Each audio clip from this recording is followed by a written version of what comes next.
He was supposed to die as a talentless NPC, but the universe just handed him a hard reset. Picture this, a literal meteor is falling straight toward his head, and instead of running, he just smiles. In his past life, he was the clan's biggest joke, a mana-crippled outcast who died utterly alone. In this brutal family, weakness means execution, and second chances don't exist. But when he respawns and faces the ultimate selection ceremony, he does the unthinkable. He ignores the glowing god-tier artifacts and cleans a piece of rusty trash. What the elders don't realize is that this broken blade hides an impossible glitch. So we kick things off in the freezing, unexplored northern region of South Korea. We've got a classic expedition set up here with a nervous rookie clutching a cup of hot tea like his life depends on it. The veteran next to him tells him to chill out. The rookie admits he's been to dungeons before, but this unexplored region has him shaking in his boots. The older guy just laughs and tells him to mentally prepare himself because these places are usually crawling with ancient monsters that haven't seen the light of day in hundreds of years. The rookie then brings up their team leader. He's all excited because the leader is from the famous extreme martial Lee clan. He assumes the guy must be absolutely cracked at the game since he's the patriarch's brother. But the veteran immediately bursts his bubble. He tells the kid that the leader is actually an illegitimate son, a total weakling who got banished from the clan. Speak of the devil, our boy, Lee Cho, shows up. And yeah, he looks like he's seen better days. Basically an old man with black hair who looks totally washed. The veteran is ruthless, whispering that our boy has no talent and zero tenacity since he's stuck at the 7th rank despite his age. He basically asks how they can depend on a guy like that. Suddenly, a hooded figure from the Shadow Squad walks up to our boy and tells him to get moving. These guys are supposed to be the direct affiliate squad of the Patriarch sent to protect him, but our boy senses that something is definitely up. He has a very bad feeling about this mission.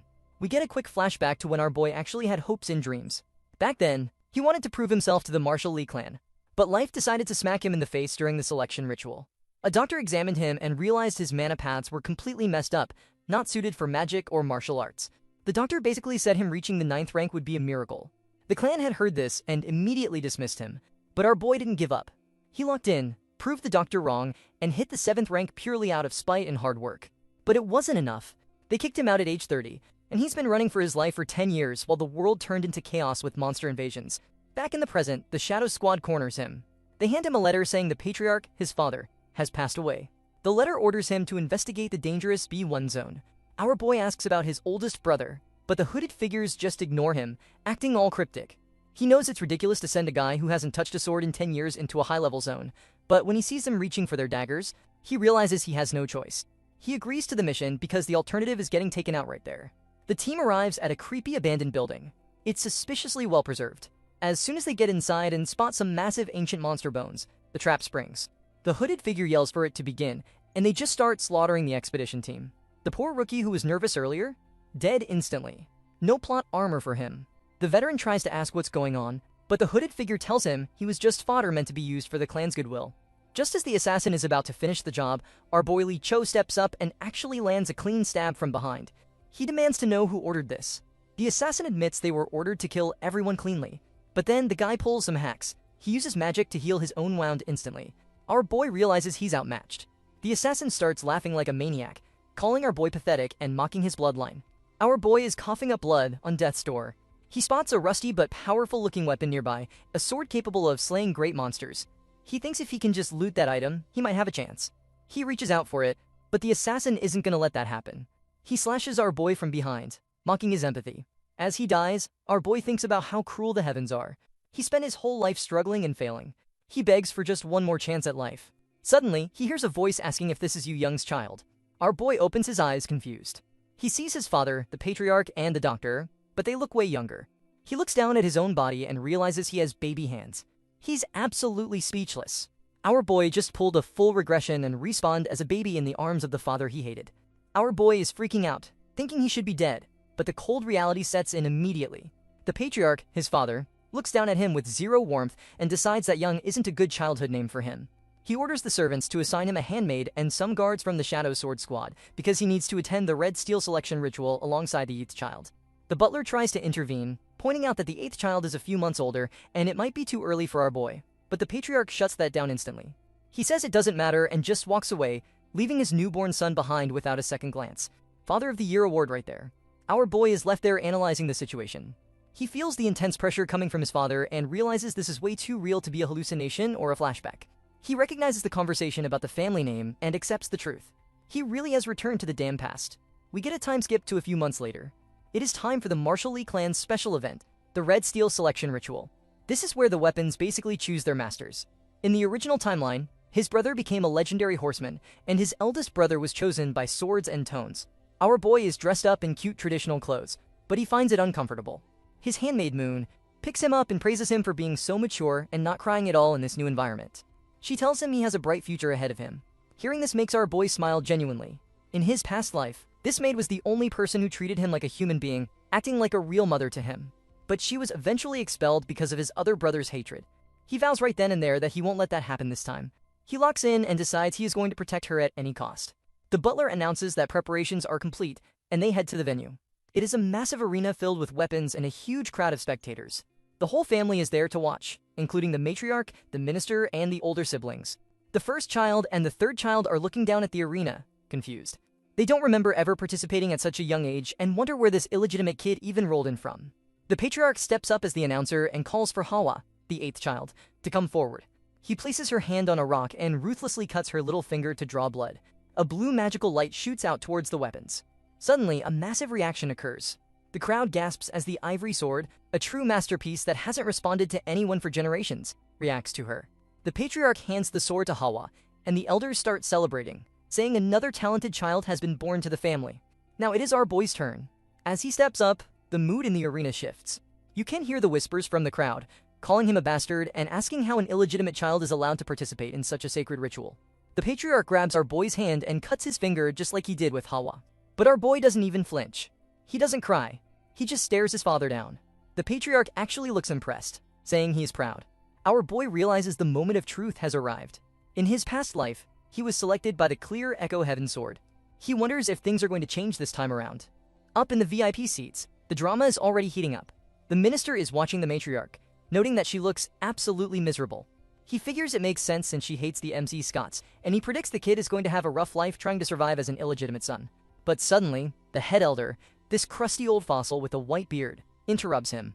He immediately starts roasting the minister, asking why he cares so much about the kid. The minister tries to be polite, but the old man isn't having it. He basically says he can't understand why the patriarch allowed a bastard child to participate in the sacred ritual. Then the elder decides to get personal. He looks the minister dead in the eye and asks if he forgot that the ritual is useless for illegitimate children, reminding him that he also failed to get selected by a single weapon back in the day. The disrespect is unreal. The minister is clutching his face, trying not to lose his cool, while the elder keeps yapping about how the kid needs to know his place. Just as the minister is about to snap and tell the old man to shut up, they are both blinded by a massive flash of light from the arena. The elder is shocked, screaming about how this is impossible. The minister can't believe his eyes either. He is staring at a scene that defies all logic. Down in the arena, our boy has apparently broken the game. It isn't just one weapon responding to him. It is literally all of them. We are talking about masterwork items, the Wind Spirit Spear, the Iron Will Blade, and the Praying Divine Sword. They are all vibrating and glowing. It gets even crazier. Someone in the crowd notices that weapons that already have owners are trying to fly over to our boy.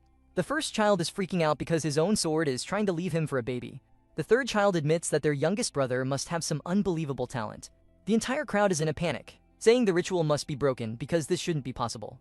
The patriarch has to step in and yell for silence. He states the law of the Marshall Lee clan, which technically says that all weapons that choose a person belong to that person.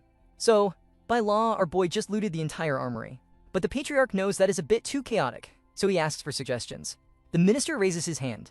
He suggests that while the law is the law, giving a baby 1,000 weapons kind of ruins the meaning of the ritual. He proposes the nerve. He suggests letting the kid pick just one single armament. The patriarch agrees that this is a solid plan. He tells our boy to pick whatever he wants. Our boy looks at the buffet of legendary gear in front of him. He is confused because this is totally different from his past life, but he isn't going to complain about a massive buff. He sees a sword that has slain dragons, a staff made from the world tree, and items forged when the stars are aligned. However, as he scans the options, his eyes land on something else. The patriarch watches him closely and is stunned when our boy walks past the shiny god tier item and heads toward a dusty, mysterious blade. The patriarch recognizes it instantly. It is a sword discovered by the clan founder in the unexplored lands. It is covered in dust and veiled in mystery because nobody actually knows how to use its hidden power. It is called Twilight. It is only classified as a heaven-level weapon out of respect for the founder, but not a single ancestor has ever been chosen by it. He wonders if the kid is just making a dumb baby choice. But our boy doesn't hesitate. He grabs the rusty-looking thing. The patriarch announces that Young has chosen Black Twilight and ends the ritual. High up in the stands, the matriarch is watching all of this with a deadly look in her eyes. She calls our boy an annoying illegitimate child and decides that if he gets in her way, she will have no choice but to get rid of him permanently. We get a time skip and jump forward 9 years. Our boy is now 9 years old, and he is shouting to his nanny that he is heading off to his afternoon training. His maid, Moon, immediately tries to escort him because she still sees him as a helpless baby, but our boy insists on going alone.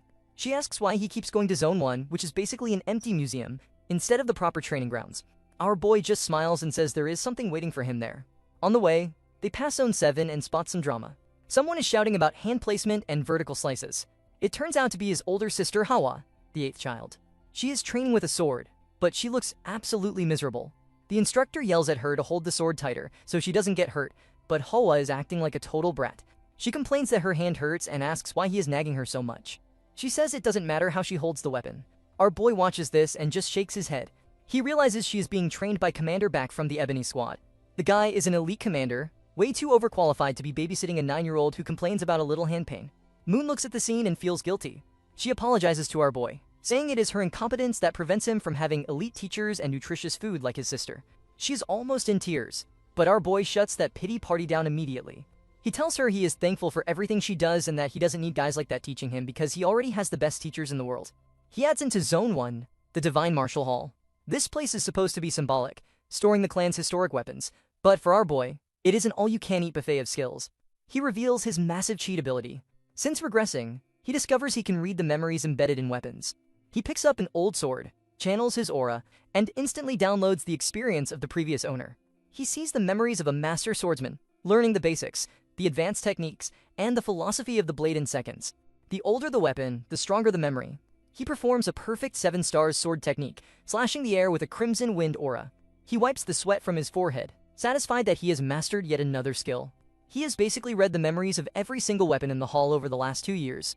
Suddenly, someone claps from the entrance. It is the minister, General Lee. He is shocked to see a child perform such a perfect technique. This guy is one of the few people in the clan who actually treats our boy like a human being. The general approaches and praises him, saying he watches our boy train every day while leaving work. He admits that it must be tough being discriminated against by the siblings, but he hopes our boy can overcome it. Our boy plays the humble card, saying he is fine and just wants to prove himself. The general then makes a huge offer. He knows the naming ceremony is coming up, and since our boy has no backing, he offers to be his personal teacher. This is a massive deal because having a general back you up would change everything. But our boy declines. He thanks his uncle but says he cannot accept. The general is confused, asking if he isn't satisfied with his rank. Our boy explains that there is a rule forbidding children from having teachers before the ceremony. He says he doesn't want to put his uncle in a difficult political position and claims he wants to follow the rules, even if his siblings are breaking them. The general is floored by this maturity. He thinks he is looking at the eyes of a true leader, comparing our boy to the eldest brother. He realizes he can't change the kid's mind, but he feels bad that he can't help. He asks if there is anything else he can do for him. This is exactly what our boy was waiting for. He flashes a smile.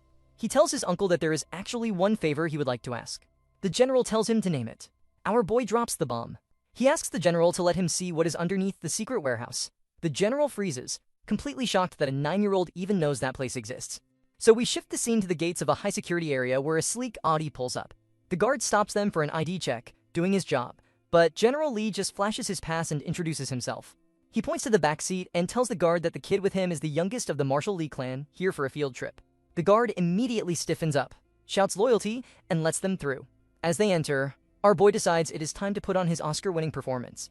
He acts all wide-eyed and fascinated, shouting well like a regular kid seeing a theme park. The general looks in the rearview mirror and asks if he is excited.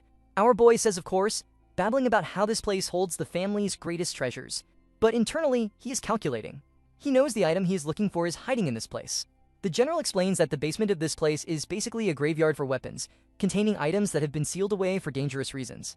Our boy leans into the act, asking excitedly if there are monster-level weapons that eat their owners. The general laughs and confirms it, warning him that if he holds a weapon like that, his body and heart will be consumed. Then the general makes a rookie mistake. He tells the kid not to worry because they can't enter the dangerous basement anyway.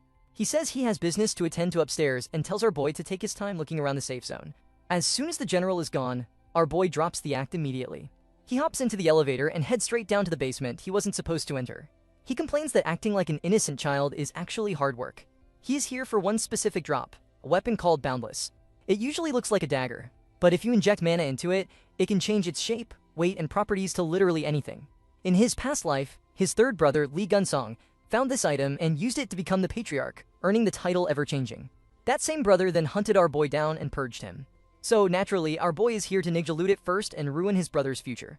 He starts searching, but it is taking forever. He checks every dagger-looking thing for an hour with no luck. He is getting frustrated, thinking he might have missed it. He walks over to a display stand and accidentally brushes against a piece of junk on the floor. He looks down and sees a rusty, pathetic-looking dagger. He wonders how a weapon in a climate-controlled warehouse got this rusty. But as he reaches for it, his black aura suddenly leaks out and reacts with the blade. Suddenly, he gets Isekai into a vision. He realizes this is a memory embedded in the weapon, but it feels way different from the others.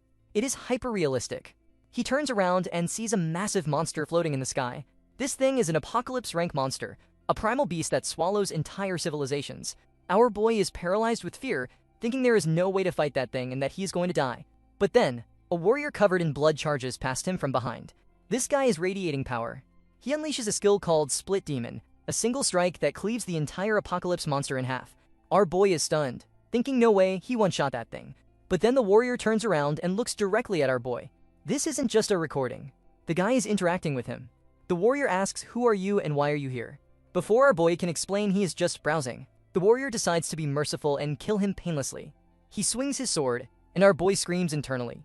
He snaps back to reality, trembling and terrified. He realizes the pressure he felt was real. He looks down at the rusty dagger, but the rust is peeling off, revealing a pristine blade underneath. There is no doubt about it. He cuts his finger to claim ownership. A massive blue aura explodes from the dagger. Our boy grins, realizing he has done it. He has found Boundless. His brother is going to be so mad when he finds out his legendary gear is gone. We skip forward a week, and we find our boy sweating buckets in his private training spot. He is frustrated because he keeps failing to replicate the move he saw in the vision. He is trying to copy the split demon technique used by the warrior in the memory, but his body just won't cooperate. He realizes the problem isn't his skill level, it is his hardware. He is trying to mimic the movements of a fully grown, buff warrior while inhabiting the body of a 9-year-old child.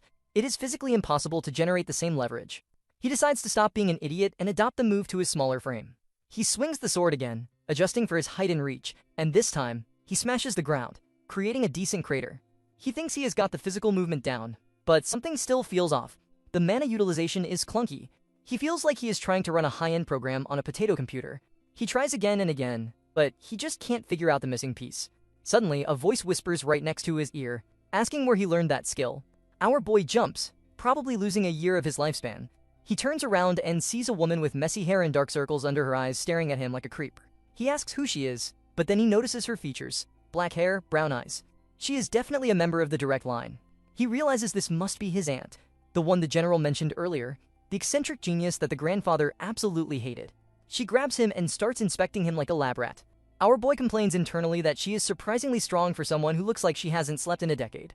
She asks again where he learned that ancient martial art. She explains that she is obsessed with old-school techniques and is dying to know. To butter him up, she hands him a book as a gift. Our boy opens it and sees pages filled with chaotic handwriting. It is a research journal on mana theory. He reads through it and realizes this lady is actually onto something massive. The book explains the difference between modern and ancient mana techniques. Modern styles use mana circles stored in the heart, which is efficient but rigid. Ancient styles used mana paths circulating energy through the entire nervous system. It clicks instantly. The Boundless weapon and the Split Demon skill are ancient technologies. He has been trying to power them with modern batteries, which is why it wasn't working. He decides to test the theory right there.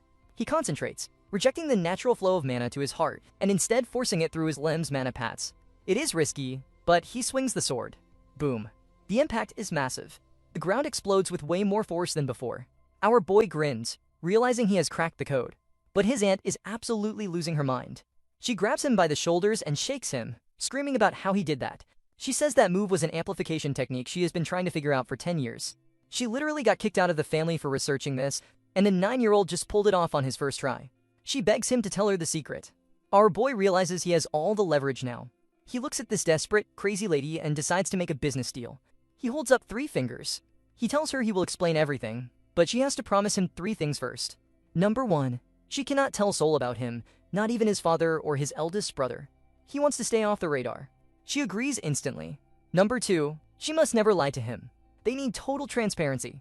She nods, desperate for the info. Then our boy prepares to drop the 3rd condition, the most important one of all. We get a time skip and jump forward 1 year. Our boy is now 10 years old, and he is still grinding on the training grounds. His maid runs up to him, panicking, waving a letter in the air. Our boy reads it and realizes the time has finally come. It is a summons for the naming ceremony, scheduled for September 10th. He notices it is a proxy order since the patriarch isn't even home. He figures his dad is probably out getting milk or ignoring his children as usual. But suddenly, the crazy aunt from the last chapter starts screaming in the background. She is absolutely losing it. She grabs our boy and begs him not to go. She acts like a clingy child, saying she finally got the hang of the research and needs him to stay. She explains that thanks to our boy, she has managed to combine modern mana circles with ancient mana paths. She is on the verge of a breakthrough in mana efficiency, and she doesn't want him to leave the lab. She basically wants to keep him locked in the basement for science. Our boy looks at this grown woman throwing a tantrum in size. He reminds her that it has been a year since their deal and that he has to go to the ceremony. He calms her down by promising that he will continue the research even while he is busy. She instantly flips from crying to happy, proving she is definitely mentally unstable. The scene shifts to the training center. Our boy and his older sister, Hawa, are inside these torture devices that blast them with magic attacks for 30 minutes straight. The goal is to build resistance. The instructor watching them is a group leader from the Blow Tiger squad. He is watching our boy tank the damage without flinching and has a moment of realization. He admits to himself that he was prejudiced against the kid for being illegitimate. He realizes the kid is actually a monster who uses mana techniques to nullify the pain. He decides to stop being a hater and actually teach the kid properly. Our boy steps out of the machine looking bored. He stretches and thinks about how insane this family is for electrocuting 10-year-olds as a warm-up. During the break, his sister decides it is a good time to start drama. She tries to ambush him with a punch, but our boy blocks it without even looking. She starts screaming about how he needs to learn his place because she is a legitimate child and he is trash. Our boy is tired of this NPC dialogue. He tries to walk away, but she attacks him with mana. He dodges effortlessly, grabs her by the throat, and pins her. He tells her that if she wants to whine, she should go cry to her mommy. Hawa starts crying for real this time. She blames him for everything. She screams that because he showed off at the ritual, she is constantly compared to him. She complains that she can't even eat snacks or sleep because she has to train 24/7 to catch up. Our boy roasts her immediately. He tells her that if she can't catch up, she should stop eating and sleeping altogether. He gives her a cold reality check, saying that if she resents him, she needs to get strong enough to force an apology out of him. That is how this toxic family works. She clenches her fist and screams that she is going to crush him at the ceremony and make him beg for forgiveness. Our boy just walks away, telling her he looks forward to it. Later, Hawa is training alone in the VIP section. Her mother, the matriarch, walks in. She looks at her daughter with zero affection. She tells Hawa she is disappointed in her for losing her cool earlier. Hawa tries to explain that she is training because she wants to beat the MC on her own terms. She says she is motivated, but the matriarch is disgusted. She asks why a noble child is letting a bastard be her motivation. She says that is pathetic. Then she pulls a Mother of the Year move. She hands her young daughter a vial of poison called Dreamlike Trance. She tells Hawa that she and the MC are not on the same level. She orders her daughter to use the poison to trample him if she can't beat him fairly. She says doing whatever it takes to win is the family way, proving once again that this entire clan needs therapy. Somewhere else, the nanny is staring at a computer screen, absolutely beaming. She is looking at a digital report card that says rank 1 across the board. We are talking rank 1 in Manner Arts, rank 1 in Weapon Arts, and rank 1 in Reconnaissance. Our boy is sitting there grinning, asking if she is finally satisfied, and she hugs him, telling him he has done amazing work. But because we can't have nice things in this family, the peace is instantly ruined. The crazy aunt bursts into the room screaming baby and demanding they go train immediately.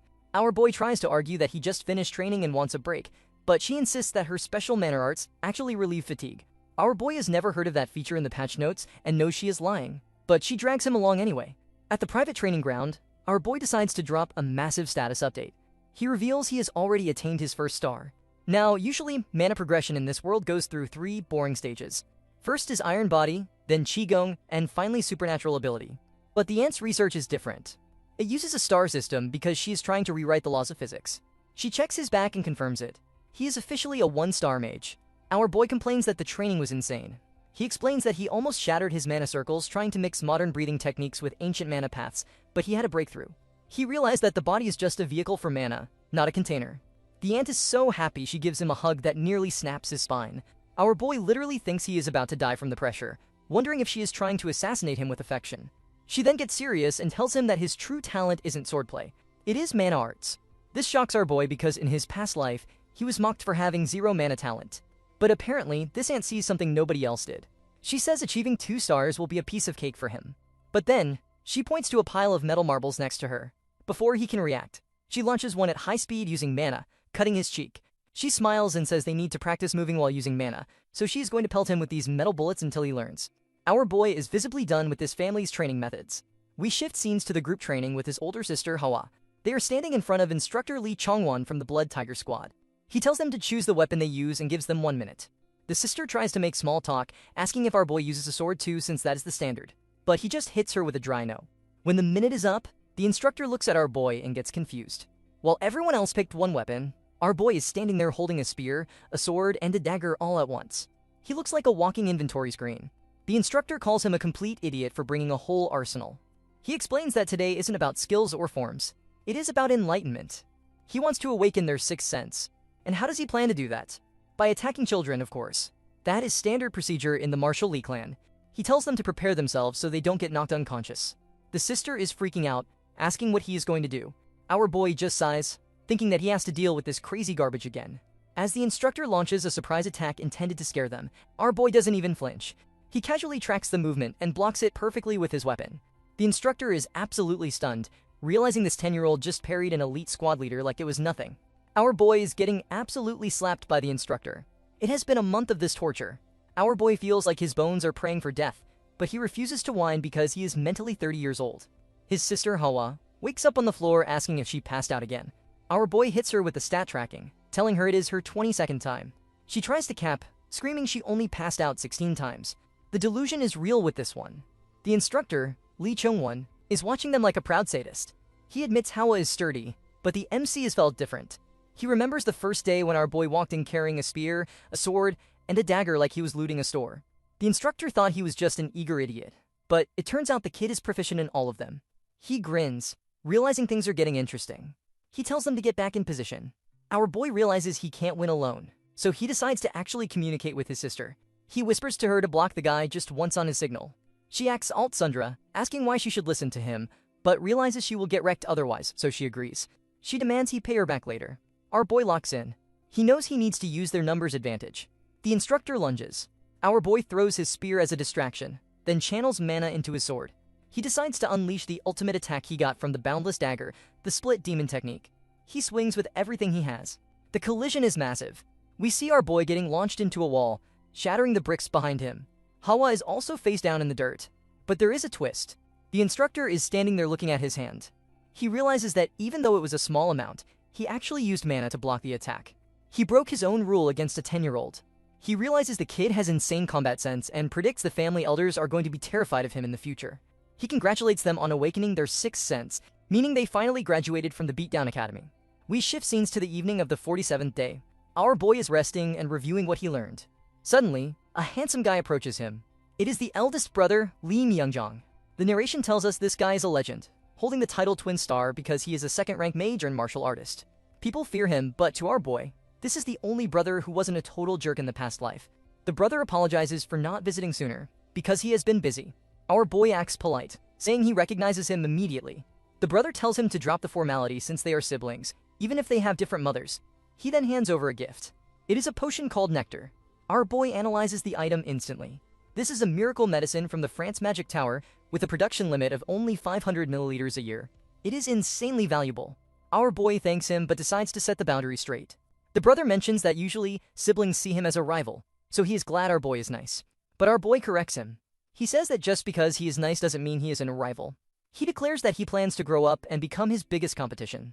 The brother laughs and says he looks forward to it. As he walks away, our boy vows internally that this time he is going to protect this man. A few days later, where the big event finally begins.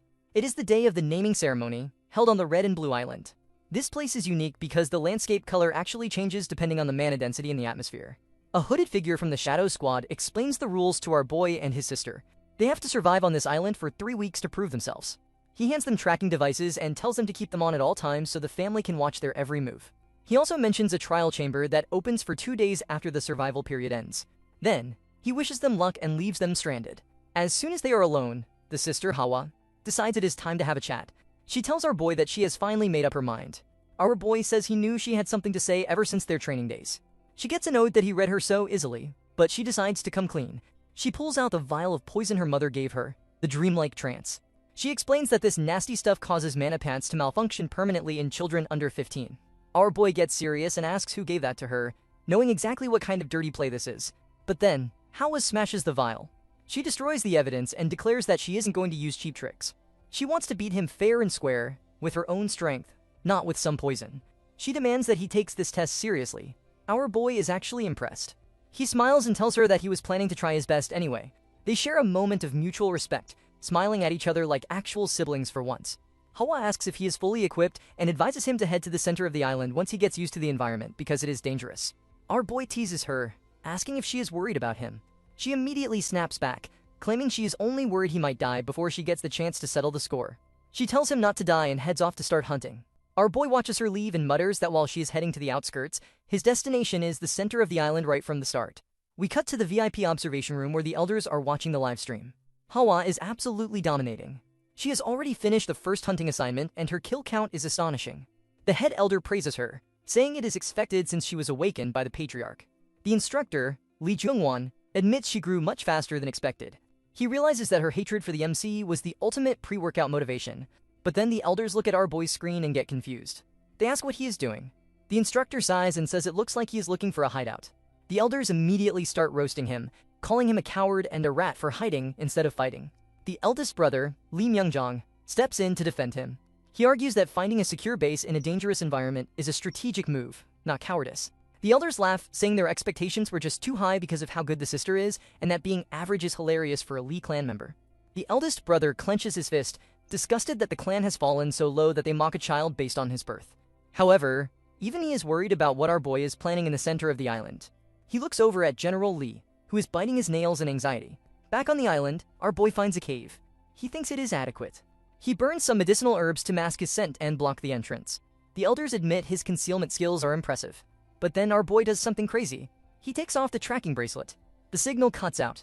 The elders panic, shouting about what he is doing.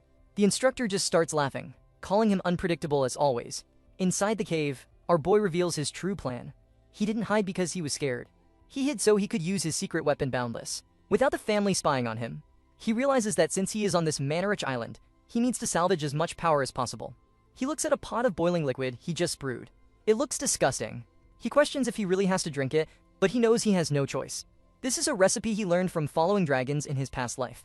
The ant told him to increase his total mana capacity, and this tea utilizes the abundant mana of the red and blue island to do exactly that.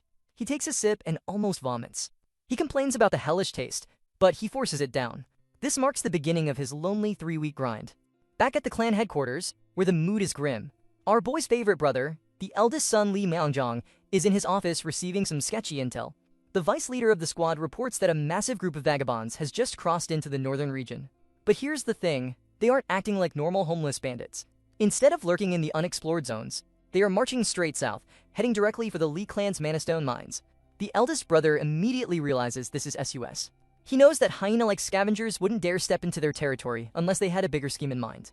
The vice leader suggests it might be a disguise, and the brother connects the dots instantly. He recalls intel about the 9-Dragon stronghold moving forces toward the border. These guys are a giant rival organization that loves to provoke the Lee clan. The brother realizes the timing is too perfect. The patriarch is away, meaning the house is unguarded. It's the perfect time for the ops to strike. He orders the squad to cooperate with the intelligence branch and dig deeper. He stares out the window, hoping this is just a bad feeling and not a full-blown war. Meanwhile, in a deep dark forest, we see exactly why he should be worried.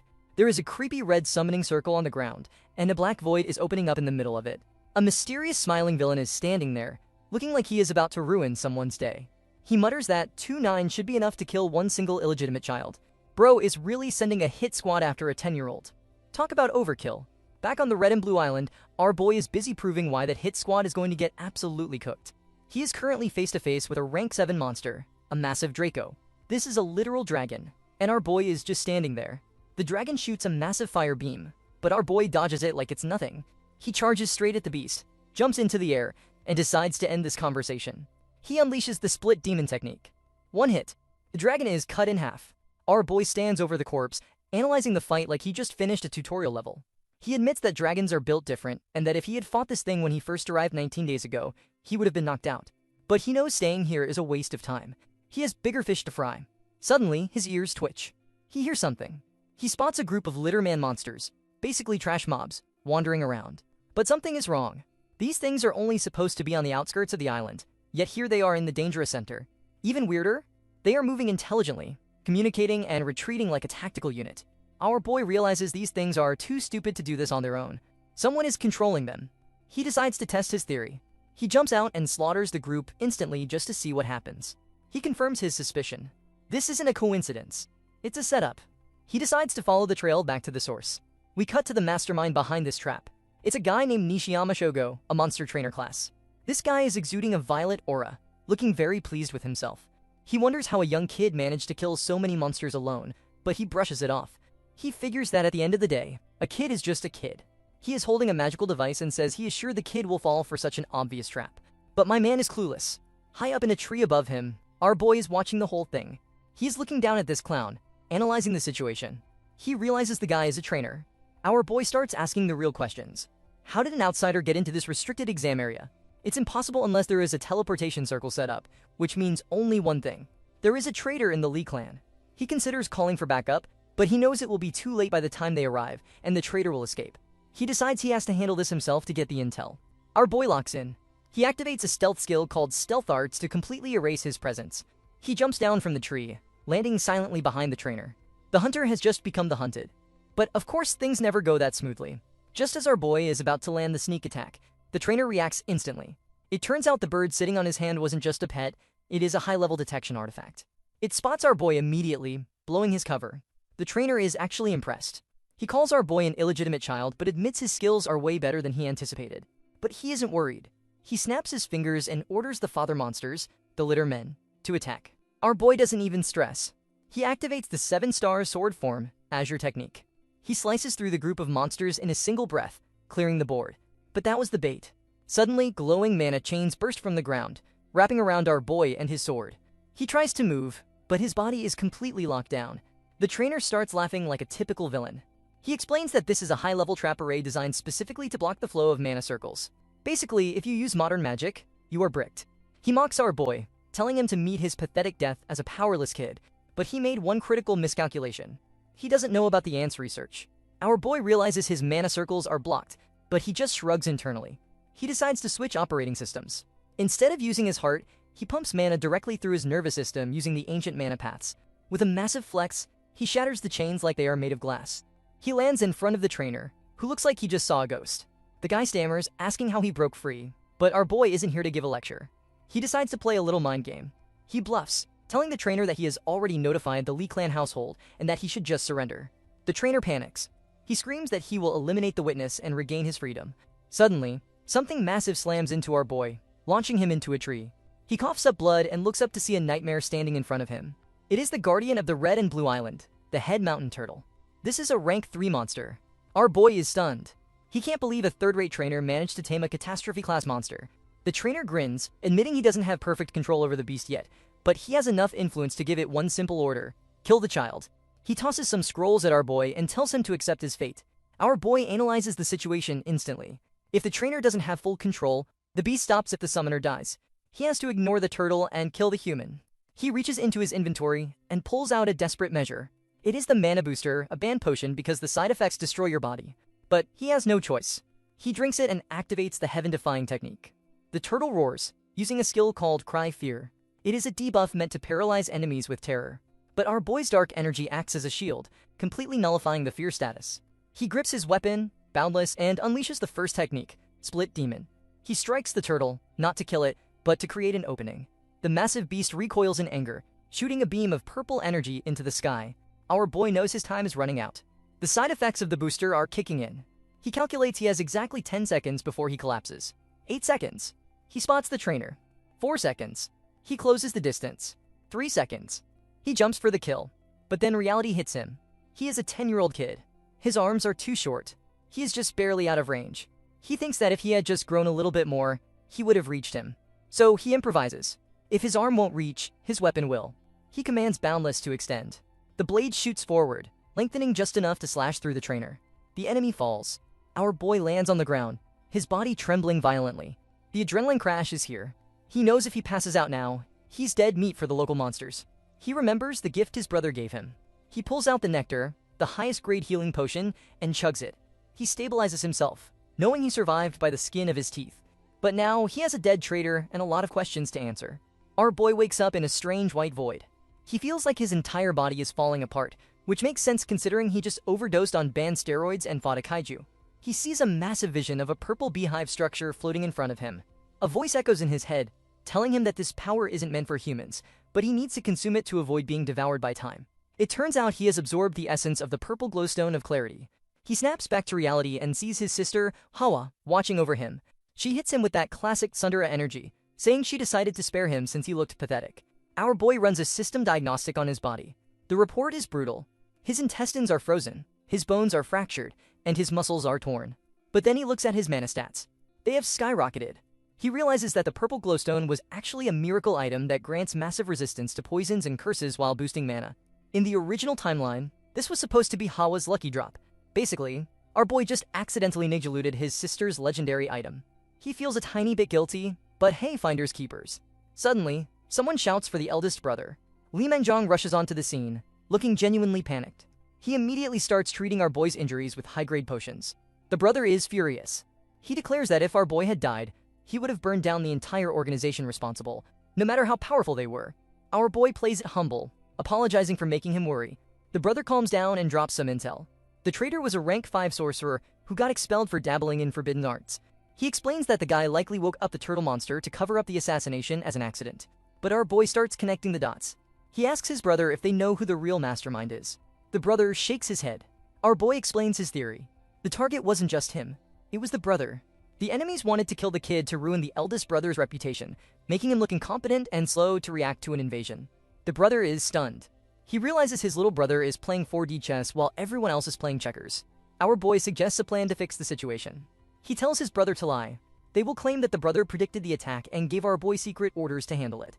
This turns a security failure into a tactical masterclass. The brother is hesitant about lying, but he realizes it benefits both of them. He asks what our boy wants in return. Our boy doesn't ask for money or gear. He asks for an entry permit to the library. The brother agrees, calling him a clever little rascal. He hands back the boundless dagger, promising to keep its existence a secret too. After the brother leaves to deal with the cleanup, Hawa walks back over. She asks which test he is going to choose for the final phase. It has been 3 weeks, so the trial chambers are open. She smugly asks him to guess where she is going. Obviously, she is picking the hardest difficulty. She asks where he is going. Our boy casually mentions he is heading to a cave on the outskirts called the Hall of Fighting. Hawa's face drops. She looks at him with pure disappointment. She lectures him, saying she thought he was cool, but picking a task on the safe outskirts is cowardly. She says there is no point in even talking to him anymore and storms off. Our boy just watches her leave and laughs internally. She fell for the trap. Everyone assumes that the difficulty depends on the location, with the center being the hardest. But our boy knows the lore. He heads to the bushes on the outskirts and finds a hidden cave entrance. He lights a torch and walks in. It looks like a dead end with just a stone wall. But our boy draws his sword and slices through the illusion. Behind the fake wall, a massive steel door is revealed. Our boy grins. He has found a hidden dungeon that nobody else knows about. Our boy stands before the massive steel door of the hidden dungeon. He knows the drill. This is a classic bloodlock mechanism. He slices his palm, mixes his mana with the blood, and throws it at the door. The mechanism clicks, and the heavy doors grind open. He steps into the Hall of Fighting. It looks like a sacrificial altar, or maybe a really creepy bathroom, but he knows this is the proving ground of the forefather. He announces his challenge, and the room responds. A figure materializes in front of him. It's a clone of himself. Our boy realizes this is a mirror match. The trial is a battle against oneself. He attacks and bam, he dies instantly. He respawns and touches his neck, realizing his head was just chopped off. He understands the mechanics. He has unlimited lives here, so he can't die for real, but the pain and the trauma are 100% realistic. He figures out that the clone isn't just copying him. It's executing his build with perfect efficiency. It's using skills and reflexes that our boy possesses but hasn't mastered yet. Basically, he is fighting the perfect version of himself. So the grind begins. Attempt 3, abdomen pierced. Attempt 18, dead. Attempt 23, dead. By the time he hits attempt 75, most people would have gone insane. But our boy is locked in. He is downloading the clone's attack patterns. Around attempt 80, he finally sees the winning line. He analyzes his own stats. His greatest weapons aren't just his sword skills, but his flexibility and his ability to break expectations. He decides to cheese the boss. He engages the clone again. This time, he deliberately lowers his guard. The clone takes the bait and stabs him, but our boy doesn't dodge. He lets the blade pierce his arm, trapping the clone's weapon. He calls his clone an idiot for falling for the trap. With the enemy locked in place, our boy swings his sword and decapitates the copy. The clone smiles as it fades away, acknowledging the play. Victory! Our boy stands there, panning. He explains that clearing this dungeon unlocks a hidden clan ability. In his past life, he got a basic skill called Reinforce. But this time, a massive golden aura envelopes him. He has unlocked something entirely different. We cut to the outside of the cave. General Lee is pacing back and forth like a worried parent, complaining that the brat should have been out by now. Suddenly, the mana density shifts, and the door opens. Our boy stumbles out, looking like a zombie. He collapses right into the general's arms. The general panics, asking if he's okay. Our boy whispers one word: food. He begs for water and a meal, completely ignoring the momentous achievement he just pulled off. The general just curses under his breath, realizing he is basically a glorified babysitter. We shift scenes back to the mansion. His personal maid, Moon, is absolutely losing it. She is crying her eyes out, shouting young master and hugging him tight. She scolds him for disappearing for a month into a dangerous dungeon without telling anyone. Our boy tries to calm her down, saying he's just dirty and needs a bath. The maid wipes her tears, saying she is just glad he is back safe. She promises to prepare a bath and a feast. But as things settle down, our boy notices something is wrong. He asks where his aunt is. Usually, that crazy woman would be the first one busting through the door to ask about his mana stats. The maid hesitates. Her expression drops. She struggles to answer. Our boy senses the bad vibes immediately. He asks what happened. We shift scenes to a dungeon cell. The maid leads our boy down, and there she is. The crazy aunt is sitting behind bars. But instead of being sad, she looks at him and immediately asks how he managed to increase his total mana capacity, complaining that his body shouldn't be able to handle it. She is a total nerd. She is in prison and she is still thinking about research. Our boy cuts her off and asks why she is in there. It turns out, she caused a massive scene during the meeting with the elders. She screamed at them, accusing them of the assassination attempt on our boy. She explains that she was so angry that she couldn't hold back, feeling like she was being choked by the thought of never seeing him again. Our boy realizes that even though she is unstable, she is the only one who genuinely got angry for his sake. He decides to accept her as real family. He promises to get her out soon and tells her not to push herself. For the first time, he actually smiles at her genuinely. We cut to a massive runway. A huge plane lands, and the entire Lee clan is lined up in formation. The patriarch has returned. The matriarch bows and tries to suck up, mentioning she prepared a hot spring and a feast. But the patriarch ignores the pleasantries. He drops a bomb. He says he doesn't need children who refuse to fight for the family, but he noticed there is one child who has the genuine desire to beat him. He looks directly at our boy. Our boy freezes. He thought he was hiding his emotions perfectly, but the patriarch read him like an open book. He realizes the gap between them is still massive. Later, at the banquet, a butler approaches our boy. The boss wants to see him. He is led to a private room where the eldest brother is already waiting. The patriarch doesn't beat around the bush. He knows the truth. He reveals that he knows the report about the brother ordering the capture of the trainer was a total lie concocted by the two of them. Our boy admits it instantly. The patriarch decides to let it slide. He says that since our boy actually resolved the incident, he will overlook the false report this time, but he warns them that there won't be a next time. He tells the eldest brother to expect a punishment later, and the brother accepts it without complaint. Then the patriarch turns to the fun part. Rewards. He acknowledges that our boy earned the library permit, but since he also discovered the hidden hall of fighting, he gets an extra reward. Our boy prepares to ask for his request. Finally, we get to the main event. The naming ceremony.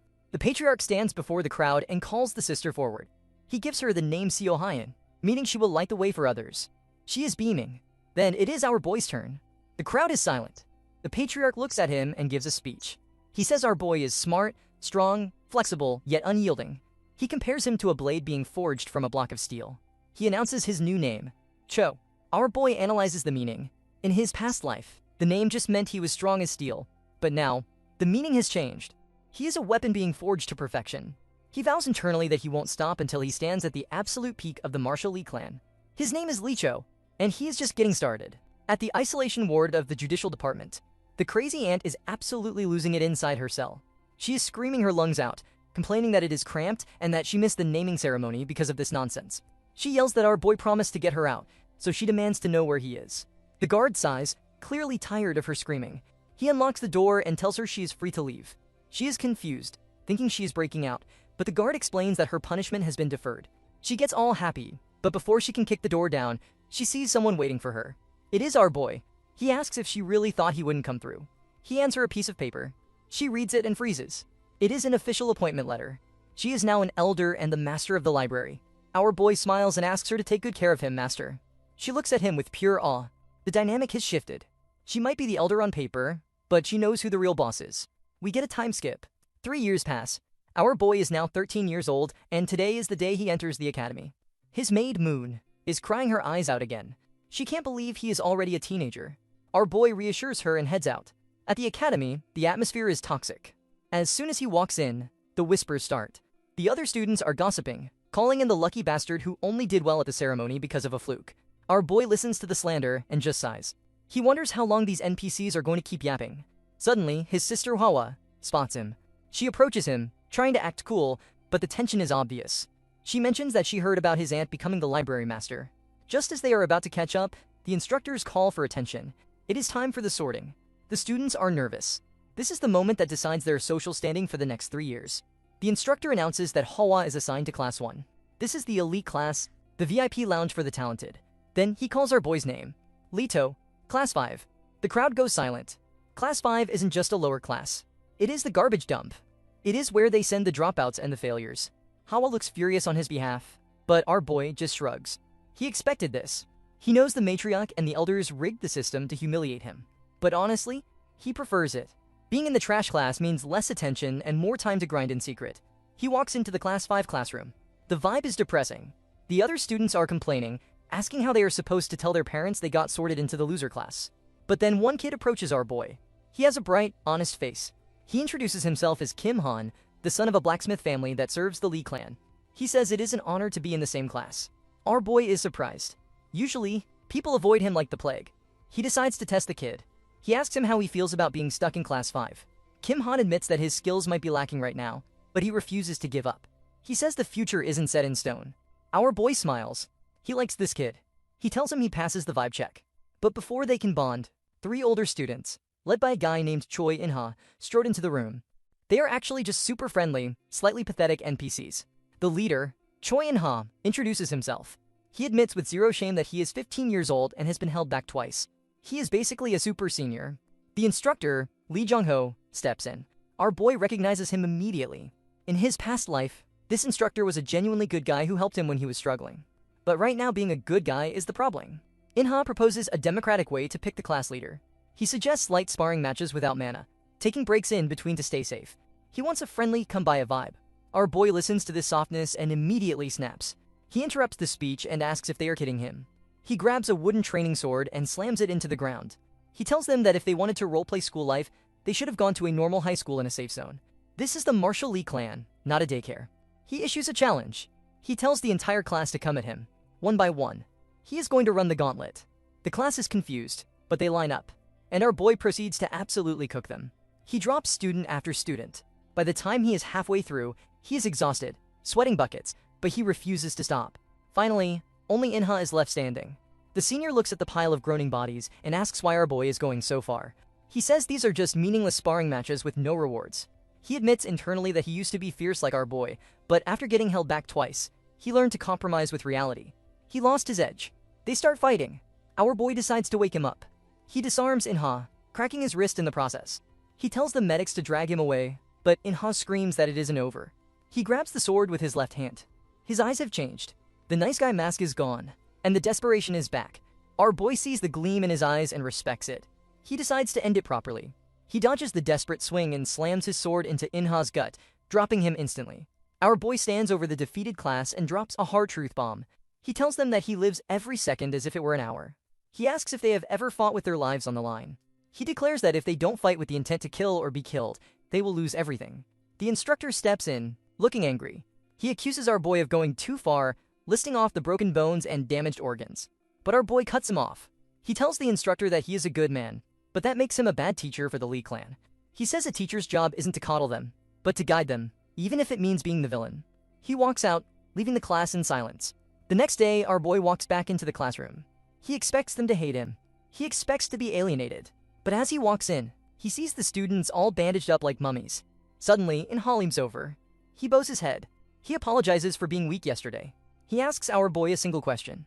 He asks if it is possible for a loser like him to become as strong as our boy. Our boy looks at him and smiles.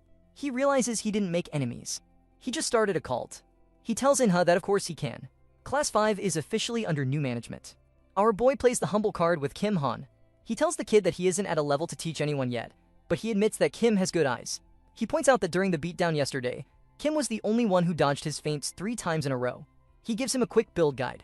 He tells him that he is a technique player, not a strength player. If he focuses on refining what he already has instead of trying to be a tank, he will level up. Kim Han thanks him, looking like he just unlocked a hidden quest. Suddenly, another student walks up. It is the super senior, Choi In-ha. The guy is wrapped in bandages, looking like a mummy. Our boy asks if he can even train in that state. In-ha hits him with some real talk. He says if he skipped training, our boy would have just thought he was weak. He is here because he is done being a disappointment. Our boy smiles. He realizes the guy has finally fixed his mindset. The instructor, Lee Jong-ho, steps in and assesses the class. It is a disaster. For kids are absent because of injuries, and everyone else looks like they have PTSD. He realizes the vibe has completely changed. Yesterday they were relaxed, but now they are tense. He decides to scrap the evaluation test because everyone is barely standing. He announces that the class leader will run the training today. The students look terrified. Our boy steps up and shouts for attention. He introduces himself as the class leader, Lee Cho. He tells them he has full authority now. He warns them that his training is going to be hell, so if they don't have the willpower, they can leave. One kid with green hair, Kim Ba-seong, decides to be the brave idiot of the day. He calls our boy an arrogant bastard.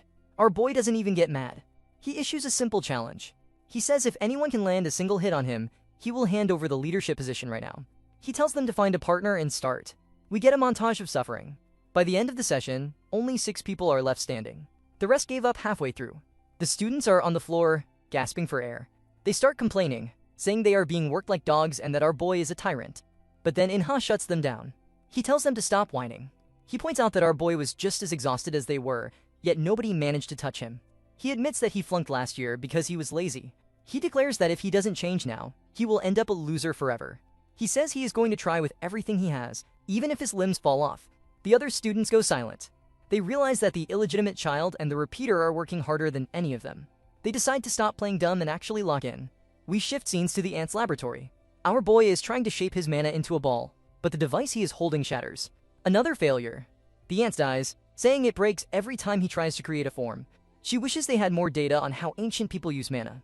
Our boy actually has the data, thanks to the boundless dagger. He recalls the lore. The weapon was created by a king as a reward for heroes who sealed a monster in the Thousand Demons Mountain. It was forged to be the ultimate flexible weapon. The ant interrupts his thoughts, praising him anyway. She points out that he has already mastered the amplification technique and the transformation technique. She explains that once he hits 3 stars, he will be able to use aura skills and enhanced energy. She asks how the training class is going. Our boy admits it is tough. The ant gets a mischievous look on her face and asks if he needs her help. Our boy knows that look. He has a very bad feeling about this. Cut to the next day at the academy. The instructor announces a special guest lesson on man arts. And of course, the guest lecturer is the crazy ant, Alder Lee Yeonju.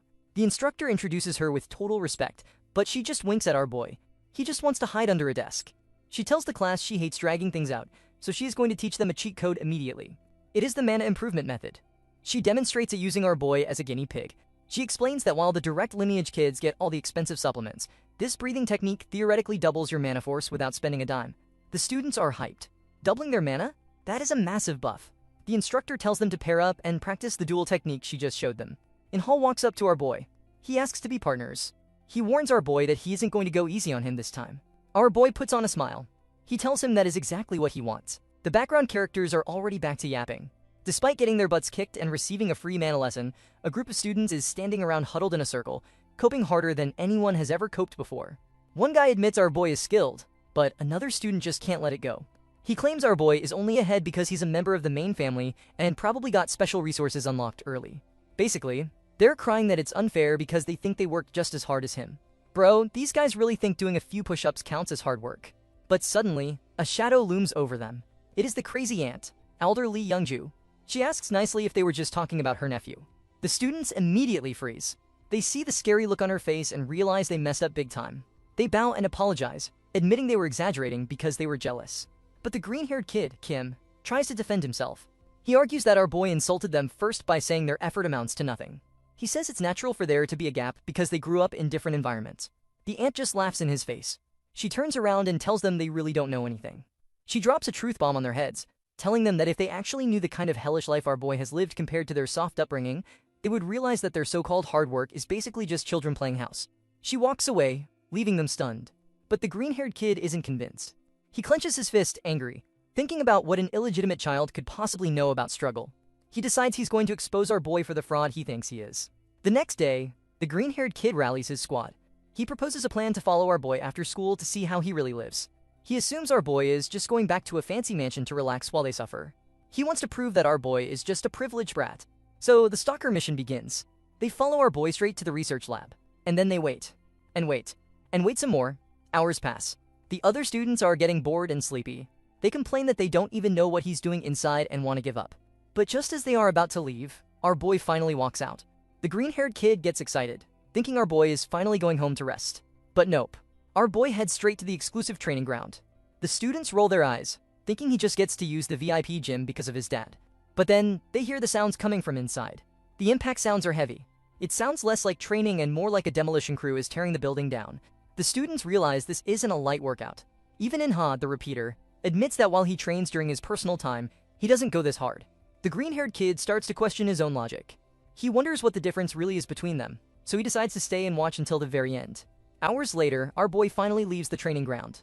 A guard spots him and mentions that young Master Licho walks around at this hour every single day. The green-haired kid checks the time. It is literally 2 in the morning. Our boy heads to his room, and the lights go out. The stalker thinks, okay, he's finally sleeping. He goes home, feeling exhausted just from watching. But then we cut to 5 in the morning.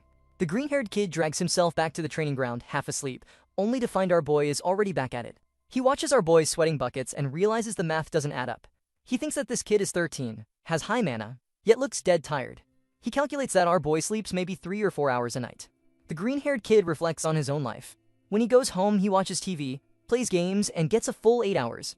He realizes he was complaining about hard work while playing the game on easy mode. Suddenly, our boy stops and looks over his shoulder. He knew they were there the whole time. He asks if the kid isn't tired. The green-haired kid steps out and confronts him. He admits our boy has support from the main clan, but asks why he lives like this. He asks why a 13-year-old is pushing himself to the brink of death every single day. Our boy just looks at him with those dead, tired eyes. He taps his shoulder and asks him if he doesn't already know the answer. The green-haired kid freezes. He finally realizes it's not about talent. It's about desperation. Meanwhile, back at the main estate, the drama is escalating. The butler approaches the patriarch with a document regarding the upcoming dungeon exams. The patriarch looks at the list and shakes his head. He says it's not good enough. He wants to crank the difficulty up to rank 7 and 8 dungeons. He explains that for weapons, you just accumulate them. But for humans, you have to forge them in fire. He wants to create survivors. The butler agrees, but then adds a little side note with a smile. He mentions that Licho is quite the interesting character. He says our boy has the eyes of someone who has lost everything, someone who has learned to lower their head to the world. However, the butler notes that changing people and leading them are 2 different skills. The patriarch agrees. He decides it's time to test if his illegitimate son has what it takes to be a king, not just a soldier. He orders the difficulty of the test to be increased. Our boy just turned his class into a cult, but now his dad is about to throw them all into the meat grinder to see if they survive. We jump straight back to class 5, which has officially turned into a fight club. The instructor walks in on the weekend, expecting an empty room, but finds the students absolutely destroying each other and sparring matches.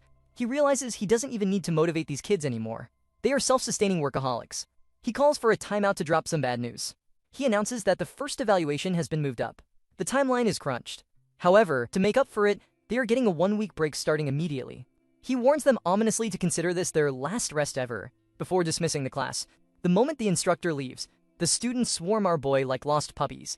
They ask him what the training schedule is for the break, fully expecting him to order a hellish boot camp. But our boy just looks at them confused. He tells them it's a break, so they should go touch grass and relax. He says he has no plans to babysit them. The students are shook. They can't believe the tyrant is letting them go. One student whispers, asking if this is a psychological test. Our boy sighs, tells them that resting is part of training, and walks away. But here's the hilarious part. The students are so brainwashed by the grind set that they refuse to take the day off. They decide that if they rest, they'll fall behind their glorious leader. So, they voluntarily go back to beating each other up. Bro really accidentally created a cult. Soap operas and ancient secrets. Our boy escapes the fanatics and heads to the research lab. He finds his aunt sitting there, looking suspicious. He accuses her of slacking off, and she panics, trying to hide her phone. Turns out, this genius mana researcher was binge-watching a soap opera about a chairman with amnesia or leukemia or something. Our boy ignores her cringe hobbies and asks about the schedule change. The aunt confirms it came from the patriarch himself. Our boy realizes his dad isn't just watching. He's actively cranking the difficulty setting to nightmare mode. He knows that to survive this new test, his current skills aren't enough. He needs a massive power-up. He picks up a research paper on the desk about ancient versus modern arts. It argues that while modern moves are for dueling humans, ancient arts were designed solely for slaughtering monsters. A light bulb goes off in our boy's head. He realizes he has been using the split demon technique wrong this whole time. He was trying to be a duelist, but the technique was made for a butcher. The 1,000 forms. He rushes to the training hall to test this theory. He closes his eyes and simulates a battle against a massive, building-sized monster. He stops trying to be precise and focuses on pure, overwhelming destruction. He swings his sword with the intent to kill, not to score points. Boom. The world shifts. He is instantly pulled back into the memory realm. He sees the ancient warrior again, but this time, the guy isn't a statue. He is moving, and it is terrifying. The warrior's weapon is glitching and shifting rapidly. 1 second it's a spear, then a sword, then a massive axe. With every shift in shape, his aura changes completely to match the weapon. The warrior stops and looks directly at our boy. He asks if he enjoyed the show, introducing the technique as the 1,000 forms. It's not about holding a weapon, it's about becoming whatever weapon is needed to kill the target. Then the warrior narrows his eyes. He leans in closer. He spots the specific shade of our boy's hair and the look in his eyes. The warrior's expression changes. He recognizes the bloodline immediately. He realizes that a descendant of the Marshall Lee clan has finally found him. The scene shifts to a bus ride moving through the dense woods. Our boy is looking out the window, realizing that the scenery is exactly the same as it was in his past life. They are approaching the massive wall that separates the safe zone from the danger zone. The narration explains that a long time ago, a huge crack called the Blue Hole appeared in the Pacific, unleashing monsters upon the world. While humanity reclaimed some territory, the area beyond the wall remains a complete mystery. A classmate sitting next to him starts getting nervous. He comments that the scenery looks more devastated the closer they get to the danger zone. Our boy corrects him, explaining that they are still well behind the wall, so this is actually the nice part of town. He remembers that in his past life, he lived in these unexplored villages to hide during the war, so to him, this is just a nostalgia trip.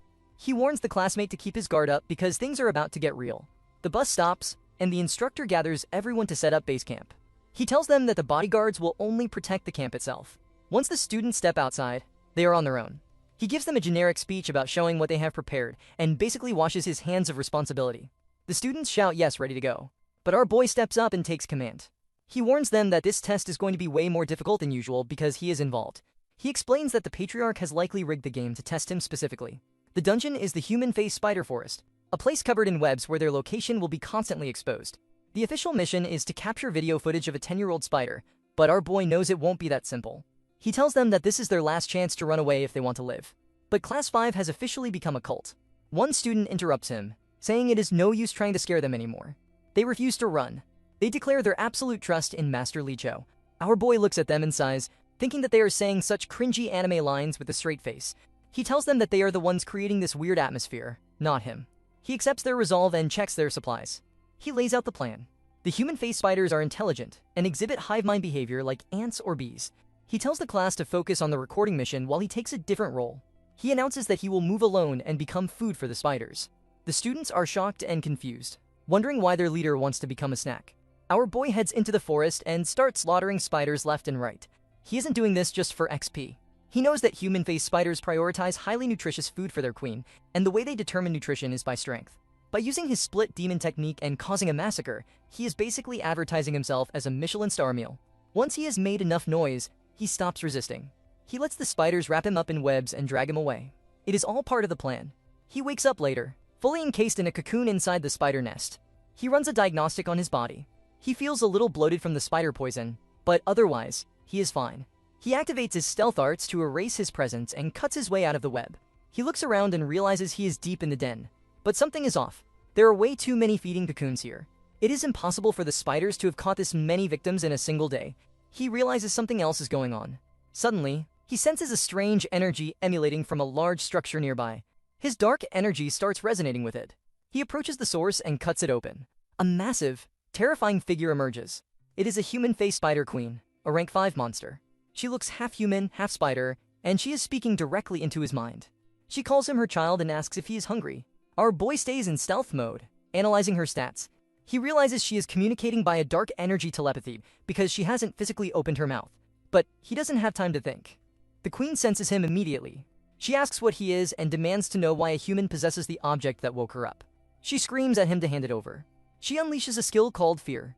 This is a high-level predator ability meant to paralyze prey instantly, but our boy just stands there. He thinks to himself that fear doesn't work on him. He has seen hell and lived through it. The queen is shocked that a mere human dared to deflect her manner. She calls him impudent, and the battle begins with a massive explosion. Our boy just got delivered to the boss room, and he is ready to rumble.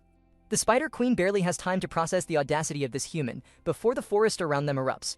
Our boy smiles and explains that those aren't just fireworks, they are mano-explosive shells. He realized the forest was full of flammable junk, so he decided to rig the entire place to blow on his signal. Bro really brought the nuclear option to a school exam. Meanwhile, the rest of Class 5 is sprinting through the woods. The group leader shouts for everyone to move, declaring that Group 1 will head straight to the den to secure our boy's retreat route. Back at the base camp, the instructor in the control room is panicking. He shouts over the comms that he detects rank 5 mana coming from the den and suggests they abort immediately. But our boy ignores the safety warnings. He tells the control room to worry about the other students instead of him. The queen, hearing this, starts another monologue. She calls him impudent and screams that she will rip him apart and swallow him whole. She mocks him, asking if he thinks his little friends can actually save him in time. Our boy just sighs. He activates his golden aura and tells her that she is the one underestimating him. The fight kicks into high gear. The queen is confused because she keeps launching fatal attacks, but our boy is dodging them by a hair's breadth. She screams, asking why he isn't dying. The narration reveals his secret weapon, the magic eyes. He can see every hidden flow of mana and energy, allowing him to predict her attacks before she even lands them. He analyzes that the gap in raw strength is massive, but because she literally just hatched, her control is trash. He knows he only has one shot at a counterattack.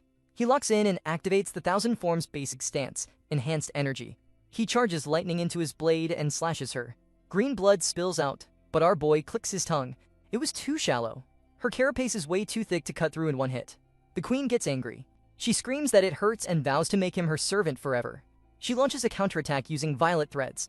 One of them catches our boy, wrapping around him. The thread transmits a mental command telling him to submit. The queen laughs, asking where his arrogant face went. But suddenly, the queen starts coughing up blood. She looks around in panic, wondering what is happening. Our boy, appearing through the smoke, tells her she should have been more careful. He reminds her that spiders are weak to fire. Right on cue, Class 5 bursts onto the scene. They apologize for being late, explaining they had to cut through 2 monsters to get there. Our boy looks at them and coldly tells them that their special training will be waiting for them when they get back. Even while being rescued, my man is threatening them with more push-ups. We shift scenes back to the academy. The other teachers are gossiping. They see Class 5 has returned way ahead of schedule. They assume the class gave up because the dungeon was a special rank 6 zone.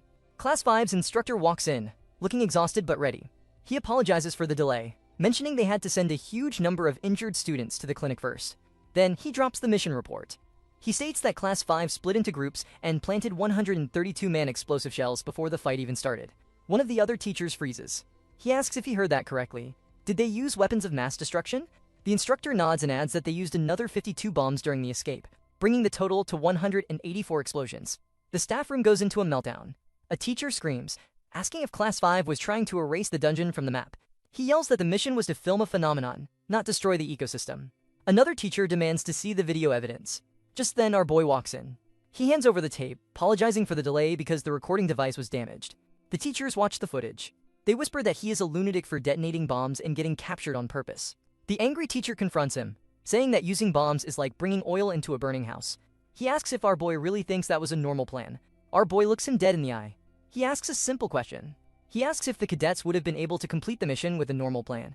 He states that he chose the method with the highest success rate. In the Lee clan, results are the only thing that matters. The teacher is stunned into silence. He realizes that nothing our boy did was random. It was all calculated. The teachers discuss it among themselves. They admit the plan was unconventional, but it succeeded with 0 casualties. The final verdict is delivered. Among all the first-year classes, Class 5 is the only one to receive full marks. Our boy didn't just pass. He gaslit the entire faculty into giving him a perfect score after blowing up their property. Legend behavior. We cut back to the main office of the Lee clan, where the family drama is just getting started. The butler is reading off the casualty report from the spider dungeon like he's ordering takeout. He tells the patriarch that 32 students are dead and 8 are critically injured. But don't worry, because there's a liability waiver in the contract, so the clan won't get sued. Bro really said we accept no returns on broken children. The patriarch, winning the Father of the Year award for the 10th year in a row, doesn't even blink at the death toll. He just asks about the cleanup and the insurance money. The butler assures him that they will pay for the treatment of the kids who are maimed for life, which is surprisingly generous for these psychopaths. Then, they get to the good part, the videotape. They are watching our boy's footage. The butler notes that the recording is suspiciously short and looks edited. The patriarch watches the screen and croaks a smile. He calls our boy interesting. The butler is worried because our boy's strategies are completely unhinged and ignore all standard procedures. But the patriarch loves it. He explains that our boy is irregular and unconventional, proving he has the boldness of a leader. He realizes that our boy edited the tape to hide his true strength, executed a perfect plan with 0 leaks, and played the instructors like a fiddle. So, what is the reward for such genius? The patriarch orders the butler to increase the difficulty of the next exams. He wants to see if the other cadets can survive the monster he is creating. A few months later, we add to Class 5's exclusive gen. A student walks up to our boy and foolishly asks about resting since they just finished an exam yesterday. Our boy looks at him like he's speaking an alien language. He reminds them that he already gave them a break yesterday.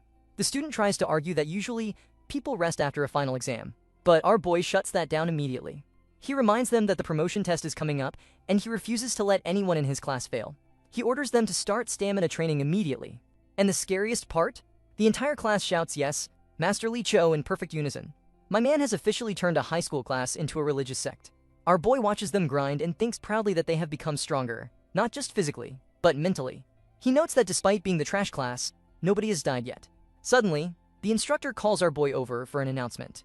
But before he can go, he hears a voice calling him. It's his sister Hoa. She saved a seat for him like a total thundra. She tries to act cool, bragging that class 1 did pretty well in the exams too. But then she drops the act and leans in to whisper the tea. She warns him that he's going to have problems during the promotion test. She reveals that Mother, the matriarch, has been meeting with other cadets recently, plotting something shady. Our boy isn't surprised. He asks if they are trying to disqualify him.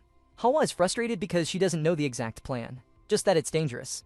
She calls him an oddball for not being scared. Our boy scoffs. He tells her it's too late to warn him because the sabotage started ages ago. He explains that he's been receiving faulty equipment for every test and that instructors have been intentionally skipping educational content for him. My man has been playing on hell mode this whole time and didn't even complain. Hawa gets fired up. She declares that she told her classmates to compete fairly because she wants to beat him squarely and make him call her older sister.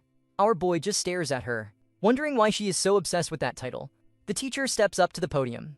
He announces that this year, the promotion test is changing. It will be held at the Year 7 gate, located 3 kilometers north. Our boy's eyes narrow. A test inside a gate? That means they will be completely isolated from the outside world. The teacher explains the rules. Everyone gets a nameplate that says Saint Marshall. The goal is simple. Gather as many nameplates as possible. If you lose your nameplate, you are considered dead and kicked out. It's basically a massive game of capture the flag, but with swords and magic. Our boy analyzes the situation instantly. He realizes this is a trap. Since it's inside a gate, there are no cameras and no witnesses. If an accident happens to an illegitimate child, nobody will ever know. It is the perfect setup for an assassination. But instead of being scared, our boy grins. He realizes that if there are no witnesses for them, there are no witnesses for him either. He thinks to himself that this is the perfect opportunity to go wild. Meanwhile, in a shadowy room, we meet the newest members of the Let's Kill Lee Cho fan club. A girl is sitting at a desk, watching the surveillance feed of our boy.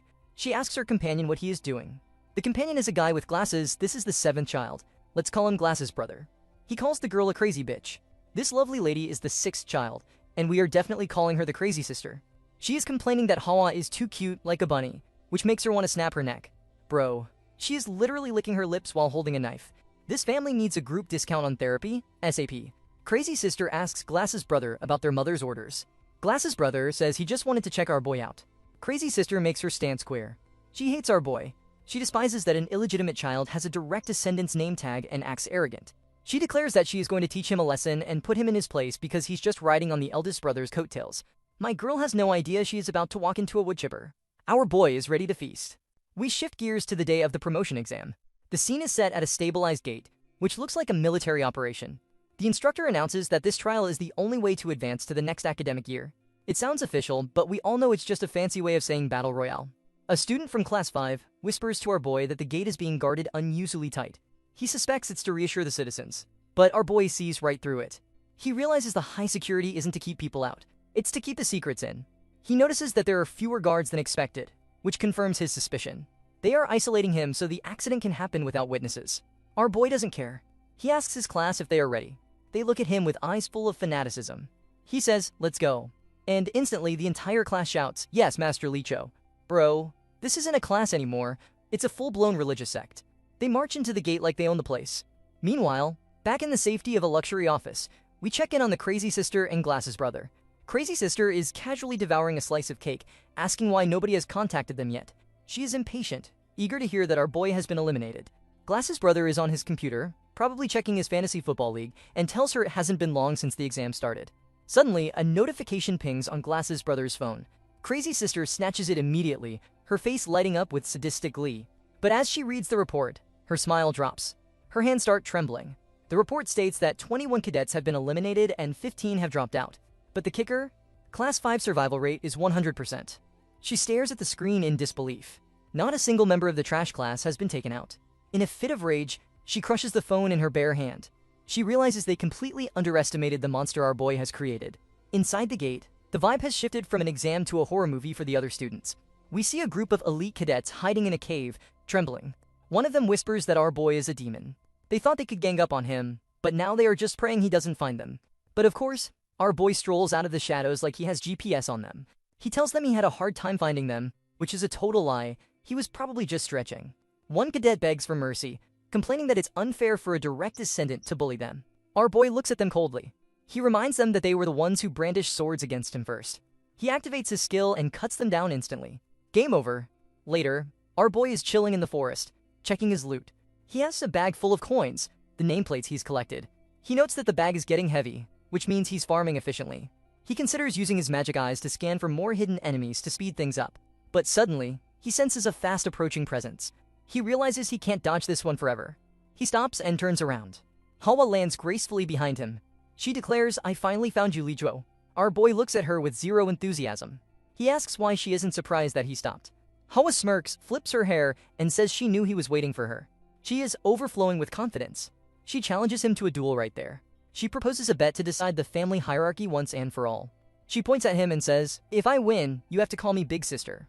Our boy sighs. He asks, "And if I win?" Hala suddenly blushes, looks away and mumbles, "Well, if you win, I'll call you Big Brother." Our boy physically shudders. He gets literal chills down his spine. He stares at her and says, "If you were trying to inflict mental damage with that cringe line, it was super effective." Hawa turns red and screams at him to shut up. She draws her weapon and launches herself at him. The sibling rivalry is about to get violent. The scene shifts to the conclusion of the promotion exam. The campus is buzzing with gossip. The students are whispering that Hawa, the direct descendant, surely took first place.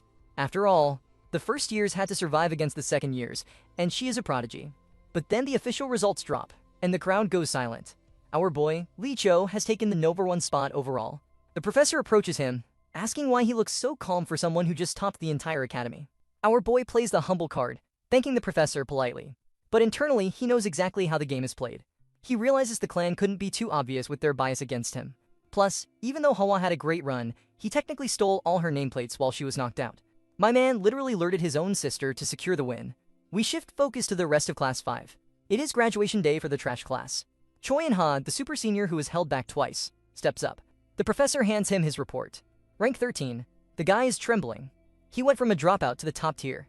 Our boy looks at him and mentally warns him not to get carried away just because he had one good semester. Next up is Kim, the green-haired kid. He gets rank 34. He looks at his paper with pure disappointment. He thinks his results are mediocre and vows to change his life. He decides right then and there that he will never lose a game again. Our boy watches them and realizes his job here is done. This is the last time he will be babysitting these guys. He addresses the class one last time. Instead of a heartwarming goodbye, he tells them that if anyone had failed, he was going to drag them through a hellish training regime himself. The students actually look relieved that they passed. He warns them that their second year will be even harder because the upperclassmen will be itching to crush them. And how does the class respond? They shout yes, young master in perfect unison with big smiles on their faces. Bro, he didn't just teach them, he fully brainwashed them. Later, we find our boy walking with Hawa. She is absolutely fuming. She complains that she refuses to accept the results. She argues that if he hadn't pulled that cheap move of stealing her points while she was unconscious, she would have one. Our boy admits internally that she isn't wrong. It took him over an hour to take her down, and she hasn't even fully unlocked her sword techniques yet. He decides he definitely doesn't want to fight her again anytime soon. Hawa then tries to pivot to their bet. She remembers that if he won, she has to call him Big Brother. She starts blushing and tries to say the words. Our boy immediately covers her mouth. He looks her dead in the eyes and threatens her. He tells her that if she finishes that sentence, this will turn into a fight to the death. Hawa glares at him, calling him boring, but she agrees to drop it. The siblings arrive at the main office. The heavy doors open, and there he is, the patriarch. He welcomes them and cuts straight to the chase. He asks them what they saw and felt during their first year. Hawa steps up first. She tells her father that she saw the true nature of the family. She explains that she witnessed unfairness being treated as normal, and she hated it. She declares that she wants to achieve victory with her own sword and her own strength, fair and square. The patriarch nods. He says that the sacred sword chose her for a reason. He notes that she used to be a winner, but she has changed. He suspects our boy is the reason for her growth. Then he turns his gaze to our boy. He asks what he felt. Our boy doesn't hold back. He looks his father in the eye and says he felt shame. The patriarch raises an eyebrow. Our boy explains that the cadet corps is supposed to be the root of the clan's power, but right now it is rotten. He criticizes the fact that cadets stopped fighting. He states that being weak is fine and losing is fine, but anyone who stops fighting doesn't belong in the clan. He basically tells the patriarch that the instructors are failing at their jobs. The patriarch cracks a smile. He chuckles and calls it a bold statement. He advises them that while having their own convictions is good, they shouldn't fall into the trap of being narrow-minded. The lecture is over. It is time for the rewards. The patriarch says he called them here to acknowledge their efforts. Our boy immediately goes on high alert. He knows his father doesn't give out candy for free. There is always a catch. Hawa goes first. She knows exactly what she wants. She asks for the dragon scale chest plate, an artisan-grade armor piece. It's a solid high-tier choice that will boost her defense massively. The patriarch approves and tells her to pick it up from the treasury. Then it is our boy's turn. The patriarch asks what he desires. Our boy doesn't ask for a weapon. He doesn't ask for armor. He looks at his father and requests permission to enter the heavenly mountain. The room goes dead silent. Both Hawa and the patriarch look at him in total shock. My man just asked for the keys to the most dangerous place in the clan's territory. He is definitely cooking something crazy. Later that day, our boy prepares for his journey. He is checking his inventory like a pro gamer before a raid. He has the herbalist book, the cast iron tools, and his medicinal kit. He is hyped because the Heavenly Mountain isn't just a hiking spot, it is a spirit mountain overflowing with magic herbs and elixirs. He realizes that while he could only brew half-baked potions on the island, here he can cook up the real deal. He plans to use this trip to speed up his warrior's journey, the final test to be recognized as a true adult of the clan. But just as he is locking in, his maid interrupts with a message. It is an invitation from the seventh child, Lee-Jae-hak. We cut to the meeting. This guy, let's call him the politician brother, is trying to act all sophisticated. He is brewing tea that he apparently handpicked himself from a plantation overseas 2 years ago. Bro thinks he is Uncle Iroh or something. Our boy sits down and analyzes the situation instantly. He realizes this guy is more dangerous than the others because he hides his hostility behind a polite smile. The politician brother cuts the small talk and drops a bomb. He admits that he and the crazy sister were the ones who orchestrated the trap during the promotion exam. He offers an apology, but our boy isn't interested in cheap words. Our boy demands compensation. He tells the brother that since he messed with his people, he needs to pay up. He demands high-grade elixirs to be sent to every student in Class 5. The politician brother is surprised but pleased. He realizes our boy is a rational businessman who prefers benefits over grudges. He agrees to the deal. As our boy leaves, the brother gives him a warning. He tells him to watch out for the crazy sister because she really hates him. Our boy just shrugs it off. He tells him it doesn't matter because he will be away from the clan for a year anyway. Meanwhile, the crazy sister is having the worst day of her life.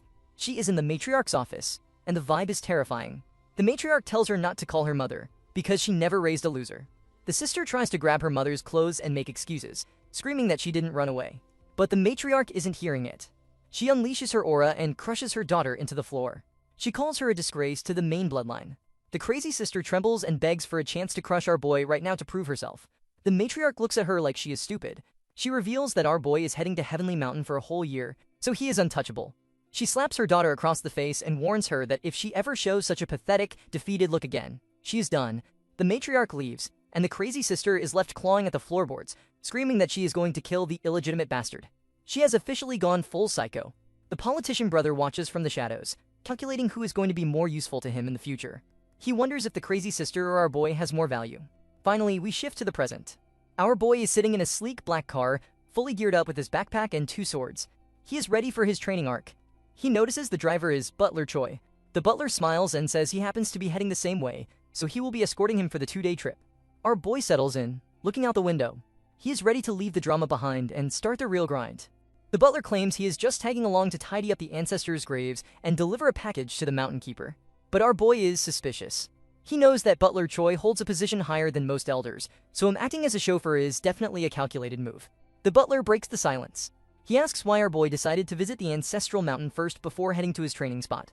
Our boy plays the good grandson card, saying he just wants to pay his respects to the ancestors. The butler smiles and says that is a wise decision that will make the elders happy. Then, the butler decides to drop some philosophy. He asks our boy how he would climb a mountain. Our boy answers like a typical efficiency-obsessed gamer. He says he would look only at the summit and climb as fast as possible. The butler laughs and tells him that is wrong. He explains that if you only look ahead, you get lost. You have to look back and check your surroundings to ensure you are on the right path. Our boy gets hit with a sudden realization. He understands that the butler isn't talking about hiking, he's talking about martial arts. Our boy realizes he has been speedrunning his growth, obsessed with new powers while ignoring the basics he already has. He takes the advice to heart and thanks the old man. They arrive at Steam Mountain, the resting place of the ancestors. The butler enters easily since he has a VIP pass from the former patriarch. Our boy steps through the gate and feels the atmosphere shift instantly. It feels like he just walked into a different dimension. He heads straight to the grave of the first patriarch, the clan founder. He apologizes for disturbing the dead, then he pulls out his main weapon, the Black Twilight. It is time for some lore mechanics. He reveals that this sword has 9 seals placed on it. So far, he has unlocked 3. First, proving he is the master. Second, proving his bloodline. And third, passing the naming ceremony. He places the sword under a mirror and pours water on it to trigger the next clue. The magical reaction occurs, and a single word appears on the mirror, Heavenly. Our boy connects the dots immediately. The next step of his quest is at Heavenly Mountain. It turns out the clan founder used that mountain as a training ground for his descendants. Our boy arrives at Heavenly Mountain. The mana here is thick, way denser than anywhere else. Butler Choi is already there, admiring the view. But their peaceful moment is ruined by a loud, rude voice calling them a pack of noisy dogs. A massive dude wearing sunglasses and a bushy black beard stumbles out. He looks like a homeless uncle who got lost on a hike. Our boy's bodyguards immediately draw their weapons, thinking this guy is a threat. Big mistake. The bearded man gets annoyed. He calls them weaklings and slams them into the ground before they can even blink. He screams at them for coming to his mountain without bringing a bottle of liquor as a tribute. Bro is literally beating up elite guards because he is thirsty. Butler Choi steps in to de-escalate. He tells the man he is overdoing it. The bearded man sasses him back, asking if he's got a problem. The butler sighs and introduces him to our boy. This violent, drunk hobo is the mountain keeper of Heavenly Mountain. The keeper looks at our boy and asks if this is the kid that Taishin, presumably the patriarch, sent from the outside. Our boy realizes his training arc is about to get very interesting. The keeper smiles and notes that our boy has the same vibe as the patriarch, Taishin. However, he immediately points out that our boy's eyes are weird. They sit down to drink, and the keeper laughs, saying the way our boy slurps his liquor is interesting. The butler is just happy the old man likes the gift, but our boy notices that the keeper has already downed 7 bottles of expensive wine. He realizes this guy is a total alcoholic. The keeper asks why a brat like him would come to this hellhole to train. Our boy says he volunteered. The keeper scoffs, using his powers to read our boy's face. He sees the 4 pillars of destiny and realizes that our boy has a twisted fate full of misfortune. He asks what our boy plans to do with his 1 year here. Our boy stays silent, knowing his father is probably listening in somehow. Later that evening, the butler and the keeper have a private chat while the guards recover from getting beat up earlier. The butler asks the keeper if he has read the celestial signs. The keeper complains, saying he only helped because he owes the clan a debt for over 10 bottles of expensive liquor. He slams his drink down and drops a heavy prophecy. He says the gate of the heavens has opened, humanity has peaked, and now chaos is coming. He tells the butler not to make a fuss and just follow the natural order. The keeper then asks if the butler is worried about our boy entering that place, calling him a fledgling. The butler just smiles and says even the mountain keeper might find the kid entertaining. Our boy steps into a blue portal located inside a massive tree trunk. He realizes this place is amazing, noting that the tree connects to the training ground in the keeper's house. He correctly deduces that this is the clinic of a Dekibi, a mythical goblin. Our boy starts stretching and analyzes his build. He realizes he is lacking a lot. He has 1 year to master everything: magic techniques, weapon arts, the boundless dagger, his magic eyes, his sixth sense, and his dark energy. It is a massive list of chores. He sets a goal for himself. He will do 1,000 repetitions of everything. If he can't get it right by then, he will keep doing it until he does. The keeper watches him from his house and is actually disturbed. He admits he has never seen a kid like this before. He watches our boy train until his bones fracture, then jump into the healing water, only to immediately go back to breaking his body again. The keeper notes that this isn't training, it is self-harm. He realizes that our boy was originally destined to die young or suffer a freak accident. But by defining his nature, our boy is forcibly rewriting his own fate. The keeper shakes his head, thinking the family bloodline is so cursed that even the heavens are fed up with them. We jump forward 3 months. The keeper is bored out of his mind. He complains that watching our boy do basic training all day is dull. He says our boy only visits him to ask for permission to pick herbs and hasn't said much else. Suddenly, he hears a massive noise, like a beast screaming. The keeper is confused, wondering if a spirit beast is acting up. He realizes his detection barrier should have stopped any intruders. He runs outside and sees exactly what is happening. Our boy is trying to eat the spirit beast. The keeper bursts open the doors and screams at him to stop. He asks if the brat is insane. Our boy turns around. He looks different. He has hit a growth spurt and is now 14 years old. He looks at the keeper calmly and asks him to step aside for a moment so he can finish his hunt. My man is trying to turn a mythical creature into lunch, and he is polite about it. Loving the story so far? A like and subscribe are very much appreciated. It really helps the channel grow and lets me get these recaps out to you even faster. Thanks a lot and let's get back into it. The Mountain Keeper is absolutely losing his mind. He screams at our boy, asking if he has lost his sanity for trying to turn a sacred spirit beast into lunch. He points out that our boy was using high-level movement techniques just to chase a fluffy mascot. Our boy stops and looks at the Keeper with dead eyes. He asks why he shouldn't kill it. The Keeper is baffled, calling him a nutjob, but then our boy drops the accusation. He points a finger at the spirit beast, whose name is Bucky, and reveals that the little thief stole his potion ingredients. The Keeper tries to defend his pet, but our boy starts listing the inventory like a grocery receipt. He lost a 40-year-old wild ginseng, a tuber fleece flower, and a dragon scale flower. He explains that he lost hours of sleep brewing that potion, and Bucky just slurped it up like a smoothie. The Keeper realizes he is in the wrong. He tries to argue that he gave permission to gather the herbs anyway, so it's no big deal. But our boy hits him with the logic. He argues that since this is the Keeper's territory, failing to manage his pet makes it his fault. The Keeper gets frustrated and throws his hands up. He tells our boy to stop guilt-tripping him and offers to compensate him for the loss. He says he will do anything our boy asks. Our boy immediately stops looking sad and cracks a grin. He was waiting for those exact words. He tells the Keeper that there are exactly 2 things he needs help with. My man just gaslit a legendary martial artist into doing his bidding. We cut to the training montage. Our boy is facing off against a massive spider queen. But this isn't a real monster. It's an illusion created by the Keeper's magic. Our boy locks in. He decides to test his combo. He activates Enhanced Energy Art and unleashes a move called Green Razor Wind. He slashes the Spider Queen in half instantly. But he isn't satisfied. He complains that the illusion was too weak. The Keeper is sitting on the sidelines, annoyed that he has been reduced to a tech support guy for a teenager. He tosses a magical talisman and tells our boy to visualize a target from his memory. Our boy focuses. A figure materializes in front of him. It is the image of a powerful warrior, likely his older brother or a rival he wants to crush. He spends the next 4 hours battling this ghost, pushing his spiritual energy to the limit. The Keeper watches him from a distance and is genuinely impressed. He notes that our boy didn't just get stronger physically. His movements have become refined. In just 3 months, he is transformed from a scrappy kid into a sturdy warrior. But the Keeper is still suspicious about one thing: the weapon our boy is using. Later, our boy is relaxing in the hot spring, soaking in the healing water. He sighs, thinking that without this cheat code water, his body would have broken down weeks ago. He wishes he could bottle the stuff and take it home. Suddenly, he senses a presence. He didn't even hear anyone approach. It is the Mountain Keeper, who just slides into the water next to him. And of course, the old man is eating hard-boiled eggs in the bath. Absolute uncle behavior. The Keeper tells him to relax and sit back down. He says he has a question.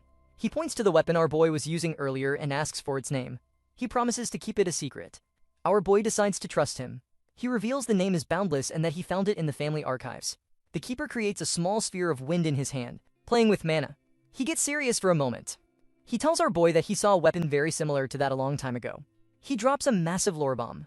He mentions that in the distant past, there was a shaman who could communicate with spirits and read the stars in the sky. It seems our boy's weapon is connected to some ancient, mystical history that the clan has forgotten. The plot just got a lot thicker. The Keeper tells our boy about a legend from the distant past. He speaks of a shaman who carried a mysterious stone that could change its shape freely. With just that stone, the shaman became the greatest sorcerer of his time, performing miracles without asking for anything in return. But, as usual with overpowered items, there was a catch. The stone eventually consumed him. The shaman lost his mind and went on a rampage like a wild beast. Since he was basically unkillable, the people couldn't destroy him, so they gathered the power of many sorcerers and sealed him away on an island at the eastern end. Our boy listens and realizes this sounds similar to a legend he read in the library about the Thousand Demons Mountain, but the details are slightly different. He deduces that the Boundless Dagger and the stone are separate objects, but they are definitely related. The Keeper sniffs the air and says our boy smells just like that shaman, a scent that isn't human, beast, or spirit. He warns our boy that Boundless is a foreign object with no known identity, and suggests he throw it away before it eats his soul. Our boy just smiles. He tells the Keeper that when he first got his magic eyes, his father, the Patriarch, said the same thing and offered to seal them. Our boy refused then, saying if power is given to him, he will subdue it and use it. He tells the Keeper that Boundless is no different. The Keeper calls him arrogant for talking back to the Patriarch like that. He decides that if our boy won't listen to reason, he has to use force. The Keeper summons his weapon and points it right at our boy's face. He threatens to take the dagger by force to save him. The atmosphere gets tense. The Keeper warns that he hasn't swung his weapon in a while, so he might accidentally take an arm off. But our boy doesn't even flinch. He just looks at the Keeper with a calm smile and tells him that he won't do it. Why? Because the Keeper would be breaking his oath. Our boy drops the facts. He reveals that he knows the Keeper swore an oath to the clan founder to protect the mountain and assist the trainees, not hurt them. He calls the Keeper out for bluffing to test his resolve. The Keeper freezes. He realizes our boy did his homework. He gets frustrated, lowers his weapon, and grumbles that our boy is an insulting brat who survives on his wits and tongue. He admits that he was only half bluffing though. He asks why our boy didn't try to fight back. Our boy grins and says he didn't feel the same murderous intent from the Keeper that he felt in the story about the shaman. He thanks the Keeper for the concern, but reminds him that pointing a weapon at a trainee is a serious offense. He jokes that he is the type to hold a grudge. The Keeper yells at him, asking if he's the type who would flip off the Grim Reaper. Honestly? Yes, he absolutely is. Later that evening, our boy is back in his room, doing what he does best, analyzing his loot. He transforms Boundless into different shapes. He is trying to unlock the memories stored inside his weapons. He pulls out the Artisan Sword, a gift he received from his politician brother, Jayhawk. This sword is imbued with innate energy. Our boy realizes that Boundless has a new ability. It can copy the skills of other weapons it absorbs. He tests it out and realizes he can now use the transfer ability, basically a short-range teleport or item swap. He thinks that simply copying the shape isn't enough. He has to absorb the dark energy to get the skills. He realizes Boundless is basically a cheat code that lets him have infinite weapon skills if he feeds it enough high-tier gear.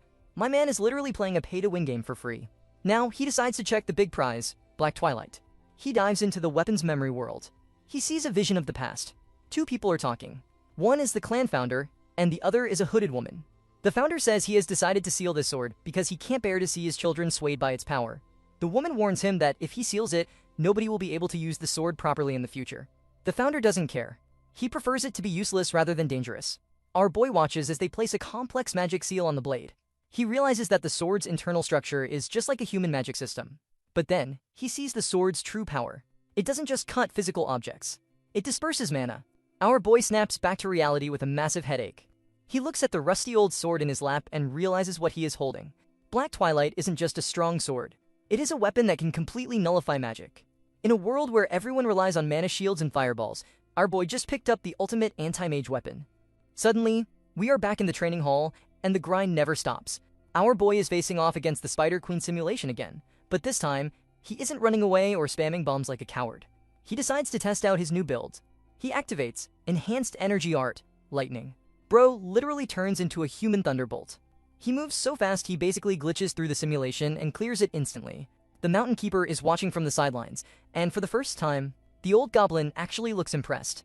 He admits that this is the first time our boy has ever truly beaten him in a spar. Our boy respawns from the simulation and hits him with the sass immediately. He asks the old man if he finally realizes that he can beat him anytime, anywhere. The Keeper calls him an annoying bastard, but he acknowledges the gains. It only took 7 months of hellish grinding, but our boy finally got good. The Keeper asks what the plan is now. He assumes our boy wants to learn a new ultimate move or something, but our boy shakes his head. He says he is done training. The Keeper gets all excited, thinking our boy is finally going to take a vacation. He says that's a great idea because he needs a break too. Honestly, the old man just wants to go back to eating hard-boiled eggs in peace. But of course our boy is a workaholic maniac. He corrects the Keeper instantly. He isn't taking a break. He declares that it is time for him to take the trial. He wants to enter the Bloodless Dream. Now let's pause for a second. The narration explains that the Bloodless Dream is a special trial space created by the clan founders specifically for the successor of the Steam Martial Crown. It combines the sacred power of Heavenly Mountain with high-level goblin sorcery. And the Mountain Keeper? He is bound by a pact to act as the admin for this private server. The Keeper sighs. He asks if our boy is absolutely sure about this. He warns him that his current stats are not high enough to clear this dungeon. He basically tells him it's a suicide mission. But our boy insists that he has been preparing for this moment. The Keeper looks at him and realizes he can't stop him. He admits that while his skills might be lacking, his mental state is ready. So he officially grants permission. He grants the 9th child of the Steam Martial Lee clan access to the server. Just then, they head to a cave entrance. Our boy is confused because this is literally just the hallway to the Keeper's bedroom. But the Keeper activates his massive mana, and reality shifts. A huge, mystical door materializes out of thin air. The Keeper gives him the rules. Once you enter the Bloodless Dream, there is no logging out. You can't leave until the trial is over, win or die. Our boy nods and says he'll be back soon. The Keeper waves him off, telling him to take his time because he is such an eyesore. You can tell the old goblin is going to miss him, even if he pretends he hates him. Our boy steps into the light. Inside the dimension, he feels an overwhelming pressure. He realizes he is standing in the presence of a legend. He is facing the projection of the first patriarch, Lee Hilhone. This guy is the OG, the martial god, the Dragon Slayer. Some people think he is a fictional character because his feats are so absurd. Our boy feels like the presence is so real that the guy might actually be alive. The system announces the objective. This trial only happens once every few generations. The clear condition is simple: defeat the recreated version of the founder at age 15. Our boy locks in. He thinks, okay, he's 15, I can do this. I'm built different. Bam. Our boy is dead. He didn't even see it coming. He respawns in the realm, clutching his chest. He is confused. He realizes he was stabbed directly in the heart. He analyzes the replay in his head. He wasn't being careless. In previous trials, even when he got beheaded, he understood how he died. But this? He has no idea what just hit him. He calms down and thinks it over. The founder didn't use a grand secret technique. He didn't use a buff scale. He realizes the terrifying truth. The founder struck his blind spot with such absolute precision that it bypassed his sixth sense. Even with his cheap code eyes, he couldn't track it. Our boy realizes the founder can see through every single one of his movements. He grips his weapon, boundless, and watches the 15-year-old monster approaching him again. He laughs nervously, admitting he doesn't know if this is even winnable. Meanwhile, back at the main house, the snitches are already reporting to the Patriarch. A subordinate informs the Patriarch that our boy has entered the gate after 10 months. The Patriarch is actually surprised.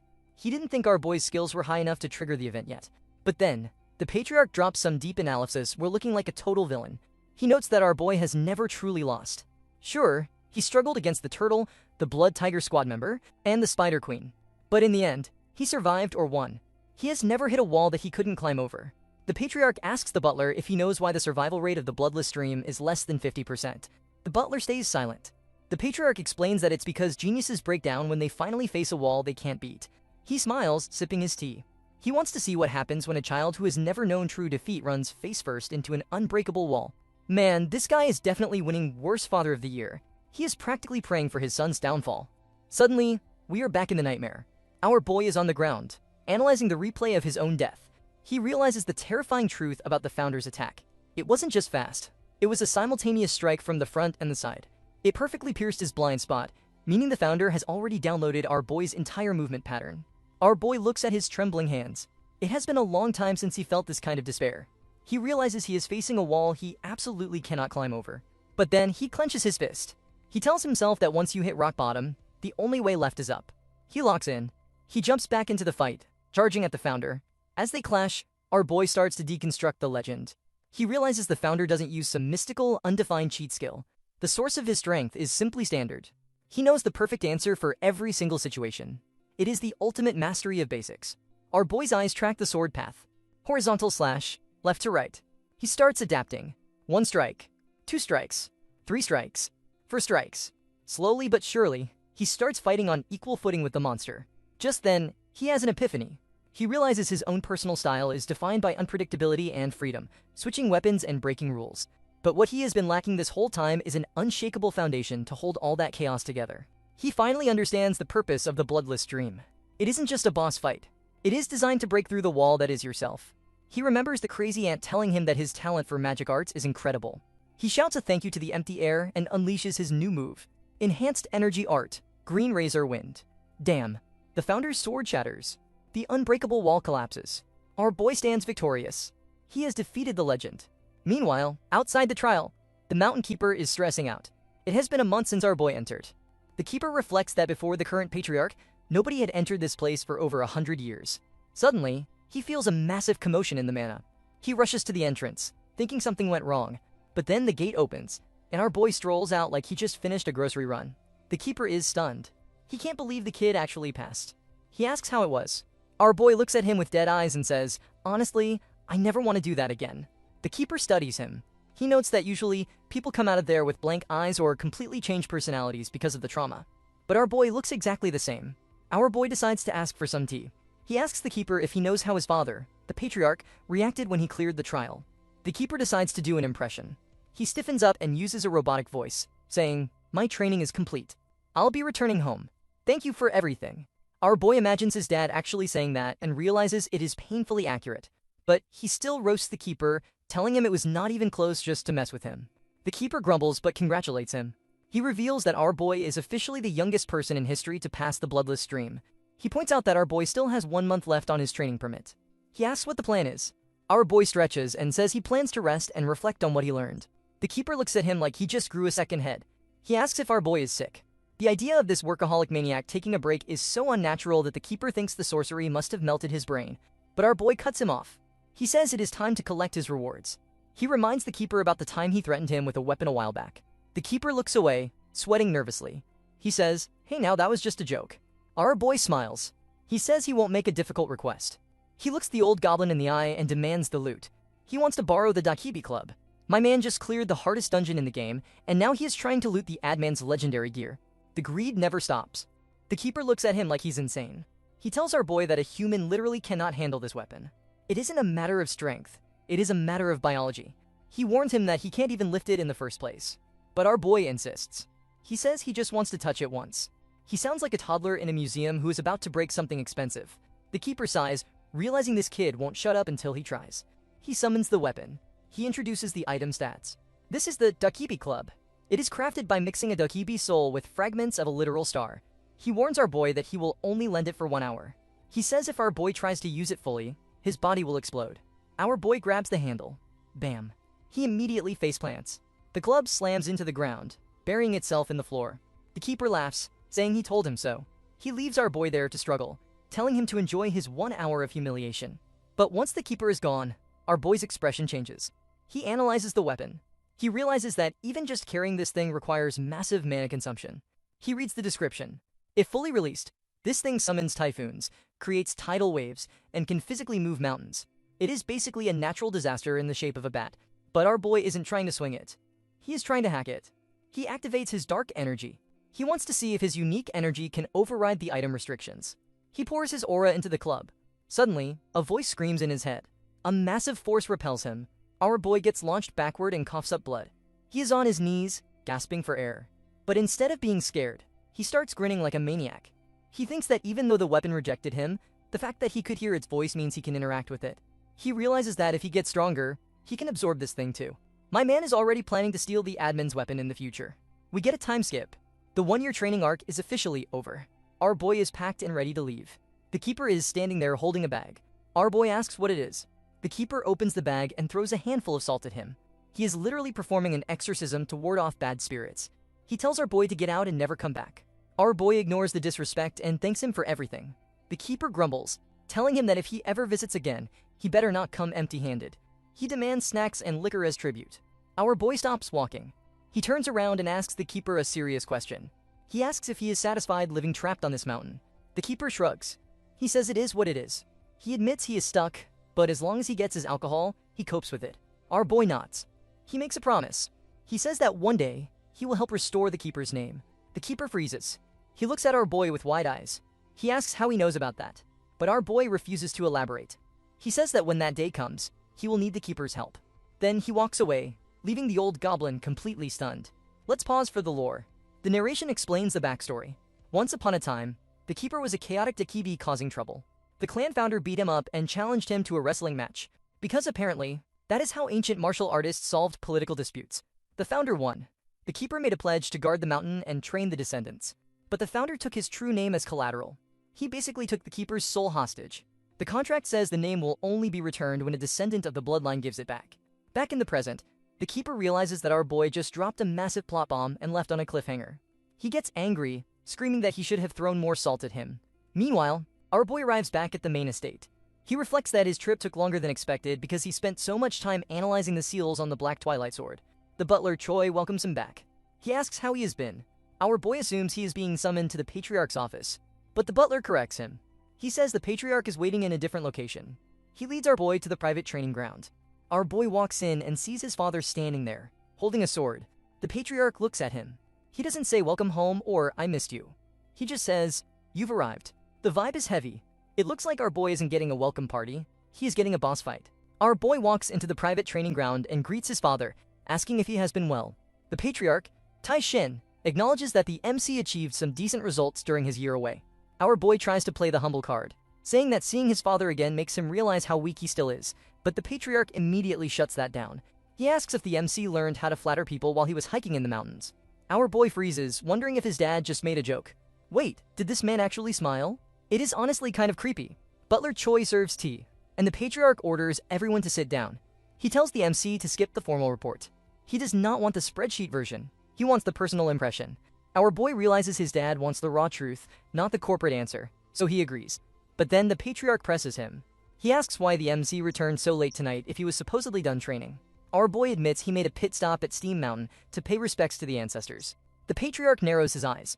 He accuses the MC of clout chasing, asking if he visited the graves just to show off to the elders and boost his reputation. He releases his pressure, his aura, and it is suffocating. Our boy struggles under the weight but stands his ground. He admits that, yeah, part of it was political. He explains that since he is an illegitimate child, words are not enough. He needed to show through actions that he carries the Saint Martial bloodline. Patriarch listens and decides to let it slide this time, warning him not to let his confidence turn into arrogance. But wait, there is a plot twist. The patriarch says there is one more thing the MC forgot to mention. He points out that he gave permission for the Heavenly Mountain training, but he definitely did not sign a permission slip for the Bloodless Stream. He knows. He knows the MC entered the secret trial unauthorized. He declares that because the MC deceived him, he must be punished. He leads our boy to the center of the training ground and tells him to pick up his weapon. He wants to see everything the MC learned. It looks like the boss battle is officially starting. Our boy grabs his weapon. Realizing his dad knew everything from the start, he decides to do a stat check. He activates his magic eyes to scan the patriarch. But he gets a 404 error. He sees absolutely nothing. No mana flow, no aura, just a void. He realizes the level gap is so massive that his cheat code eyes are useless here. He decides to stop analyzing and just go full aggro. He figures there is no point in testing the waters against a monster like this. He activates Boundless and unleashes the first form Demon Slayer. He stacks buffs on top of it, imbuing the blade with the aura of bitter winds and freezing cold that he mastered in the mountains. He puts everything he has into this one strike, hoping to at least scratch the old man. He swings. The patriarch deflects it effortlessly. He does not even break a sweat.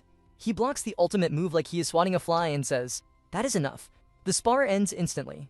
The patriarch looks at the MC and asks if this fighting style is the answer he found after meeting the founder. Our boy stands tall and confirms it. He explains his philosophy. It is not about flashy tricks. It is about breaking his talent over and over again, shattering it and refining it until it forms an unshakable, solid foundation.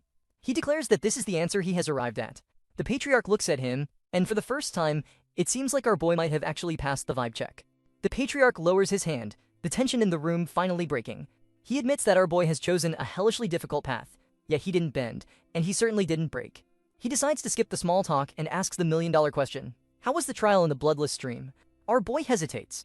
He tells his father that he can't describe it in words. Usually, that would be a failing grade, but the patriarch nods in approval. He says that if you can explain it easily, it means the power hasn't truly become yours yet. However, he calls our boy out on one thing. That attack just now? It wasn't his best effort. Our boy admits it instantly.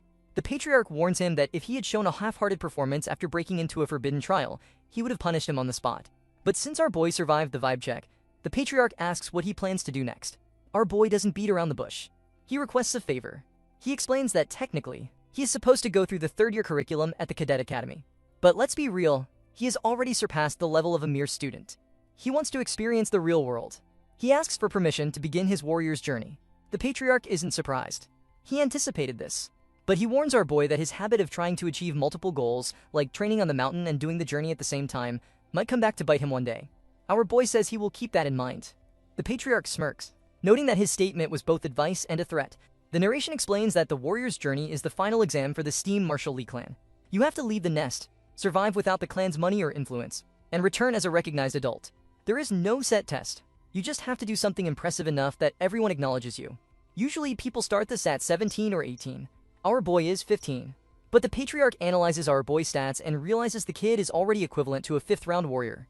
He knows our boy cannot be confined by normal standards, so he grants permission.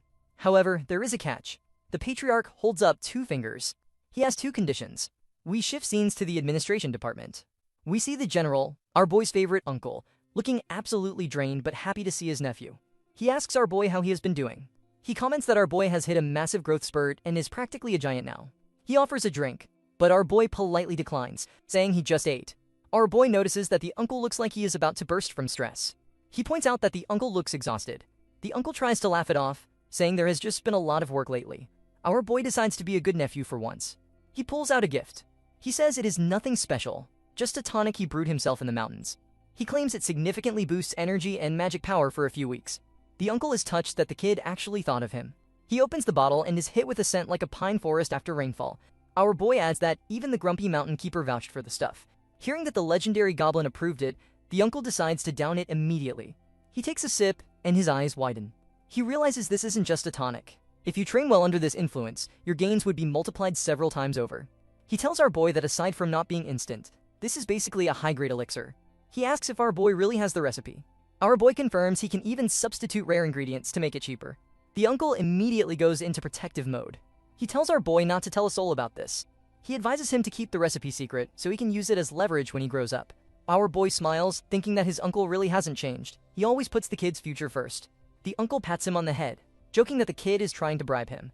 He says he will gladly let himself be used by his favorite nephew. But then he gets serious.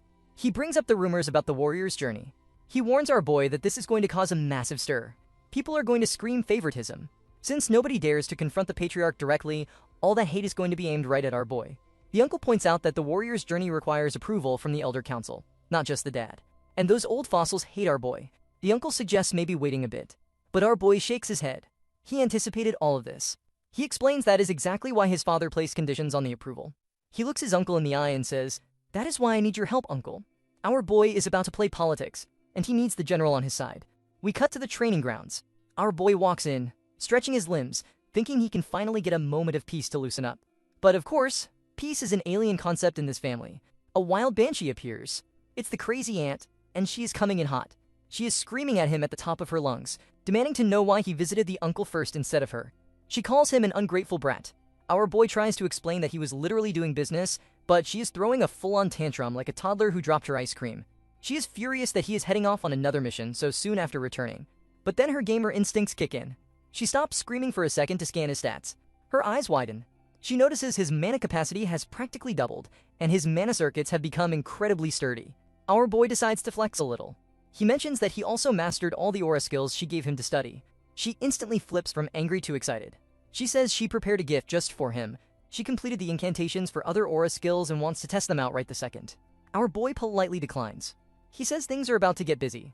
The aunt pouts, complaining that he is still playing favorites with the uncle. Suddenly, a new challenger approaches. It's the eldest brother, Lee Myung-jong.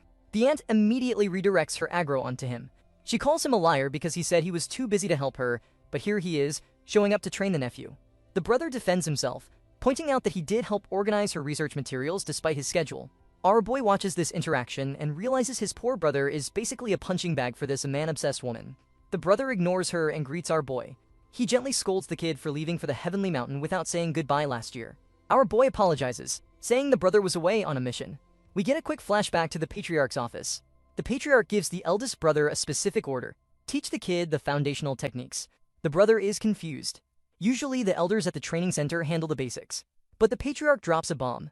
He reveals that our boy entered the bloodless stream. The brother is shook. He admits that even he couldn't take that test at age 15. The Patriarch explains that because our boy grew too fast, his foundation is shaky. He needs to be grounded. The brother realizes the Patriarch's true intention. He wants to create a rivalry. He wants the older brother to feel the heat of the younger monster catching up to him. Back in the present, the brother looks at our boy. He thinks to himself that he won't be upset if this kid surpasses him. In fact, he is just proud. Bro is honestly too wholesome for this toxic jam pool. He tells our boy that he is the only one with a succession license and enough free time to teach him properly. This is the first condition the father set: master the basics. The brother points out that if the elders taught him, they would probably try to sabotage him with some petty schemes. Our boy nods, remembering all the times the clan tried to kill him or fail him during exams. He thanks his brother genuinely, but the aunt is still standing there, feeling like a third wheel. She shouts, asking why they are ignoring the adult in the room. She gets angry again and threatens to leave. Our boy knows exactly how to handle her. He activates his manipulation skill. He asks her if she isn't going to train with him tonight. He lays it on thick, saying he can't miss the chance to work with a globally renowned expert in mana techniques. He asks her to wait just a little longer. The aunt instantly melts. She blushes and says she supposes she has no choice since she is such an understanding aunt. Then she leaves, whispering that her K-drama is about to start anyway. Priorities, people. The world can burn, but she needs to see if the main couple kisses. Once she is finally gone, the brother draws his sword. He tells our boy to lock in. It is time to fulfill the father's conditions perfectly. The real training begins now. We skip forward a week, and the training montage is in full swing. The narration tells us that the eldest brother, Lee Myung-jong, isn't exactly a gentle teacher. He spends about 2 seconds explaining stances and theories, and then he goes straight into violence. The only break our boy gets is a split second to catch his breath before the next attack comes flying in. It's an endless spawning session that feels less like practice and more like a survival horror game. The brother tells our boy that allowing the body to learn through pain is way more meaningful than using words. He scolds our boy, asking if he is just watching with his magic eyes instead of actually moving. Our boy charges in, but he is struggling. He thinks that even though his cheek cone eyes can see the flow of mana perfectly, his hardware is lagging. His body just can't keep up with the data. The brother's sword strikes are coming in from angles that should be physically impossible. Our boy thinks that neither muscles nor joints should be able to bend that way without snapping. The brother interrupts his train of thought. He asks if our boy thinks the last move was overexerting. Then, he launches another attack and drops a lore bomb. He explains that the body of a Steam Martial Lee clan member is tougher than a normal human. He brings his sword inches from our boy's eye, forcing a dodge. As our boy barely evades, the brother analyzes him. He realizes the kid is already adapting. Since his fundamentals are solid, he is downloading the new patch notes instantly.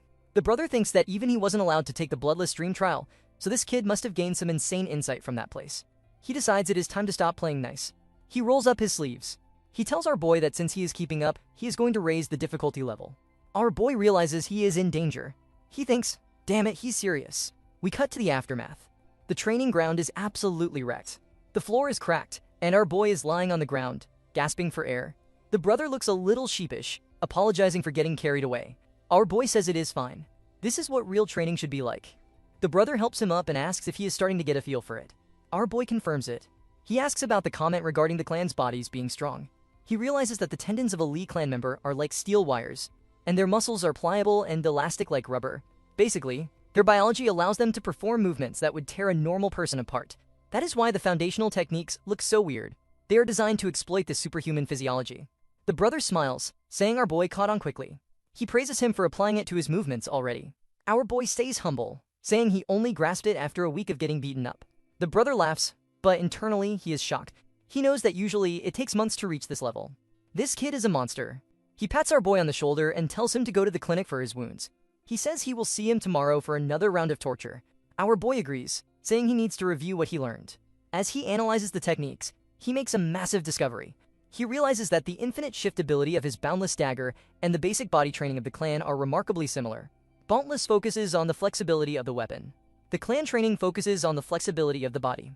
He deduces that they must stem from the same origin. He recalls the memories he saw inside the dagger. It confirms his suspicion that the weapon is deeply connected to the clan's history. Our boy puts on a determined face.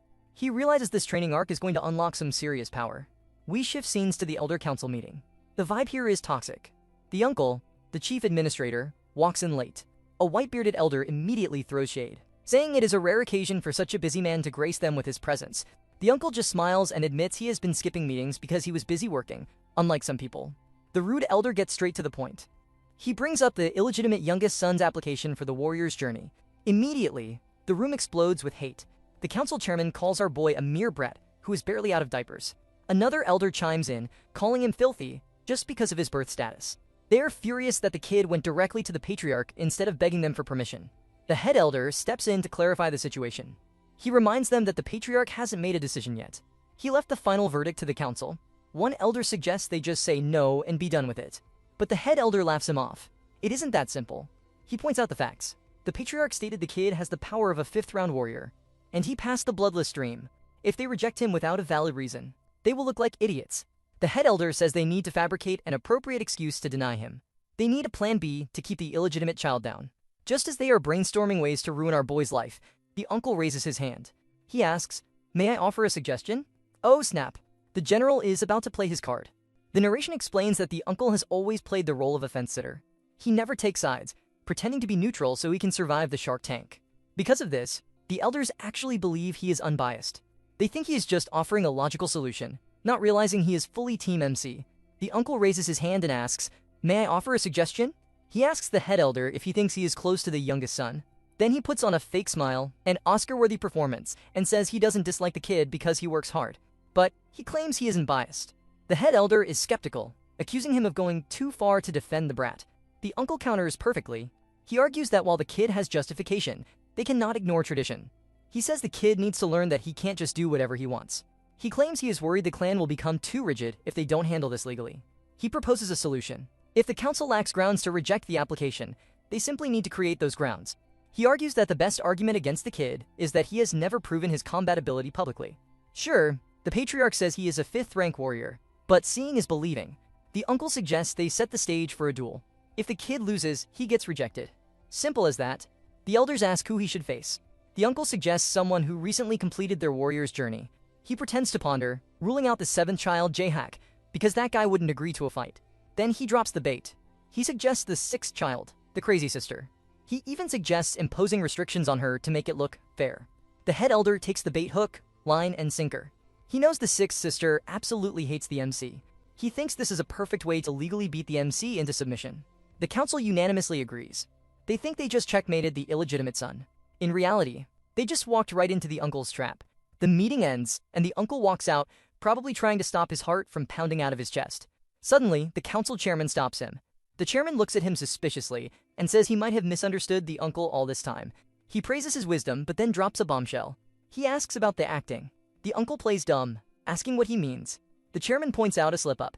The uncle kept calling him the youngest, while everyone else called him the bastard. He realized the uncle respects the kid. The uncle doesn't answer. He just walks away, sweating bullets. That was too close. We get a time skip. 3 weeks later, we are back at the Steam Marshal Hall.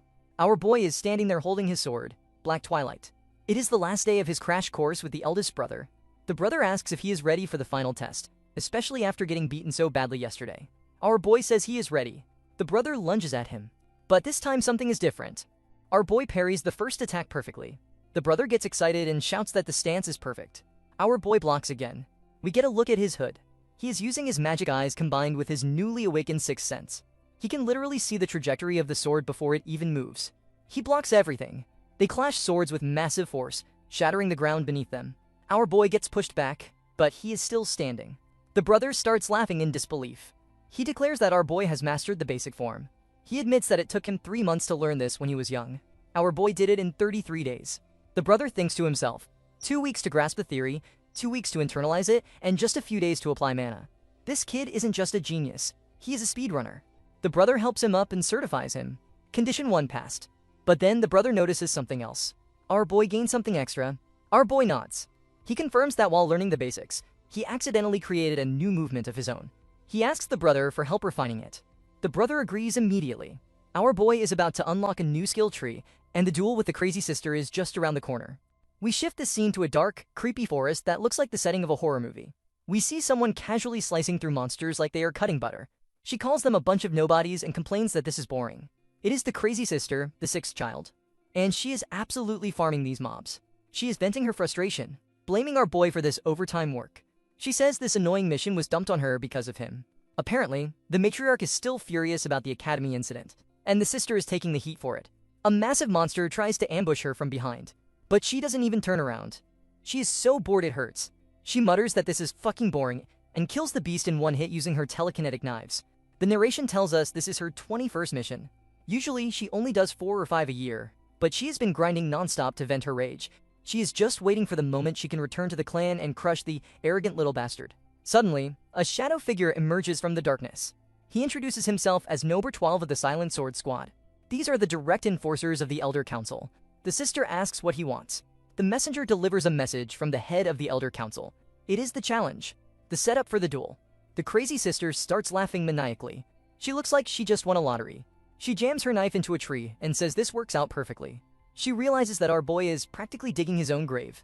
She tells the messenger to relay her acceptance. She pulls her knife out of the tree and vows to trample our boy into the dirt. She is officially entering her villain arc. We cut to the next day at the administration office. Our boy walks in, apologizing for being late. He says his training went a little longer than expected. The uncle is there, looking happy but stressed as always. He asks if our boy has mastered the basic techniques yet. Our boy mentions he still has a few experiments to run. They sit down, and the uncle gets serious. He brings up the schedule for the upcoming duel.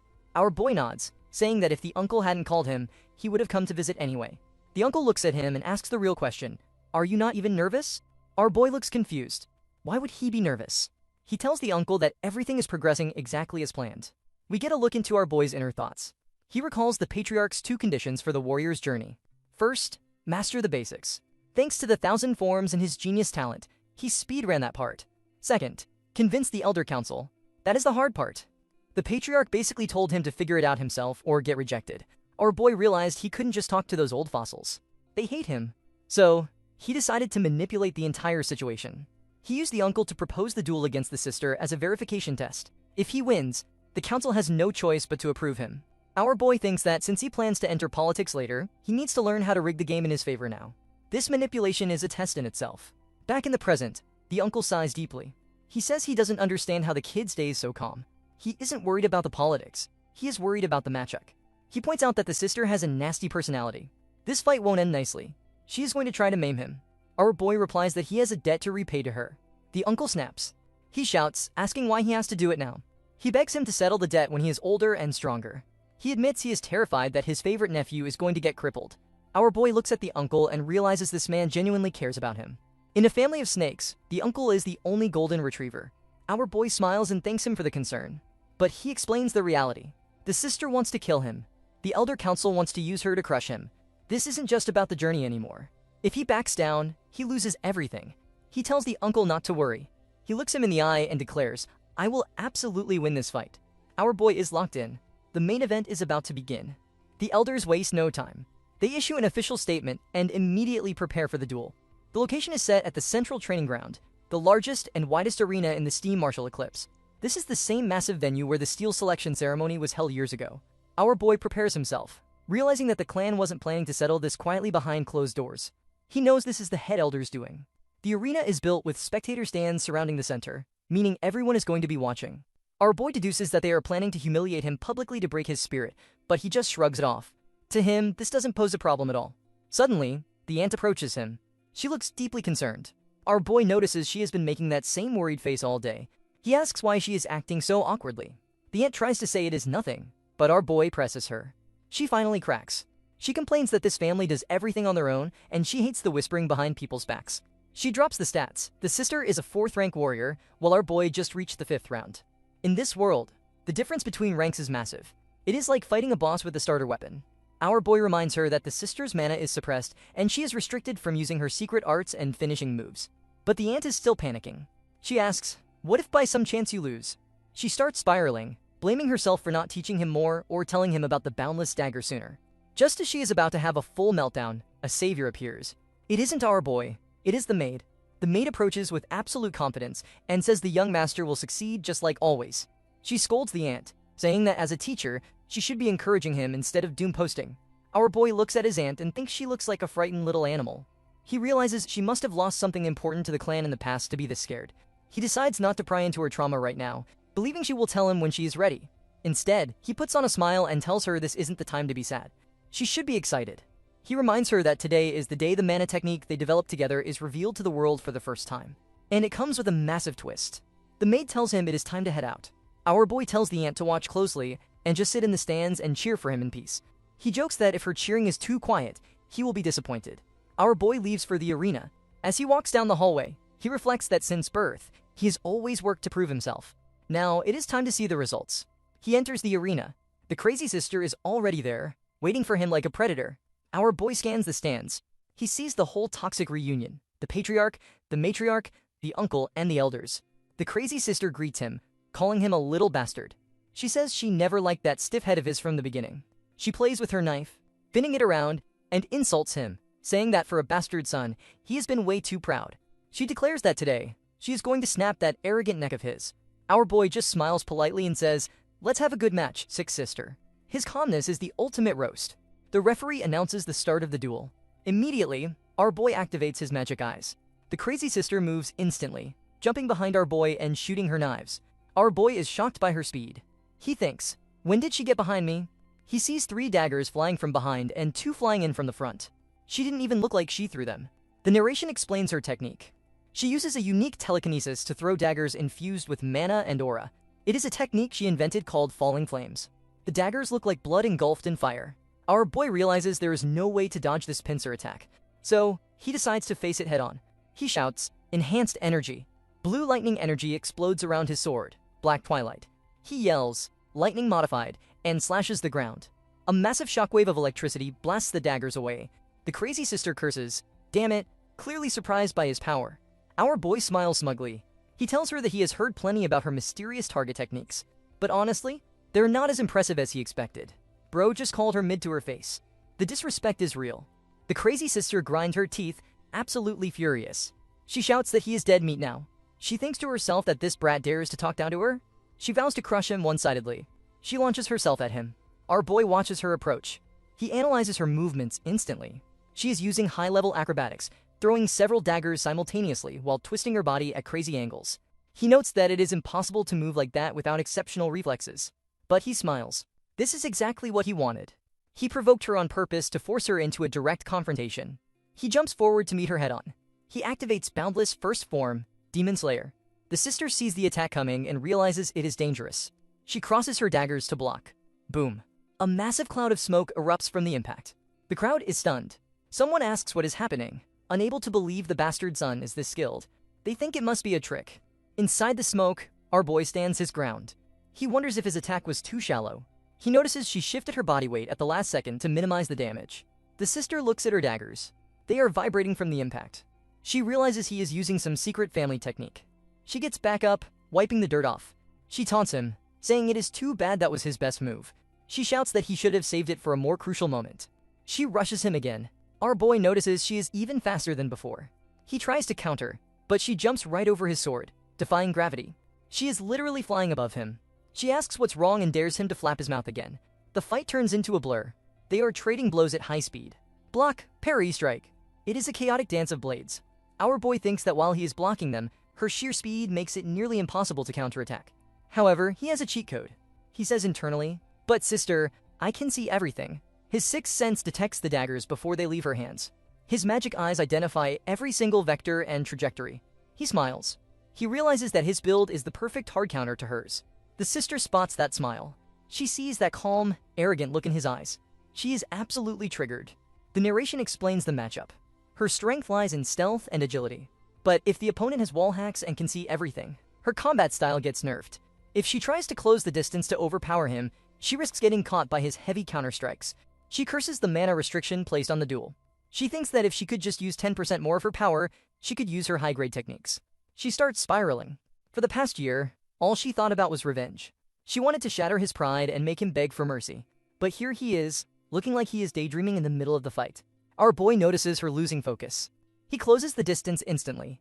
He whispers that she shouldn't be distracted right now. He swings his sword. She blocks it, trembling under the weight. She snaps. She decides to cheat. She screams that she didn't plan to use this, but he leaves her no choice. Suddenly, a strange fire erupts around her. Our boy feels his magic circuits getting restricted. The sister laughs triumphantly. She shouts that even a useless worm like him should realize he can't win without mana. Our boy is confused. Did she just hack his mana? The narration explains her special ability, Mana Twisting. It twists the opponent's magic flow, causing massive confusion in their control. Unless your maximum mana capacity is infinitely higher than hers, you get silenced. Even if you know it is happening, you can't stop it. She shouts that it is over for him now. But our boy just looks at her. He thinks there is one thing she doesn't know. Suddenly, his sword lights up again. The sister freezes. She screams, asking how he is still using magic. Our boy grins. He thinks to himself that his magic technique is fundamentally different from everyone else's.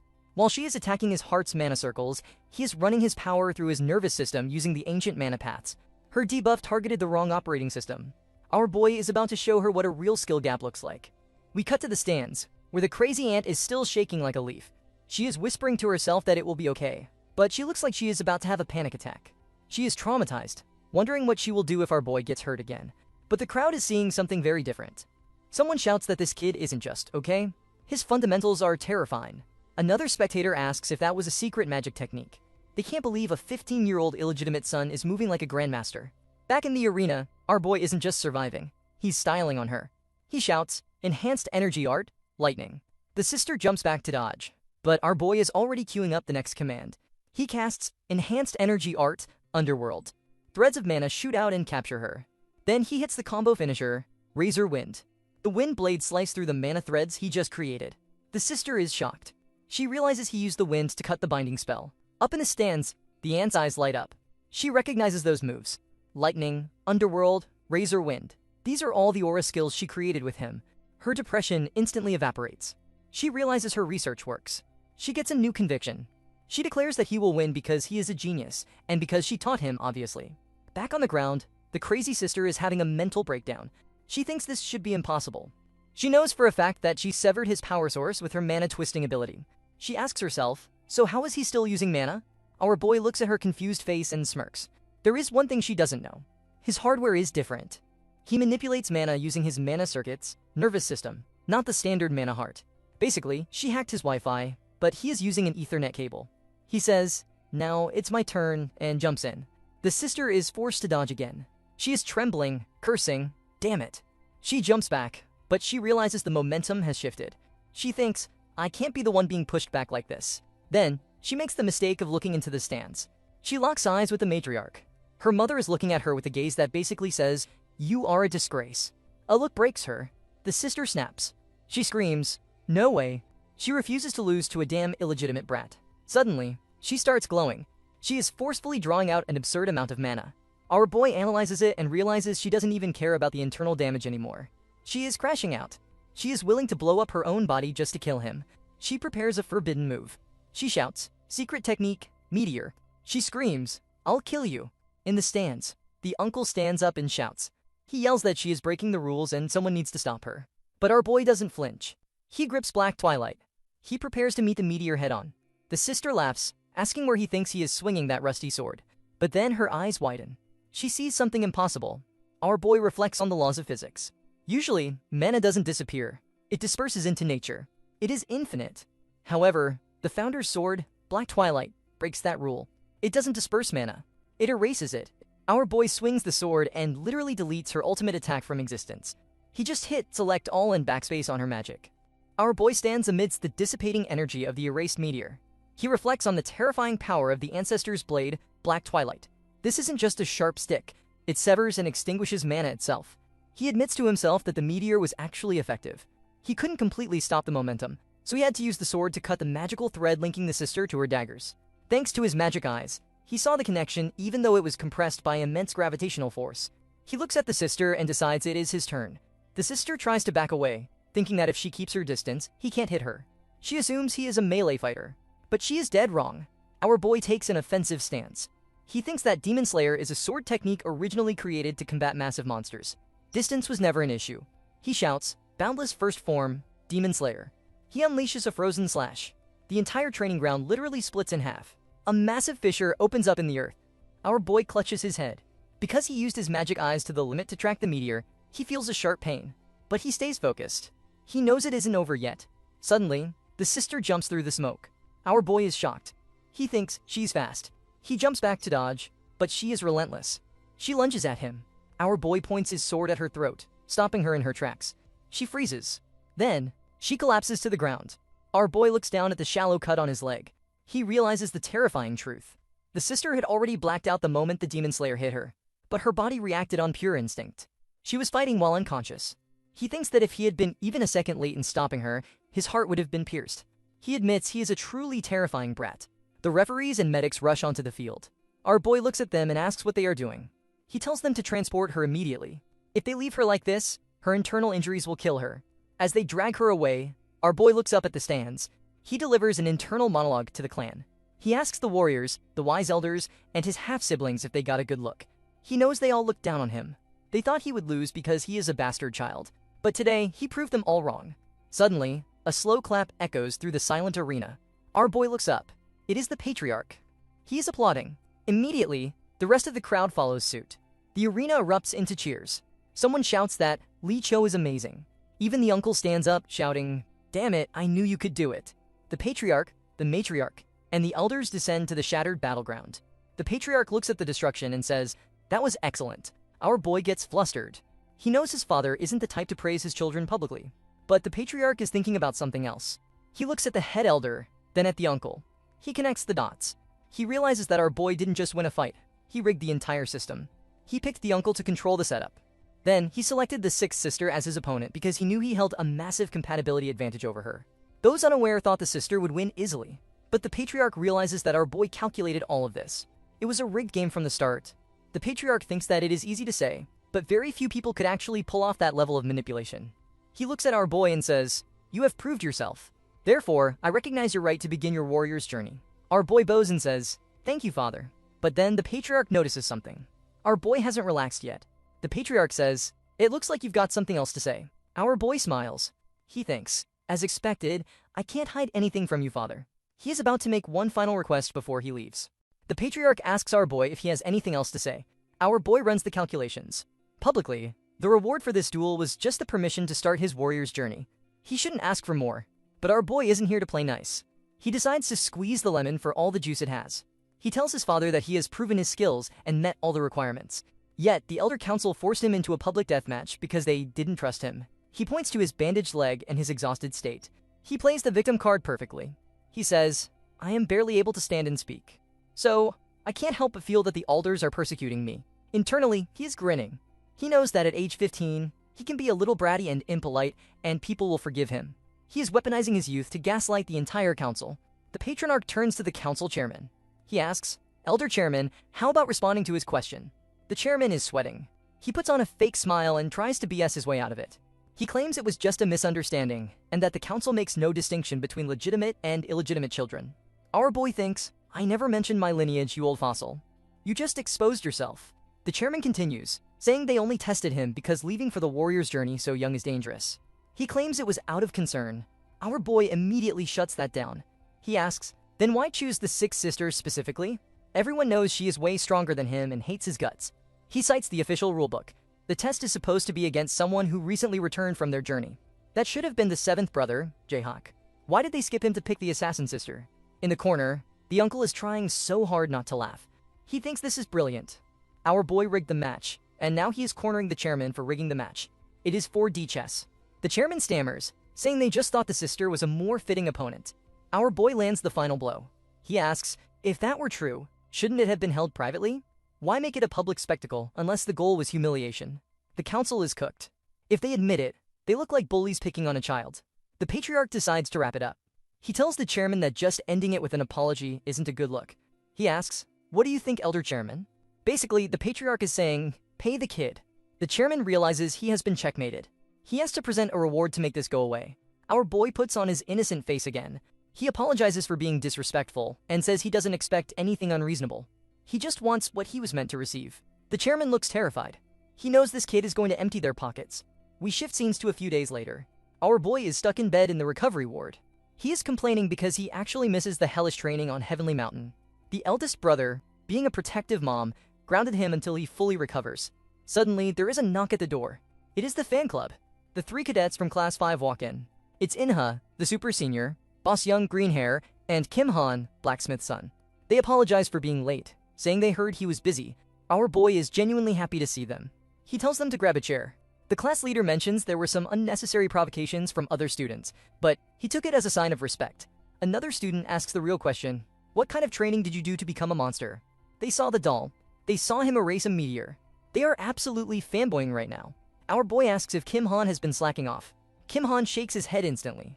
Not at all. The narration gives us a status update on the boys. Inha and Basyang got assigned to apprenticeships under the Blood Tiger Squad, Melee, and Heavenly Archer Squad, Ranged. These are elite units. But Kim Han? He is built different. He entered the training academy. He is taking both the sword and ranged weapon lessons simultaneously. It is an insane workload, but he is grinding. Our boy is impressed. Usually, Class 5 students get ignored, but his disciples are rising to the top. He tells them, "I'll be relying on you all a lot in the future." They look at him with shiny eyes and promise to grow to a level that won't bring shame to their young master. Yeah, this is definitely a cult.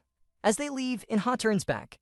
He asks, "You're going to receive your reward today, aren't you?" He asks what our boy decided to take. Our boy grins. He says, of course. He knows exactly what loot he is going to steal from the council. We shift scenes to the Marshall Lee clan's secret warehouse. A car pulls up, and our boy steps out, taking it all in. He realizes it has been 6 years since he last visited this place. The guard recognizes him immediately as the youngest master and asks for the purpose of his visit. Our boy hands over the paperwork, explaining that he has permission to loot the place. Take equipment out. The guard confirms the documents and lets him pass. But then, something unexpected happens. The guard speaks up, telling our boy that his performance in the recent duel was truly inspiring. He salutes and promises to train harder, using our boy as his motivation. Our boy is genuinely surprised. He thinks to himself that this is the first time in his life he has ever received a genuine salute. Usually, people just look down on him or mock him for his birth status. He puts on his best public relations smile and thanks the man, telling him not to betray that trust. As he walks in, the narration breaks down the politics of this place. The administration handles the storage, but the Elder Council oversees the research and exports. That is exactly why our boy targeted this place for his compensation. We get a quick flashback to how he pulled off this heist. Immediately after the duel with the crazy sister, our boy confronted the head elder. He played the innocent card, saying he wasn't asking for anything outrageous. He simply demanded the items that chose him during the steel selection ceremony. The head elder tried to weasel out of it, pointing out that our boy already took the Black Twilight sword. He asked if our boy was really greedy enough to claim ownership over the rest of the armory too. But our boy hit him with the rulebook. He replied that according to clan law, he was told he could receive all the weapons that chose him. He sarcastically asked the chief administrator if he was mistaken. The uncle, sweating bullets, had to agree with him. But the real nail in the coffin was the patriarch. The head elder tried to stall, saying it wasn't that simple. But internally, the old fossil calculated that handing over a few weapons was a small price to pay to save face. He thought it wouldn't hurt the council to spare a few items. But our boy was 5 steps ahead. He knew exactly what the elder was thinking. He knew that if the head elder agreed to this public request, it would set a precedent. It essentially forces the council to admit that those weapons, and by extension, the clan's legacy, rightfully belong to him. He asked his father if it was okay to proceed. The patriarch, realizing his son was playing 4D chess, granted permission instantly, saying they were always meant to be his. But he added a condition. The council would hand them over if our boy demonstrated he was a worthy owner. Our boy realized his father saw right through the scheme and decided to play along, helping him trap the elders. The patriarch ordered the head elder to deliver the goods. Game, set, match. Back in the present, our boy is browsing the shelves. He thinks that securing 4 artisan-grade weapons is a massive win that usually wouldn't be allowed. He has access to the first 3 floors. He notes the first floor is just common trash, so he skips it. He needs gear that will actually keep him alive during the warrior's journey. He activates his dark magic aura to scan the inventory, looking for the hidden gems. We shift scenes to the eldest brother's office. Our boy is there to say his goodbye. The brother asks if he is departing now. Our boy confirms it, saying all preparations are complete. The brother comments that spring is a perfect season for a journey. He asks if our boy said farewell to everyone. Our boy mentions he couldn't see the uncle since he is away on business, and the crazy aunt was, well, she was a handful to calm down. The brother laughs, saying he can picture the scene perfectly. Then he asks about the final boss, the patriarch. Our boy sighs. He says his father gave him the usual threats. If he fails to deliver results after causing this much trouble, he will be punished. The brother laughs nervously, admitting that does sound scary. Then he gets serious. He asks if our boy heard about the crazy sister. Our boy looks down. He heard she went into closed-door training. The narration reveals the tea. After she woke up from the coma our boy put her in, the uncle's wife immediately grounded her and threw her into confinement. The brother assures him that she won't be able to interfere with his journey, but our boy isn't worried about himself. He looks at his brother and asks for a favor. He asks him to take care of his nanny Moon. He thinks to himself that while the sister can't touch him, she is definitely petty enough to go after the people close to him. That is exactly how he lost his nanny in the past life, and he refuses to let that history repeat itself. The brother agrees instantly. He promises to keep the nanny close to him, guaranteeing her safety. Our boy bows deeply, saying he owes him a great debt. The brother smiles warmly. He tells him to stop being so formal. They are brothers after all. He says he looks forward to seeing the man our boy becomes after the journey. Our boy smiles, filled with confidence. 15 years have passed since his regression. This is the first time he is stepping outside the clan's domain with total freedom. The tutorial is over. The real game begins now. We cut straight to the matriarch, where she is sipping her tea like a classic villainess. Her hooded spy, a member of the elite Shadow Blade squad, is kneeling before her, sweating bullets. He drops the bad news. They lost our boy. He explains that the moment our boy entered the main street, he vanished into thin air, almost as if he knew they were tailing him from the start. The matriarch puts down her tea, clearly annoyed by the incompetence. She argues that even if he changed his clothes, his unique mana signature should still be traceable. But the spy has an excuse. He reminds her that among the rewards our boy looted from the warehouse, there was a specific item capable of altering both physical appearance and mana signature. With that item equipped, tracking him is physically impossible. The matriarch freezes. She realizes that a mere 15-year-old illegitimate child just completely outplayed her personally trained assassin squad. She admits, grudgingly, that if he couldn't even manage that much, he would have been eliminated by the family long ago. She orders the spy to stay on high alert for any leaks or slip-ups, determined to catch him the moment he makes a mistake. We shift scenes to a chaotic, rowdy pub. The vibe is nasty. Criminals screaming, people betting on fights, just general degeneracy. In the corner, a man wearing a rough robe and a travel backpack takes a seat. The bartender eyes him suspiciously, noting that he hasn't seen this face around here before. The stranger claims he just came down from the north because things got too messy in the Nine Dragon stronghold. He pulls back his hood to reveal a nasty scar covering the left side of his face. Let's call him Scarman. The bartender isn't buying the tough guy act entirely. He points out that Scarman talks like a city boy from Seoul. Scarman coolly replies that he ran away from home when he was young, so he's got a mixed accent. When the bartender asks for his name, our boy hits him with the edgiest line possible. In this nest, do people even give out real names? Internally, our boy, because obviously, this is him, checks his status. He is equipped with the Iron Mask of 10,000 Faces. It's an artisan-grade item that creates flawless illusions over the wearer's face. He notes that with the mask modulating his voice and face, his identity is completely secure. He analyzes his location. He is currently in the Wanderer's Nest on Jagong Island. This is a lawless zone where criminals, fallen sorcerers, and martial artists gather to hide from the government. In his past life, our boy used to hide here like a rat to escape the clan's hit squads. But this time, he isn't here to hide. He is here on business. He asks the bartender who runs the show in this district. The bartender tries to play coy, saying that information isn't cheap. Our boy doesn't waste time. He slaps down 100,000 won bill on the counter. The bartender's attitude flips instantly. He smiles and drops the name, President Baek Chul-soo. Our boy thinks, just as I thought, this guy is infamous. He is known as the Butcher of Men. Back in the day, Baek killed his own master during training and fled here to become an underworld kingpin. He currently runs the White School Gang and controls the local black market. But our boy isn't here to join the gang. He is after a specific item that is about to appear in the black market. In the previous timeline, the Martial Lee clan seized it. This time, our boy plans to ninja loot it before they even know it exists. We cut to a fancy mansion deep inside the nest. We meet the boss himself, Baek Chul-soo, talking to his subordinate, Ji Fyong. The boss is praising Yong for his recent work, but then he notices Yong looks terrified. He tells him to relax his face. He starts gaslighting the poor guy, reminding him that he isn't forcing him to stay. He says Yong can leave anytime if he can't handle the heat. Yong is trembling but forces a smile, knowing that leaving probably means leaving in a body bag. The boss laughs, saying a smile suits him better. He reminds Yong that he paid for his university tuition and made him a rich man, so he basically owns his soul. He shifts the topic to the upcoming black market event. He wants to increase the number of invitations sent out. Yong, trying to be professional, advises against it. He argues that keeping the distribution limited maintains their exclusivity and client safety. The boss agrees to let Yong handle the logistics, but he reveals his true ambition. He says their goal isn't to rot in this criminal dump forever. He plans to use the massive profits and connections from this black market to wash his image. Bro thinks he can step into the light and become a legitimate power, having no idea that our boy is on his way to ruin his entire career. Boss Chul-soo breaks down the business model for his subordinate, Ji Fyong. He explains that the black market is effectively a secret community for the elite, perfect for money laundering due to its anonymity. They sell everything from elixirs to art, and if the client desires it, they even traffic people. The boss declares that money-making is proceeding smoothly, and it is only a matter of time before the White School Gang rises from the shadows into the light. He warns Young not to do anything reckless during this critical time. But of course, the universe loves comedic timing. A minion bursts into the room screaming that something terrible has happened. The boss is annoyed, asking if the guy has a death wish.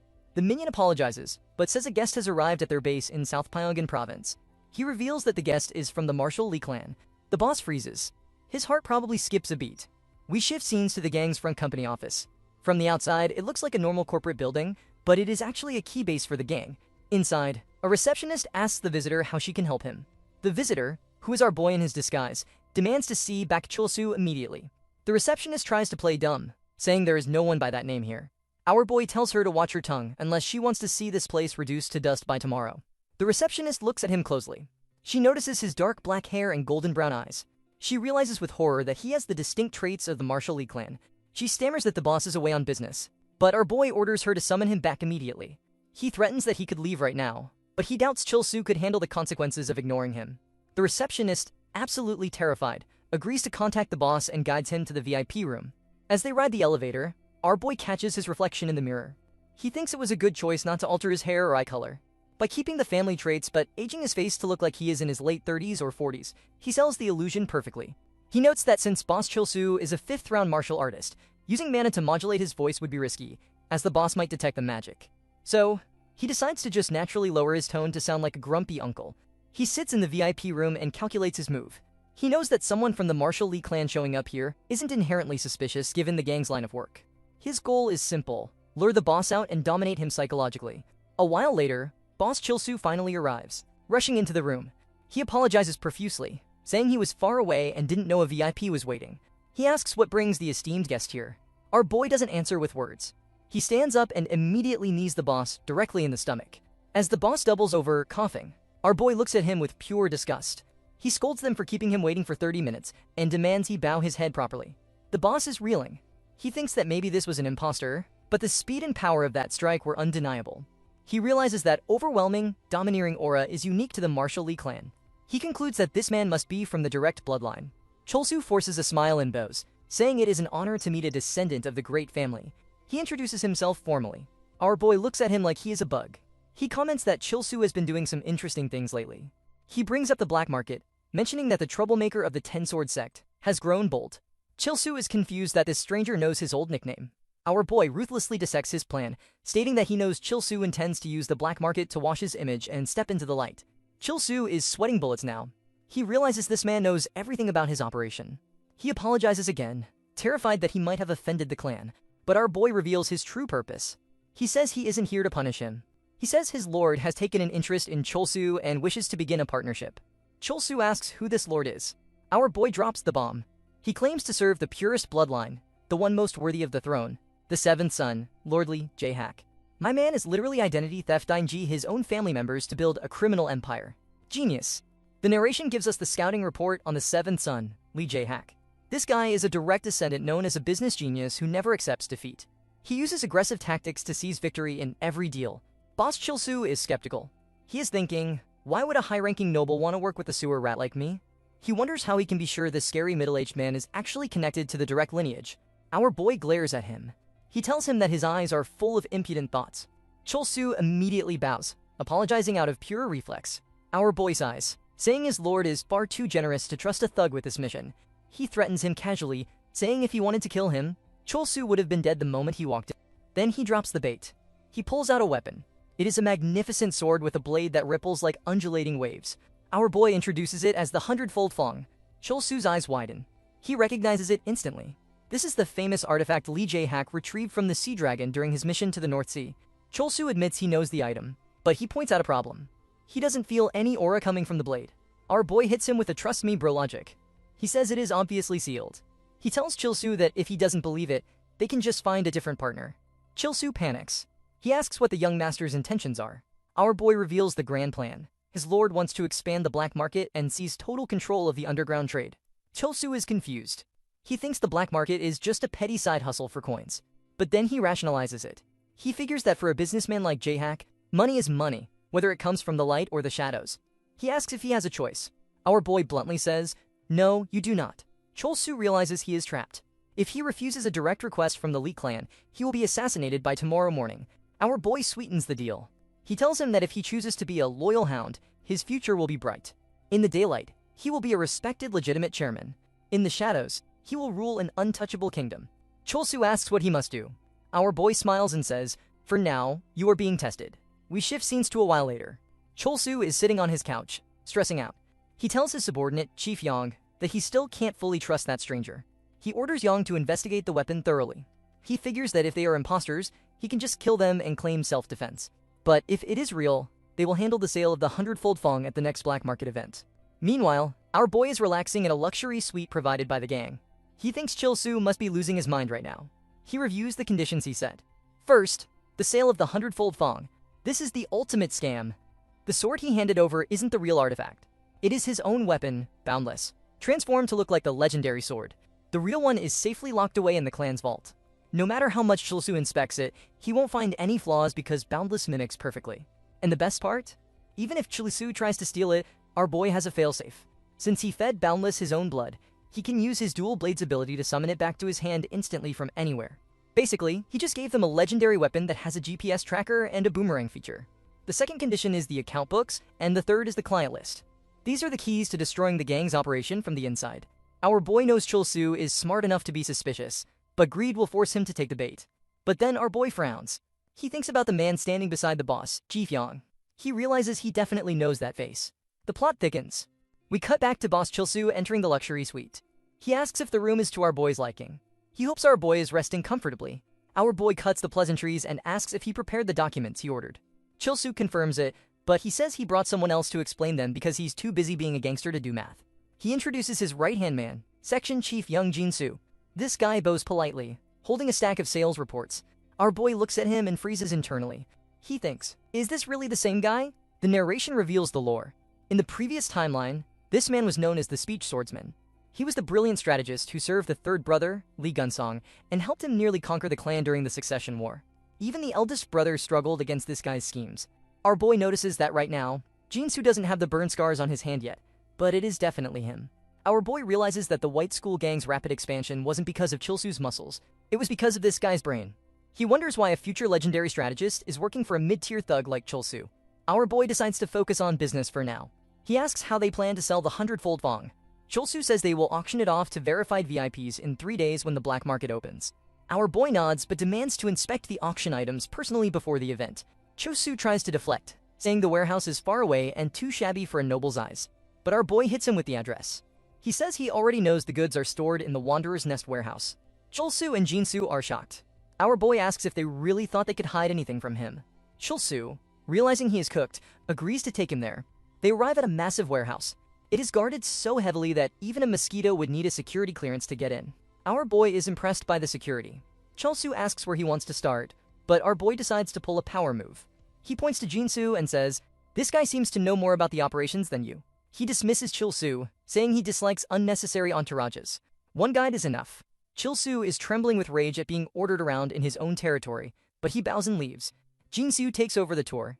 He shows the first floor, which is full of artworks and relics. Our boy scans the shelves with his magic eyes. He sees illegal narcotics, prohibited herbs, and monster byproducts. He is bored. He tells Jinsu he isn't interested in generic contraband. He asks for stone tablets or martial manuals. Jinsu leads him to the second floor. Our boy scans the area and spots it immediately. He thinks, "I found it. It is a corroded stone tablet." He realizes that even if you combine the value of everything else in this warehouse, it wouldn't match the worth of the single rock. It is inscribed with the knowledge of the heavens, depicting constellations and mysterious patterns. He desperately wants to loot it right now, but he holds back. Then, his eyes land on something else. A cage containing a snow-white fox. Jinsu explains that the boss personally captured it from the north. Our boy is horrified. He asks if they are insane. This isn't a pet. It is an enchanted beast, a creature infused with divine power that maintains the spiritual balance of the land. Removing it from its habitat causes natural disasters and destroys the local ecosystem. Jinsu apologizes, but our boy is looking further. He sees military-grade magic bullets and artifacts of dark sorcery. He realizes this place is a ticking time bomb. He thinks that destroying this warehouse right now might actually be the moral thing to do. He turns to Jinsu and asks if these dangerous weapons are sold at every market. Jinsu says no, only on special orders. Our boy thinks that makes sense. If they sold nukes publicly, the government would have nuked them back by now. He decides it is time to head back, but before that, he has a few questions for the future strategist. He looks at Jinsu and prepares to recruit or interrogate the most dangerous brain in the room. Young invites him to ask his questions. Our boy notices a small detail and asks if Young is left-handed. Young is surprised but confirms it. Our boy points out that despite working in the dangerous Wanderer's Nest, Young hasn't learned even basic self-defense. Young sighs. He explains that he has a congenital chronic illness that prevents him from controlling mana at all. Our boy connects the dots. The facial features were slightly different, but this confirms it. This man is definitely young Jinsu, the future speech swordsman. Our boy asks why a man of his intellect is serving a thug like Chilsu.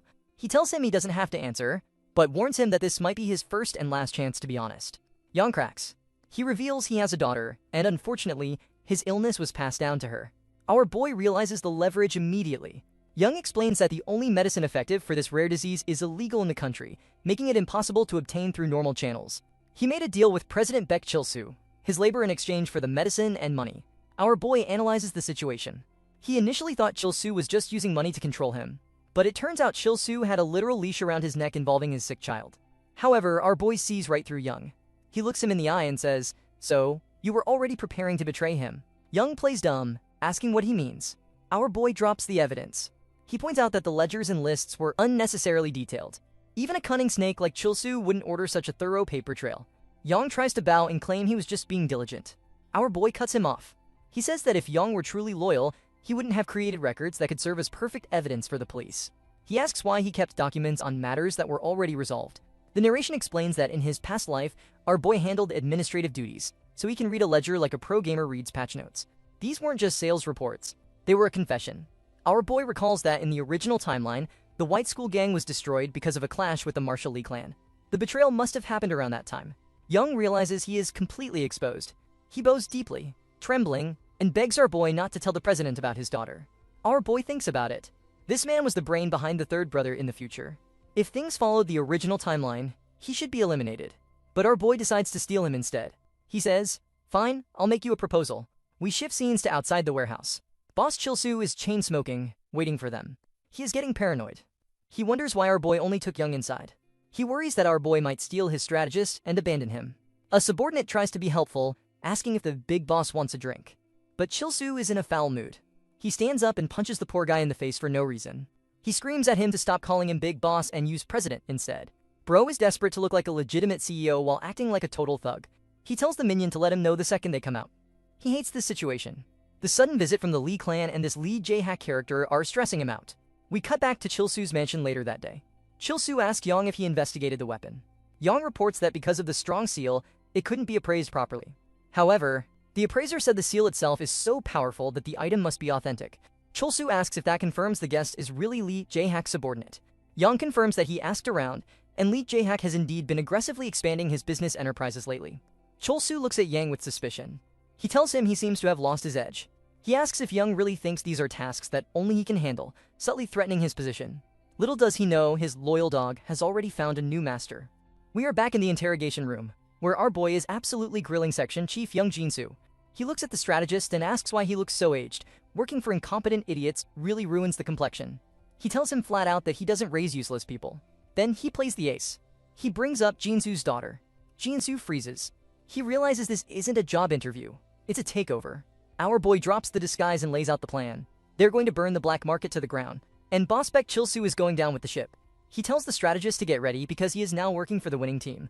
Cut to the auction venue. Our boy is back in his rugged, middle-aged enforcer disguise, scouting the perimeter. He has to admit, the security system is surprisingly solid for a bunch of thugs. Coordinates changing at midnight, magic circles, the works. It is all Jinsu's doing. Boss Chilsu struts over, puffing his chest out.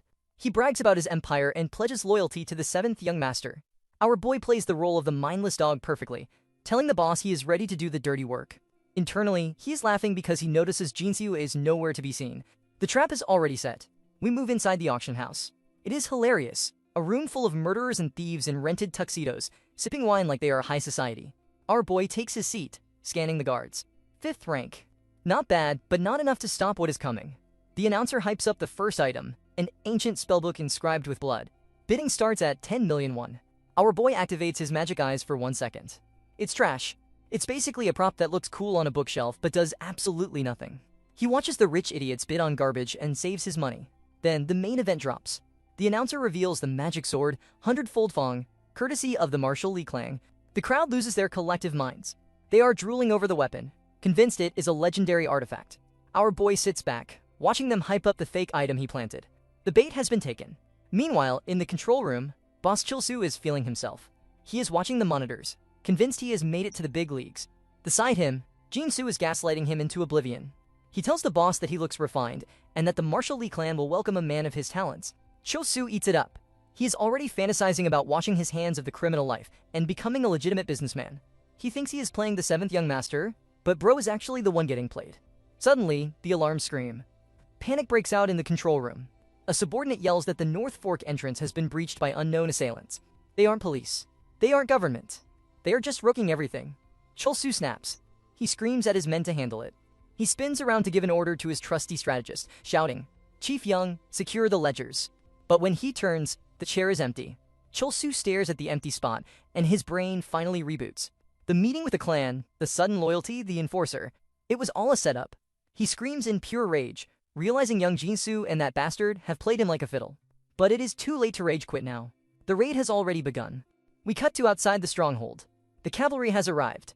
The 7th brother, Lee Jae-hak, stands there looking majestic while his squad locks the place down. His guards report that all exits are blocked and they have cut the video feeds. They are going for a complete blackout.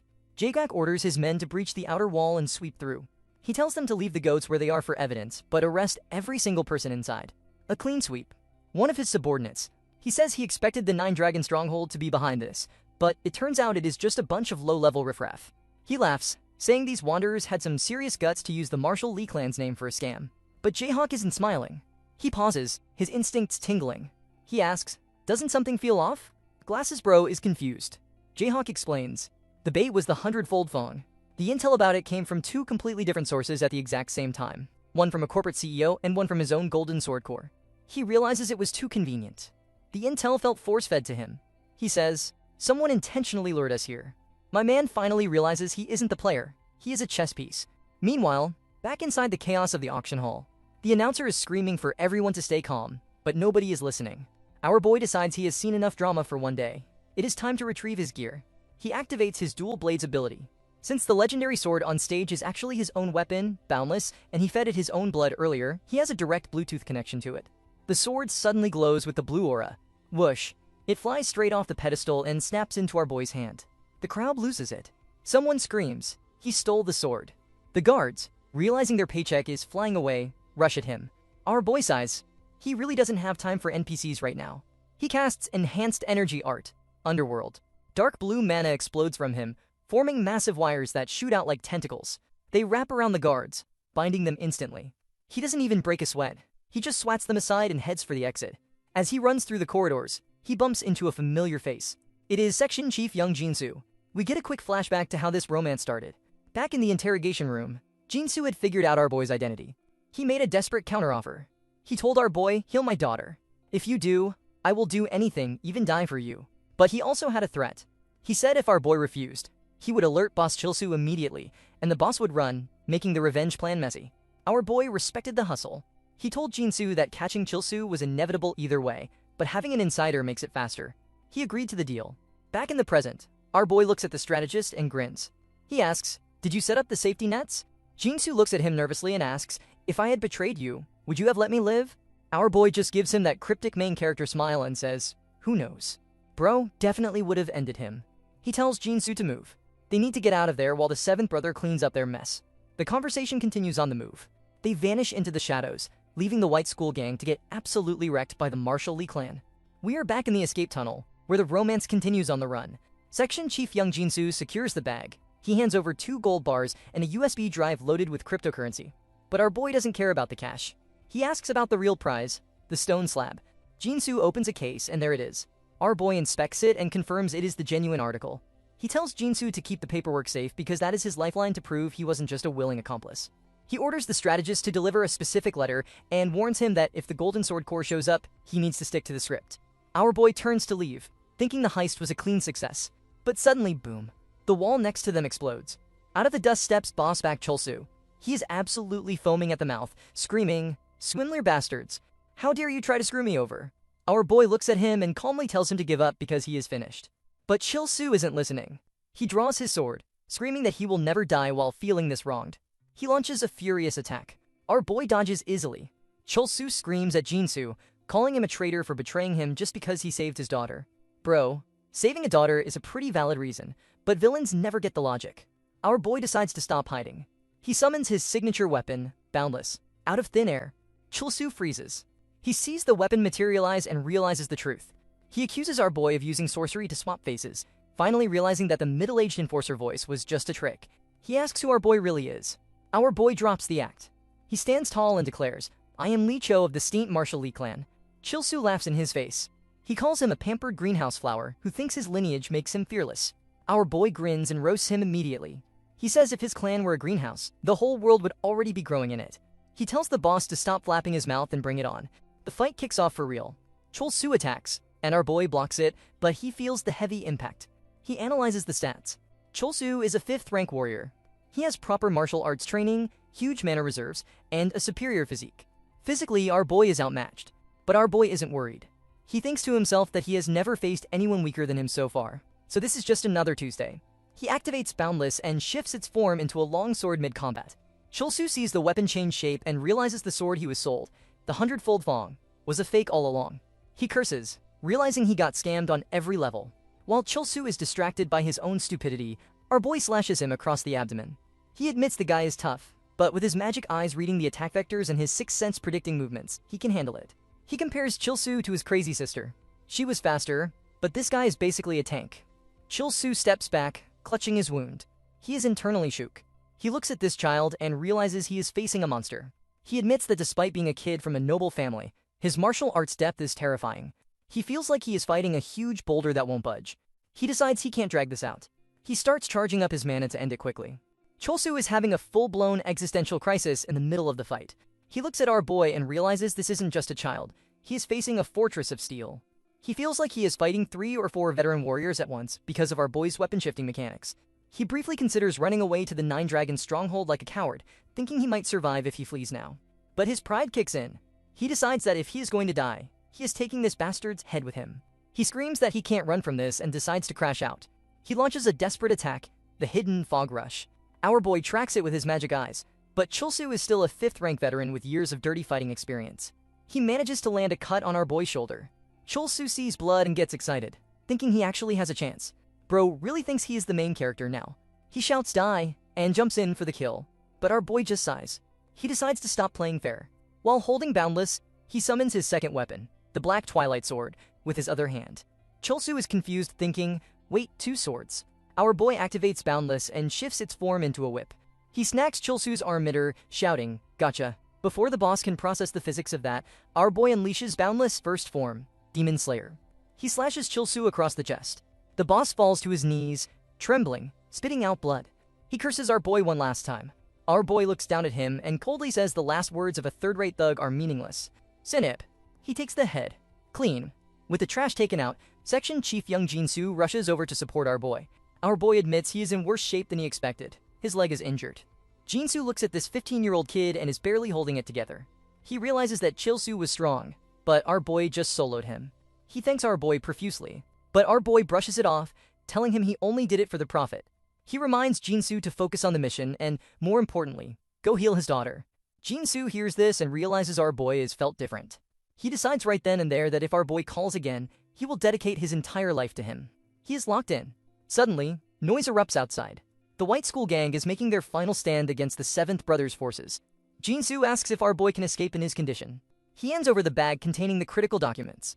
Our boy considers using his iron mask and stealth arts to sneak past the Golden Sword Corps, but it's risky. Jinsu interrupts his thoughts. He reveals a secret underground path through the sewers. It's gross, but it's big enough for people. Our boy looks at him and realizes that Jinsu isn't just helping out of fear anymore, he is helping out of sincerity. He has officially secured the loyalty of the future legendary strategist, the Speed Swordsman. Our boy smiles and tells him to lead the way.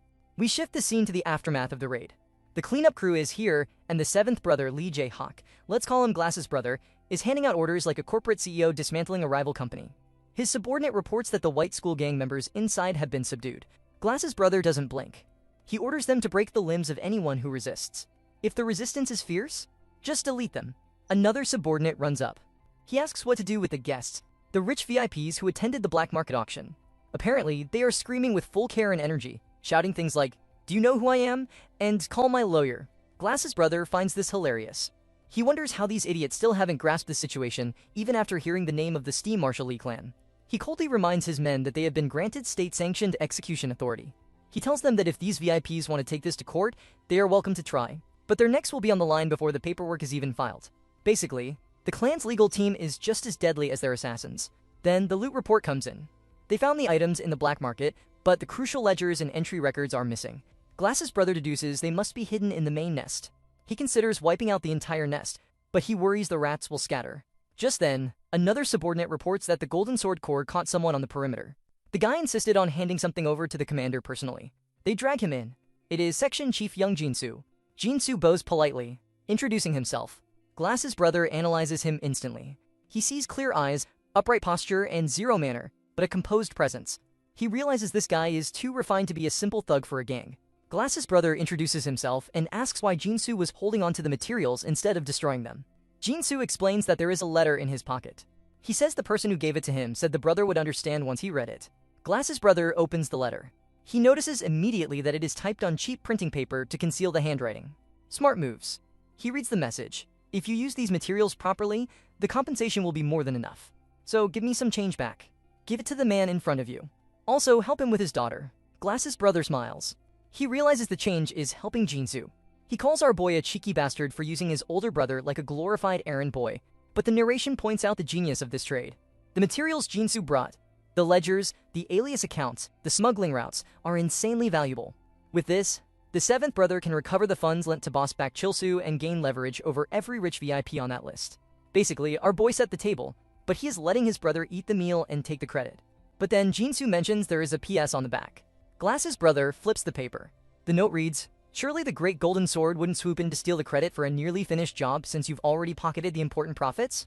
I doubt you even care who I am. Unless, of course, you are unusually petty. I imagine you'll quietly cover this whole incident up." Just a hunch. Bro really roasted him in the postscript. Glass's brother reads it and laughs. He wonders if this kid even knows what a postscript is supposed to be. It is longer than the main message. He asks his subordinate if there has ever been anyone who started their warrior's journey this boldly. He calls our boy a narrow-minded bastard, but he is smiling. He gladly accepts the deal. He realizes that our boy choosing to contact him instead of the crazy sister was a calculated move. He decides that he and his little brother might actually get along. He orders his men to wrap things up.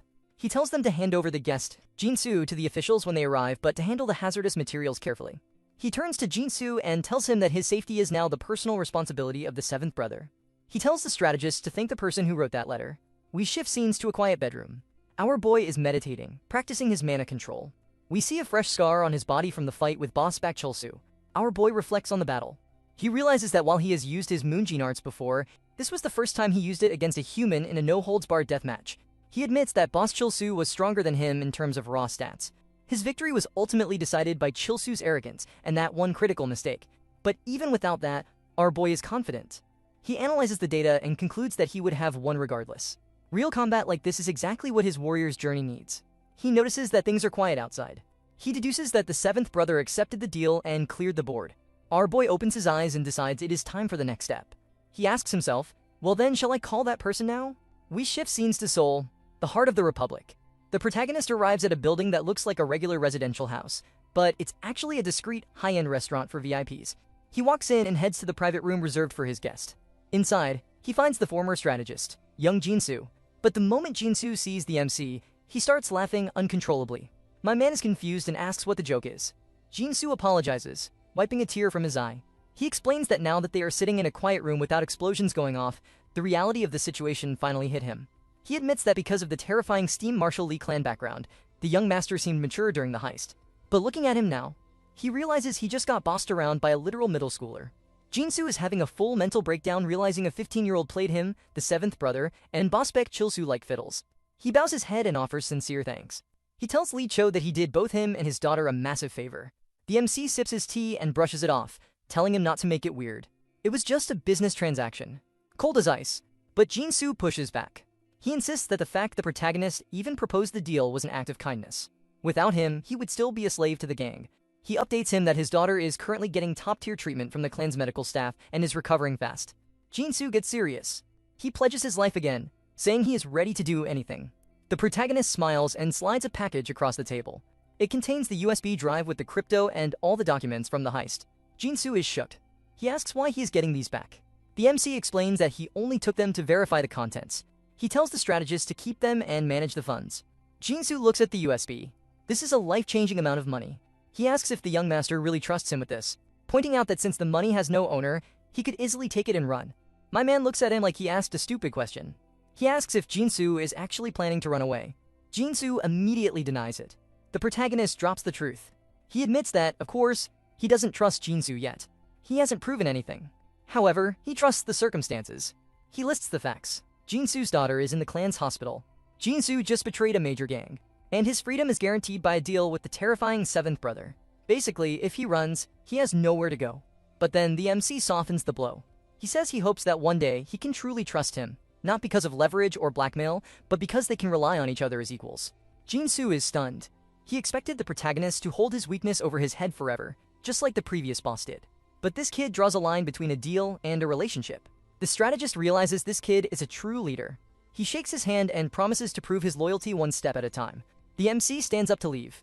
Jinsu asks where he is headed next. The protagonist turns back and simply tells him he is going south. The scene shifts to an airport. Our main character is walking through the terminal, still using his disguise to look older. A random kid points at him and shouts to his mom that there is a warrior. The mom shushes the kid, telling him not to be rude. The MC touches his face and thinks that even though he hid his identity, he can't hide that unit energy. The shape of his massive tool case is a dead giveaway. Meanwhile, somewhere in a dark office, a mysterious woman is smoking a cigarette while staring at multiple computer screens. She spots something on the data feed and leans in, her eyes widening. She mutters that she has never seen stats like this before. A purple aura flares up around her. She decides she needs to check this anomaly with her own eyes. It looks like a new challenger has entered the chat. We catch up with our boy on the train, heading down to the southern region. He is checking his bank account like a true businessman. The security deposit alone is over 100 million won. Thanks to his bromance with young Jinsu, he has plenty of funds to travel comfortably. He sits back and strategizes. He realizes that up until now, he has been skating by on luck and his knowledge of the future. But from here on out, he needs to be careful. He can't just say, I know this happens because I lived it. He needs to make everything look like rational deduction and logical prediction. Basically, he needs to act like Sherlock Holmes so nobody suspects he's a time traveler. He arrives at his destination, Jianzhou, in North Gyeongsang Province. The narration sets the scene. This place is unique. It's a city where the ancient and the modern coexist perfectly. Objects with long histories here contain hidden power, and mysteries unknown to modern science are buried everywhere. Our boy steps off the train and thinks this is exactly where the traces of the clan founder lie hidden. He recalls the lore. The ancestral founder of the steep martial Li clan is almost a myth. Some scholars think he is a fictional character, because no remains have ever been found. But in his past life, a ruin connected to the founder was discovered right here. That is where he will find the secrets of the Black Twilight Sword. But before he can start his tomb raiding, he gets interrupted. A woman shouts at him from the street, asking if he is Korean. We get a character profile on this new challenger. This is Valerie Devel. She possesses magic eyes, just like our boy. In the future, she is known as the Archmage of the France Magic Tower. Her nickname? The Lunatic of the Magic Tower. The narration roasts her immediately. The reason this genius mage came to Korea wasn't for some grand quest or world peace. She literally packed up and left her country because she wanted to learn random Eastern sorcery and because she heard Korean fried chicken tastes amazing. Priorities, am I right? Back in the present, she gets right in our boy's face. She is smoking a cigarette and has zero personal space. She asks if she is scaring him. Our boy sighs. He knew she was eccentric, but she is completely unpredictable. She introduces herself as a mage from France. Our boy shakes her hand and introduces himself as Li Cho of the steep martial Li clan. Valerie recognizes the name instantly. She calls the clan royalty, but our boy corrects her, saying they are powerful but definitely not royals. Then she calls him out. She asks why he is hiding that cute face behind a mask. She asks if he is on the run. Our boy realizes the jig is up. He takes off his disguise. He isn't surprised that she figured it out. He knows that her magic eyes awaken long before his dead. He tells her that he noticed she has eyes similar to his, which is why he stopped. Valerie gets curious. She says she has never heard of anyone from the Li clan having magic eyes. She demands to know what his ability is. Our boy refuses to leak his stats. He tells her that if she wants to know, she has to guess. Valerie decides to stop being polite. She activates her Eye of Interpretation. This ability allows her to quantify and analyze the data of any object or person she looks at. She tries to force read his character sheet, but our boy isn't a level 1 crook. He counters immediately, covering his eyes and blocking her mental probe. Valerie stumbles back. She is shocked. She complains that she couldn't read a single thing. It was a total 404 error. She realizes she was rude, so she apologizes, sort of. She tells him not to get so angry. Then she makes him an offer. As an apology, she promises to give him something good. In return, she wants to have a serious conversation. It looks like the two magic eye users are about to make a deal. The scene shifts to Valerie's idea of a coffee date. She leads the protagonist to a building that looks like a condemned haunted house from the outside. The MC looks around and senses a weird energy, thinking it feels remarkably similar to the goblin sorcery he experienced back on the mountain. Valerie is absolute shock. She asks how he sensed that without using his magic eyes or having formal magic training. She claims that the sensation is so subtle that usually only her master, the legendary Tower Master of France, could detect it. She starts wondering if this kid is actually a monster in disguise. The protagonist brushes it off, saying he just felt something strange. Valerie explains that this isn't a door. It is a spatial link created using mana and sorcery. Basically, she built a fast travel point because she is too lazy to walk. They step inside, and the interior is completely different. It looks like a high-end stock market floor combined with a luxury lounge. A massive golem, a robot powered by mana, rolls up to serve them drinks. My man asks if installing a combat robot inside a workshop just to serve coffee is really necessary. Valerie shrugs, lighting another cigarette. She says she likes the atmosphere of a cafe but hates going outside, so she built her own. She is a genius, but she is also a total shut-in. Then she gets down to business. She proposes a game. The narration explains that this is the legendary 3-question game that eventually becomes Valerie's signature move in the future. The rules are simple. They take turns asking 3 questions. The answers can be truth or lies. The opponent has to guess if it is a truth or a lie. The winner gets 1 request granted. The loser? They get hit with a mind magic spell that forces them to answer every question truthfully from their subconscious. Basically, it is high-stakes poker, but if you lose, your brain gets hacked. The MC tries to decline, saying he isn't interested in gambling with his secrets. But Valerie pushes him. She swears on her name and her mana that she won't cheat. If she breaks the rules, she loses all her magic power permanently. Hearing the stakes, the young master decides to lock in. He agrees, but only because he wants that 1 request reward. He realizes this is his chance to get something massive from a future archmage. The game begins. Red mana circles appear over their heads like a boss battle UI. Valerie goes first. She asks the $1 million question immediately. What ability do his magic eyes actually have? My man decides to be cryptic. He answers that he possesses a power similar to hers. Valerie is confused. She wonders what that even means. Then, it is the protagonist's turn. He asks why she is so curious about his eyes in the first place. Valerie answers that it is just her need for knowledge as a mage. The MC analyzes the game state. He realizes that the content of the answers doesn't actually matter. This isn't an interview. It is a psychological battle. He doesn't need to ask good questions. He just needs to win the guessing game so he can force her to do his bidding later. My man is about to hustle the smartest woman in France. The psychological warfare continues in the private room. Valerie, the self-proclaimed genius of the Magic Tower, is wearing a smug grin, convinced she has this game in the bag. She thinks she has read our boy like a book, assuming his teenage poker face is going to crack any second. Licho looks at her and drops his final question. He asks her simply, "How do you think I lost?" Valerie looks at him like he is stupid. She confidently declares that he lost because it is her victory. But instantly, the magical lie detector bars hovering over them react. It registers as a lie. Our boy smiles. It is the kind of smile that lets you know the trap has already snapped shut. He explains the mechanics of their little game. Her first question was driven by her obsession with magic eyes. That was desire. Her second question was a straight-up lie. And since this truth or dare session is basically a mental magic construct, her claiming victory when she actually hadn't won was the final lie that broke the game. Valerie realizes she played herself. She slumps into her chair, admitting defeat. As promised, she has to answer his questions now. She reveals that she is researching magic eyes because she met someone else who possessed them, but finding research material was a nightmare. Before she can ramble on about the second answer, Licho cuts her off. He decides to cash in his winning ticket. He tells her she can skip the explanation. Instead, he demands a request in exchange for her silence. Valerie suddenly gets chills. She looks at this 15-year-old and feels a genuine creep factor, wondering what kind of shady demand he is about to make. She tries to play it off as a joke, asking why he is so serious, but eventually gives up. She realizes she is in no position to refuse. She takes him into the inner sanctum of her workshop. While the outside looked like a rundown shack, the interior is a high-spec mager's paradise. She warns the MC not to touch anything because her security barriers are top-tier and sensitive. She claims that if an amateur triggers them, it would be a disaster. Our boy ignores her flexing and hands over the loot he secured from the white school gang heist, the ancient stone tablet. He demands she decipher it and keep the contents strictly confidential. Valerie sighs, thinking all relics are annoying to deal with, but she activates her eye of interpretation to scan it. Immediately, her attitude changes. She starts trembling. She realizes this isn't just some old rock. It is an ancient relic at least 2,000 years old. She looks at Licho, realizing he brought something dangerously powerful into her lab. The protagonist hits her with a roast immediately.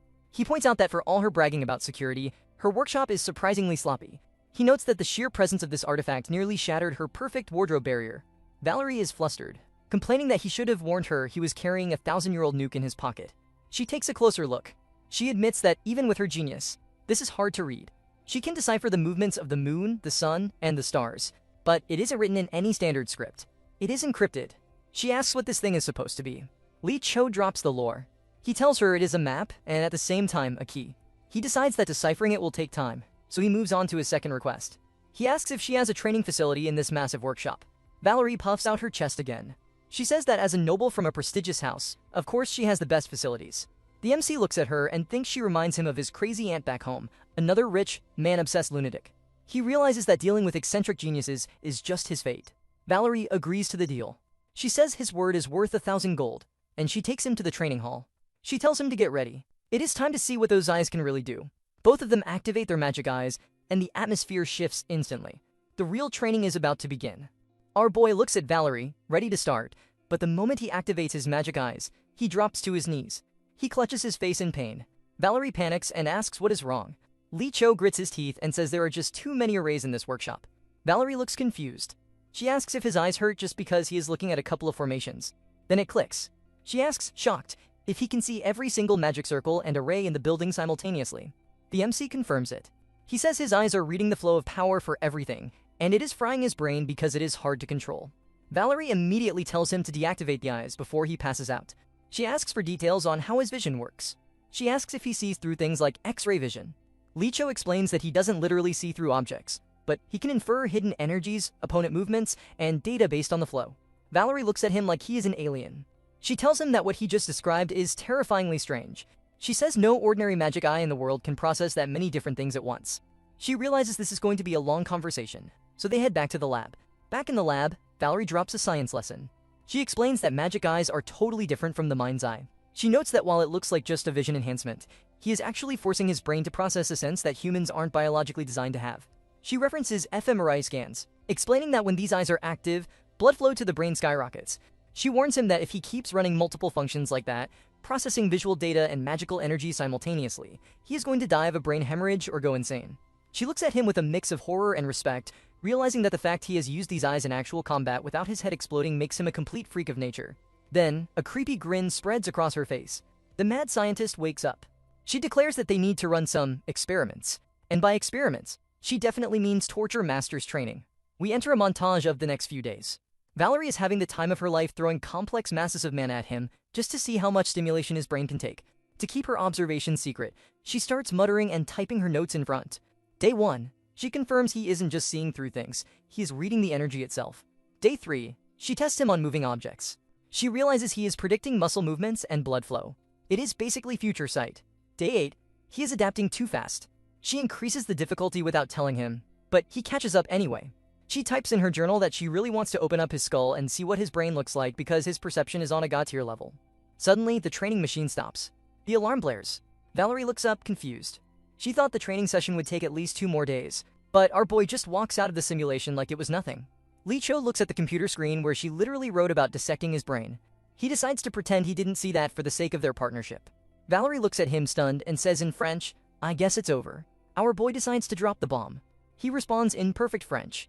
He explains that the Steam Marshal Lee clan requires its members to learn all major international languages. Valerie freezes. She turns beet red. She realizes that for the last week, he has understood every single curse word, every mutter, and every creepy comment she made about his anatomy.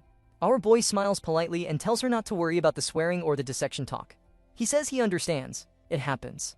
We jump straight into a massive room where Valerie is waiting. She tells our boy that the lab rat phase is over. She admits she wanted to keep experimenting on him, but since he needs skills for actual combat, they are moving to proper training. She explains that she has cranked up the mana density in the room to make it way more complicated than before.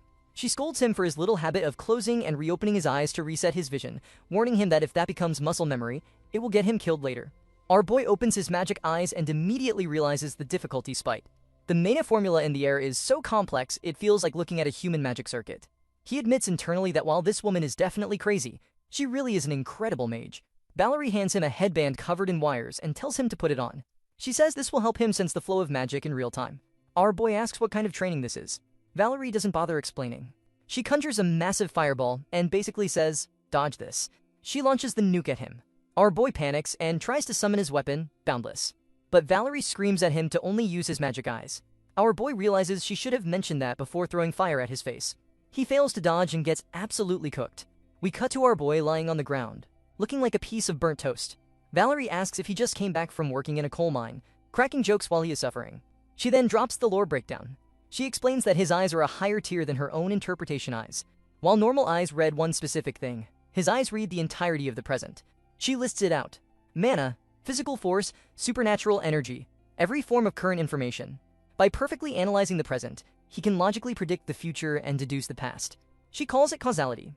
But because his eyes are so overpowered, the burden on his brain is massive. She warns him that if he doesn't master control, his own eyes will swallow him whole. Then, to prove her point, she conjures 3 massive fireballs and tells him to go again. We get a montage of our boy getting grilled. Valerie is fascinated by the fact that he was born with these eyes, noting that usually, people with this power start seeing weird things at age 5. She grins and says she wishes she could open up his skull to see what's inside. Our boy politely declines the lobotomy. Valerie then decides the ability needs a catchy name. She suggests Solomon's Eye, God Eye, or King of Hell Eye. Our boy cringes and says no names are needed. But she insists on King Yama Eye because it sounds cool. Bro really has to deal with a Chinibu scientist. A few days later, our boy has adopted. He is using prediction, analysis, and focus all at once. Valerie notices he isn't turning into Sot anymore and calls it disappointing. She tells him to stop training and come to the research room because she finally finished deciphering the stone tablet. Our boy walks into the lab, which is a total pigsty filled with books and papers. Valerie complains that back in the Magic Tower, she had graduate students, aka slaves, to clean up for her, but here she has to do it herself. She pulls up the tablet. She explains that she restored the missing constellations. She shows him the original version versus her restoration. She points out that the constellations looked weird because they were grouped incorrectly. She reveals the plot twist. This wasn't a map of the stars. Our boy looks at it and feels like he has seen it somewhere before. It clicks. Valerie confirms it. This isn't a map of the sky. It is a map of the ley lines of the Korean peninsula. It charts the blood points of the land itself. Valerie is dropping some heavy Eastern philosophy lore. She explains that the world is basically a living organism, and the dragon veins of the land are just like the mana circuits in a human body. Our boy Lee Cho looks at the ancient tablet and points out a plot hole. He notes that this thing is from ancient times, back when the kingdom definitely hadn't expanded far enough north to map those areas. But Valerie counters that this proves the ancient ancestors were way more active than history books say. Suddenly, our boy has a brain blast. He looks at the decoded text papers Valerie handed him and realizes the movement patterns match something he knows. It matches the ancient mana technique of the Steam Martial clan, specifically the breathing method that moves mana through the entire body. He connects the dots instantly. If the map corresponds to the mana flow, then following the instructions leads to a specific location. He realizes this isn't just a map. It is the burial site of the second head of the Steam Martial clan. We get a time skip to several days later. Our boy is packed up and ready to leave the workshop. Valerie stops him at the door, desperate to know the answer to the 3 questions game. She asks him for the trick behind his victory. Our boy refuses to elaborate, telling her she wanted to figure it out herself. Valerie gets frustrated, calling him a pain in the neck. Then, she tries to warn him. She tells him that Mount Tolem is dangerous and warns him not to enter any ruins or mess with spirits, or he will get cursed. She mentions that disciples from the local temple went missing recently, and scares him with stories about monsters. Our boy looks at her and smirks. He asks if she is actually worried about him. Valerie instantly turns beet red. She goes full Sundra shouting, "Who would worry about a brat like you?" She claims she is just going out to have fun. Our boy smiles and thanks her. He promises to stop by after he is done ruffling things up so they can grab some Korean fried chicken again. A true man of culture knows food is the best way to handle a mage. We cut to the mountain. Our boy has been hiking for 2 hours and is already complaining. He notes that using a 1,000-year-old map for navigation is a terrible idea since the terrain has changed. However, thanks to Valerie's torture sessions, he can now keep his magic eyes active for way longer. He spots a specific flow of mana and finds the spot. He arrives at a formation of stones. He realizes this is the sealed entrance to the tomb. The mechanic to open it is simple but exhausting. He has to inject his own mana into the constellations on the stone, moving clockwise starting from the north. He starts pumping energy into the rock, complaining that it consumes a ridiculous amount of mana. By evening, he finally hits the last switch. Suddenly, a massive explosion occurs. Our boy panics, wondering where all this energy came from. He realizes the mountain itself had accumulated mana for centuries, and is now blasting it through a circuit. The ground opens up, and he falls into the darkness. He lands in a pitch-black void. He checks his status, relieved he isn't dead. He notes that he drained all his mana, so he can't even use his magic eyes yet. He looks around and realizes this place is way too fancy to be a normal tomb. The inscriptions claim the land was purchased from the earth god for burial purposes. He finds the main tombstone. It confirms that the second patriarch of the Lee clan rests here, having died at the ripe old age of 122. But right below that, there is an ominous warning. All living who enter must turn back. Beyond this point lies only darkness. Our boy recovers enough mana and decides to activate his magic eyes to see what the deal is. But the moment he opens them, he clutches his face in pain. He can't see anything. It feels like he is hitting an invisible giant wall. He starts analyzing the situation.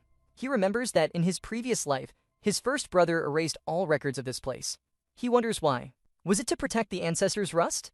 He decides that doesn't make sense. If it was just respect, he wouldn't have leaked the info in the first place. Our boy realizes this might be a trap set intentionally. Suddenly, the darkness lights up with fire. Our boy looks up and realizes the decor is getting aggressive. The massive guardian statues are moving, and they definitely don't look friendly. The guardian statues are getting chatty. They tell our boy to leave, using telepathy to blast their voices directly into his skull. Our boy summons Boundless, but he is in a tight spot. Even with his magic eyes, he can't see their manifold. It feels like he is staring at a giant invisible wall. He realizes that even though they are moving without any apparent power source, they have a weakness. He spots a sphere of light inside their stone chests. Our boy checks his mana bar and realizes he is running on fumes. He knows a prolonged fight is a death sentence, so he decides to speedrun this encounter. He dodges a clumsy stone fist, noting that their movements are basic and rough. He considers using Demon Slayer, but decides against it because the reach is too long for this cramped space. Instead, he switches tactics.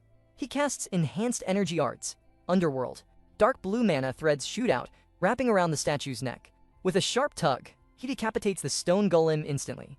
But because nothing in this tomb can be easy, the statue just puts itself back together like a Lego set. It keeps telling him to leave. Our boy realizes his mana is recovering thanks to the environment, but not fast enough for round 2.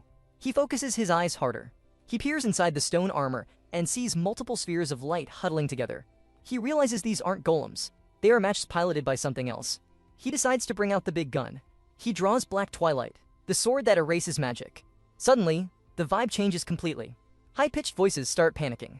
They scream sorry, sorry, and beg for mercy. Our boy watches as the intimidating statues dissolve, revealing their true forms. They are fairies, mystical nature spirits known for playing pranks on humans. They look at the pitch-black sword in his hand and tremble, calling it this scary sword. To appease him, they immediately cast a healing spell on him. Our boy feels his body recovering and his mana topping up. The fairies apologize, saying they thought he was a bad person. Our boy looks at these tiny creatures and decides to be an absolute menace. He coldly asks why they attacked him. The fairies refuse to tell him. So, our boy casually remarks that he is suddenly in the mood to swing his sword around a bit. The fairies panic immediately. They call him a scary human and spill the tea. They explain that they have been guarding this place for over 1,000 years because of a contract. Our boy asks who they made the contract with.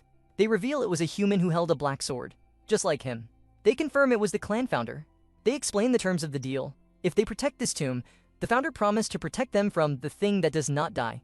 Our boy asks for clarification. The fairies struggle to explain, just repeating that it is something terrifying that never dies. They admit they attacked our boy because his vibe was so ominous they mistook him for the monster. He approaches the massive inner door. The fairies warn him that if he wants to enter, he has to pay the toll. Only those who prove their lineage with blood can pass. Our boy slices his hand without hesitation. He smears his blood on the gate. The ancient mechanism clicks, and the heavy doors grind open. He steps into the abyss. Meanwhile, we cut to the city of Jeonju. Valerie is sitting in her lab, absolutely miserable. She is buried under research papers and decides that today is officially ruined. Her priority shift is immediate. She decides to order Korean fried chicken to cope with the stress. But suddenly, her detection system goes haywire. A red signal flashes on her screen. Valerie freezes. A red signal means a gate has opened. But that shouldn't be possible inside the city limits protected by barriers. She wonders if her machine is glitching. But then the screen lights up with 5 more signals. 5 gates opening simultaneously. She immediately suspects our boy is responsible, wondering if his tomb raiding triggered a defense mechanism. But she checks the manifold of the mountain and sees it is stable. This is something else. Valerie sighs, realizing her chicken dinner is cancelled. She grabs her coat, thinking that even if there are civilians in danger, she has to act. She leaves the room to play hero. But as the door closes behind her, she misses the horror on her monitor. The screen isn't just showing 5 red dots anymore. It lights up like a Christmas tree. Dozens of gates are ripping open all over the city. The invasion has begun. Our boy walks deeper into the abyss. He looks around and realizes this isn't just a tomb chamber. It is a vault designed specifically for Black Twilight. He admits that his original plan was just to grab some loot and leave, but his instincts are screaming at him. He feels a strange resonance. The dark energy inside his own body is surging, vibrating with excitement as if it found a long-lost friend. My man is literally vibing with the darkness. Total edgelord behavior. He follows the sensation and spots a figure sitting on a pedestal. It is a man with stark white hair. Our boy analyzes him instantly. The guy looks perfectly preserved, as if he could stand up and start fighting at any moment. He isn't a spirit or an illusion. He is a living person trapped in stasis. Our boy activates his magic eyes to scan the area. He notices the place is covered in high-level talismans and sealing incantations. He wonders what exactly they are trying to keep inside. But before he can figure it out, the trap springs. A massive wave of black light explodes from the white-haired man, swallowing our boy whole. He gets pulled into a mental realm. A mirror appears in the void. Our boy looks into it and sees his own reflection, but not his current, overpowered self. He sees his past self, the pathetic, mana-crippled illegitimate son who died like a dog. The mirror starts playing his greatest hits of trauma. He hears his father's voice from the past life, mocking him, telling him to crawl between his legs if he wants to live. He sees the memory of his nanny Moon being thrown out onto the streets because of him. He sees his general uncle kneeling in disgrace. He hears his first brother telling him to run away and hide because the clan will never accept him. Our boy watches himself dying alone in the snow, lamenting that his bloodline was filthy. The mirror is basically trying to inflict maximum emotional damage. It is trying to break his mind by reminding him that he used to be a total NPC. But our boy? He doesn't look away.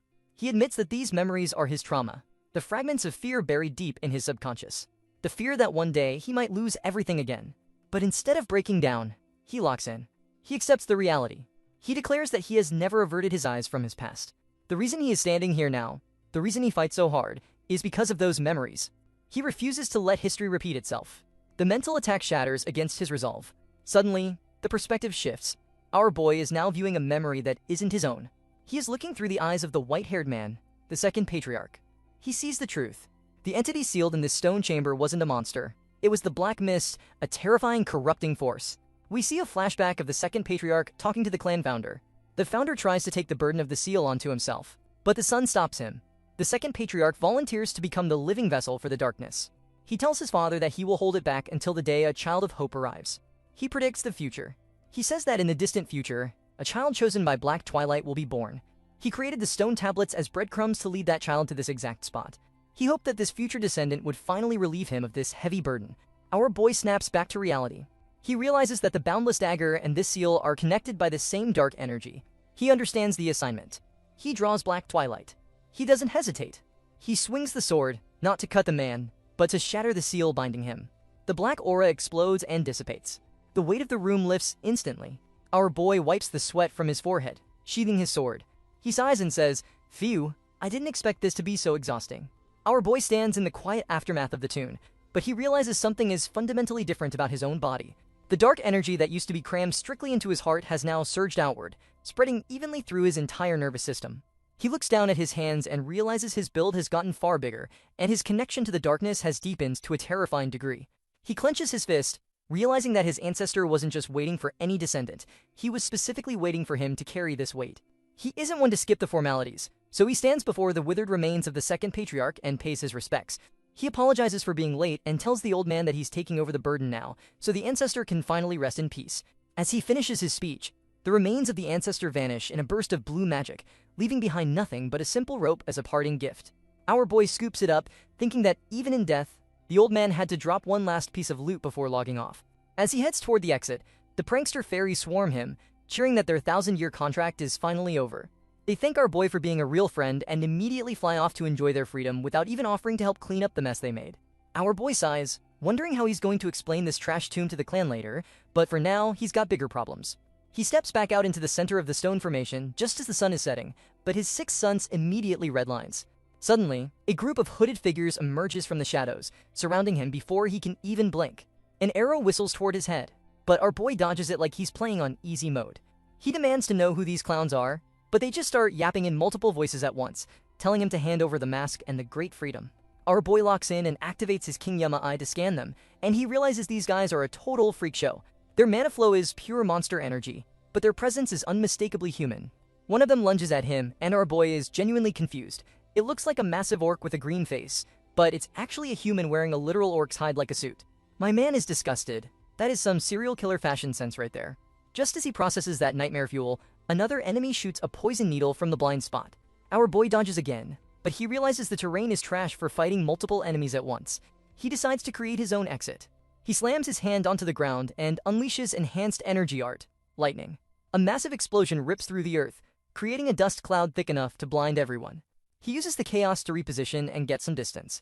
Meanwhile, a mysterious figure wearing a white hood and mask watches the chaos from a high vantage point.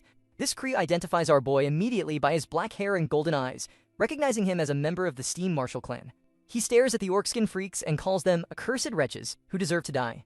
Then he shifts his gaze back to our boy, muttering a cryptic villain monologue about removing the last remaining mask to obtain true freedom.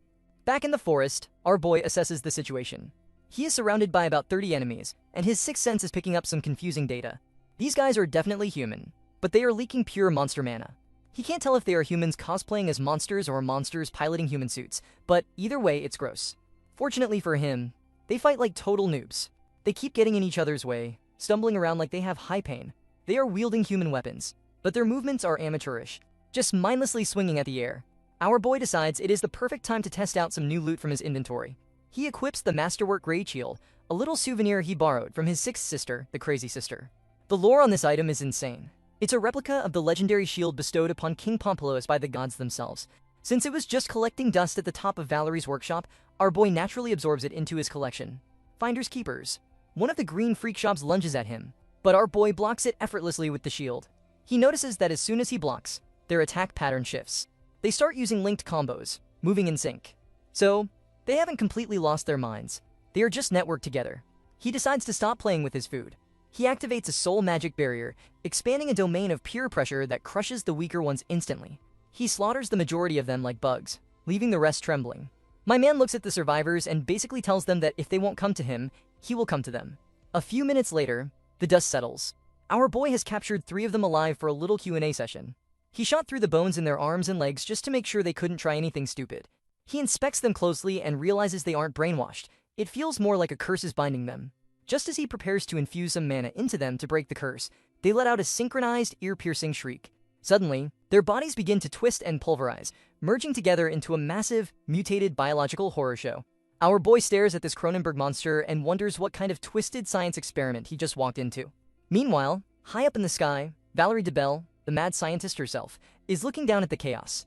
She notices something is seriously wrong with the manifold. The gates that opened up earlier are eerily quiet. No monsters are pouring out. She lands in front of one to investigate and realizes this is an artificial mana imbalance caused by terrorism. But it gets weirder. She analyzes the gate structure and realizes it isn't a normal dungeon gate. It is a one-way teleportation passage. Someone is moving things from the outside in. Crossing over from this side is impossible. She checks another portal nearby and sees it is already surrounded by the military. She briefly considers barging in and flexing her status as a genius mage, but she remembers she is technically hiding her identity in Korea, so she decides to bail. She heads back to her lab, absolutely exhausted, and collapses on a couch. All she wants is to relax and eat some fried chicken. But her break is cut short by a frantic notification ping from her system. She looks at the screen and sees a mana wavelength she has never encountered before. The map lights up with 31 unknown signals. The red dots indicate the gates, and the black dots indicate the unknown monsters. But then, she spots a single yellow moving straight toward them. She realizes that yellow dot represents the holder of the magic eyes, Li Cho. She connects the dots and realizes our boy is walking straight into a massive trap at Mount Tom. Her relaxing night of chicken is officially cancelled. Back in the forest, things are getting ugly. The three captives have fully merged into one entity, and our boy immediately notices something disturbing. This thing isn't moving like a mindless beast anymore. It has the gross, mutated body of a monster, but its mana flow and footwork are identical to a human martial artist. It's forcing its biological instincts to submit to technical training. Our boy realizes it has found its original body, which is a terrifying thought. Suddenly, a hooded figure hiding in the back lines decides to be annoying and casts Wraith's Cry. A wave of dark, restrictive magic washes over our boy, triggering a status effect, Boundless Aura. He feels his mana circuits lock up instantly. It's a high-tier debuff designed to silence mages, and it hits him at the worst possible second.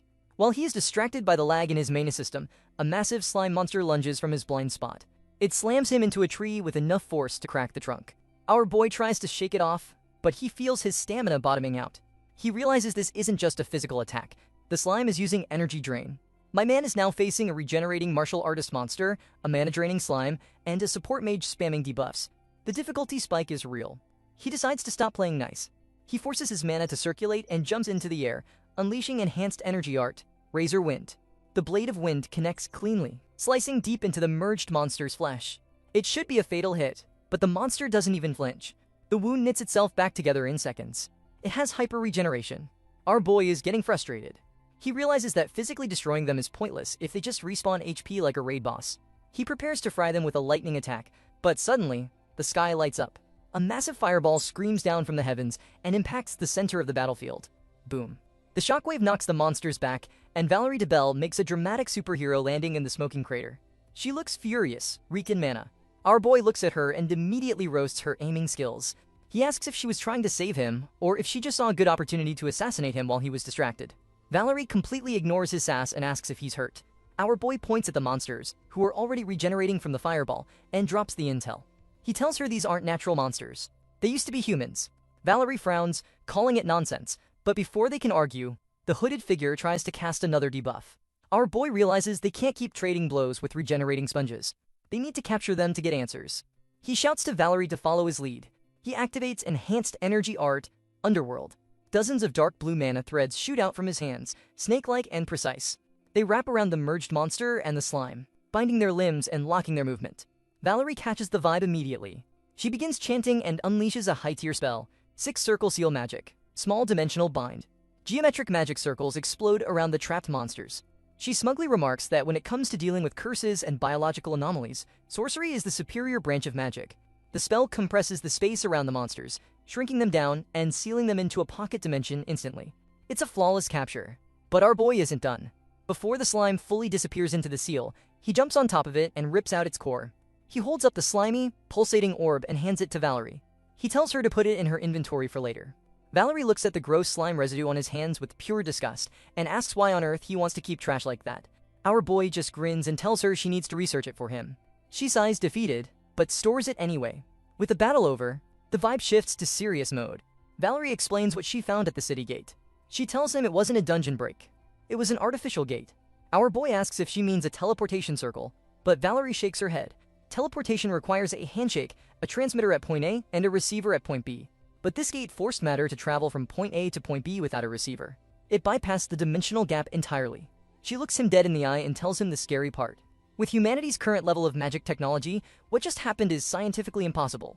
Someone isn't just invading Korea. They are rewriting the laws of physics to do it. Valerie is staring at the decapitated lizard man on the ground, and she is having a full-blown existential crisis. She explains that while the theory behind artificial gates exists, actually executing it, teleporting matter one way without a receiver, is scientifically impossible with humanity's current technology. Basically, someone is hacking the server, and she is annoyed she doesn't know how they did it.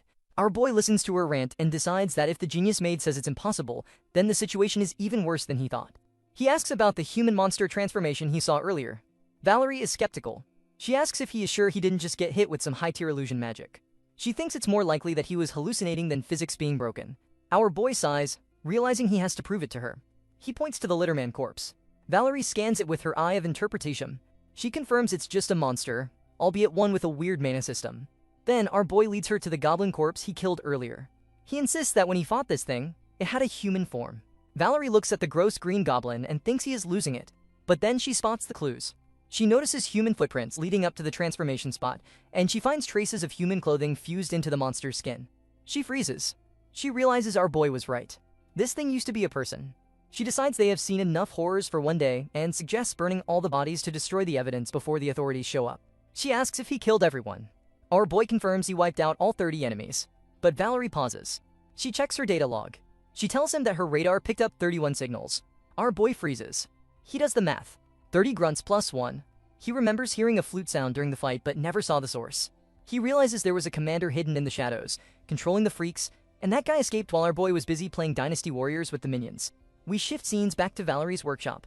Our boy asks for the results of her analysis, but Valerie says she couldn't figure out the exact method. However, our boy knows she is holding back. He pulls his trump card. He reminds her about the 3-question game he won earlier. He reminds her that she promised to be honest. Valerie tries to deflect, shouting that she is the famous Rose of the Magic University, and she doesn't lie.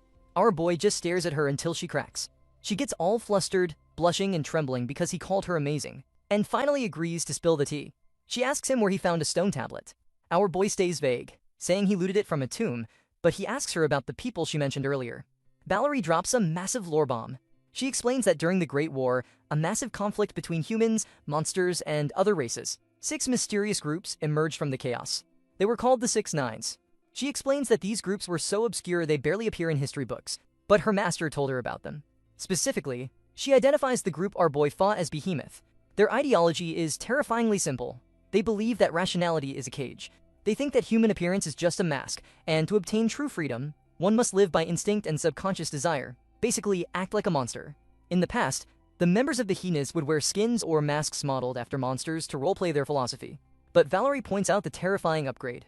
The enemies our boy fought didn't just wear skins. They physically transformed into monsters. She realizes that this ancient cult has somehow upgraded their tech. They aren't just cosplaying as monsters anymore. They have found a way to literally reject their humanity and evolve into beasts. Our boy realizes he isn't just dealing with a random ambush. He has stumbled upon a resurgent ancient cult that is rewriting biology itself. Valerie explains that the group our boy fought is likely Behemoth, an ancient organization that was so powerful during the Great War that they literally fought against entire nations. Their ideology is terrifyingly simple. They believe that rationality and human society are just a cage. They think that human appearance is merely a mask, and to obtain true freedom, one must live by instinct and subconscious desire. Valerie points out the scary part, though. In the past, Behemoth members would just wear monster skins to roleplay their beliefs. But the enemies our boy fought didn't just wear skins. They physically transformed. She asks our boy what he plans to do now that he's being targeted by a global terrorist organization. Our boy shrugs and says he's going to continue his warrior's journey. He says running back to the clan just because things got dangerous would make him look weak. Valerie smiles, admitting she knew he would say that. We shift scenes to later that night. Our boy is back in his room, finally inspecting the loot he got from his ancestor. It's that simple-looking rope he picked up after the tomb raid. He puts it on, and suddenly, the rope expands and weaves itself into a full set of clothes. It fits him perfectly, adjusting to his size automatically. He looks in the mirror and thinks the fit is actually kind of fire. It's comfortable, stretchy, and looks stylish. But then Valerie kicks down the door. She shouts that they should order Korean fried chicken again. Bro, this woman is addicted. She is a world-class archmage, but her diet consists entirely of grease and salt. She looks at our boy and freezes. She asks what on earth he is wearing. Our boy tries to brush it off, but Valerie activates her magic eyes and immediately loses her mind. She rushes over and starts inspecting the fabric like a maniac. She asks where he got this. She identifies the material as heavenly silk. She explains that this thread comes from an enchanted creature called the heavenly silkworm, which only lays eggs once every 10 years. Producing even a small amount takes decades. Usually, mages use tiny scraps of this stuff for high-level wands, but our boy is casually wearing an entire outfit made of it. Valerie screams that this is heavenly-grade equipment. It has no limit. It grows with its owner, repairs itself if torn, doesn't get wet, and is immune to fire. She says that if a third-rate mage wore this, they would instantly have the mana capacity of a first-rate mage. She begs him to let her touch it. She starts hugging the clothes while he is still wearing them, saying she can feel its spirituality. Our boy is standing there, totally creeped out, asking her to please stop fumbling his outfit. After she finally calms down, our boy decides to name the item. He looks at the white patterns on the inside lining and calls it Silver River, meaning the Milky Way. It's a fitting name, a sword that holds the Black Knight, and clothing that holds the galaxy. A few days later, our boy is back in scholar mode. He is trying to decipher the ancient book he found in the tomb. It is written in Old Classical Chinese, which is a pain to read, but thanks to Valerie's reference materials, he starts translating it. The book is a journal written by the second patriarch, Li Haijian. It reads, "I leave this writing to my descendants. The story of Black Twilight is an act that goes against my father's will." Our boy analyzes the text. He notices that most of the book is legible, but specific keywords have been intentionally erased or smudged. It mentions that Black Twilight was a sword forged by a god to cut down something, but the name of the target is erased. Our boy sighs. He answers it when ancestors leave cryptic puzzles instead of clear instructions. He realizes that the second patriarch didn't know about the deeper seals on the sword either. It seems the true origin of the weapon goes all the way back to the clan founder and some divine intervention. Just as he is getting a headache from the mystery, his phone rings. He checks the caller ID. It is young Jin-Soo, the strategist he recruited back at the black market. Our boy answers, wondering why his subordinate is calling. Jin-Soo sounds panicked. He says, "Young master, we have a problem. I need to meet with you immediately." Our boy realizes his peaceful research break is officially over. Our boy prepares to leave, and he makes sure to thank Valerie for everything.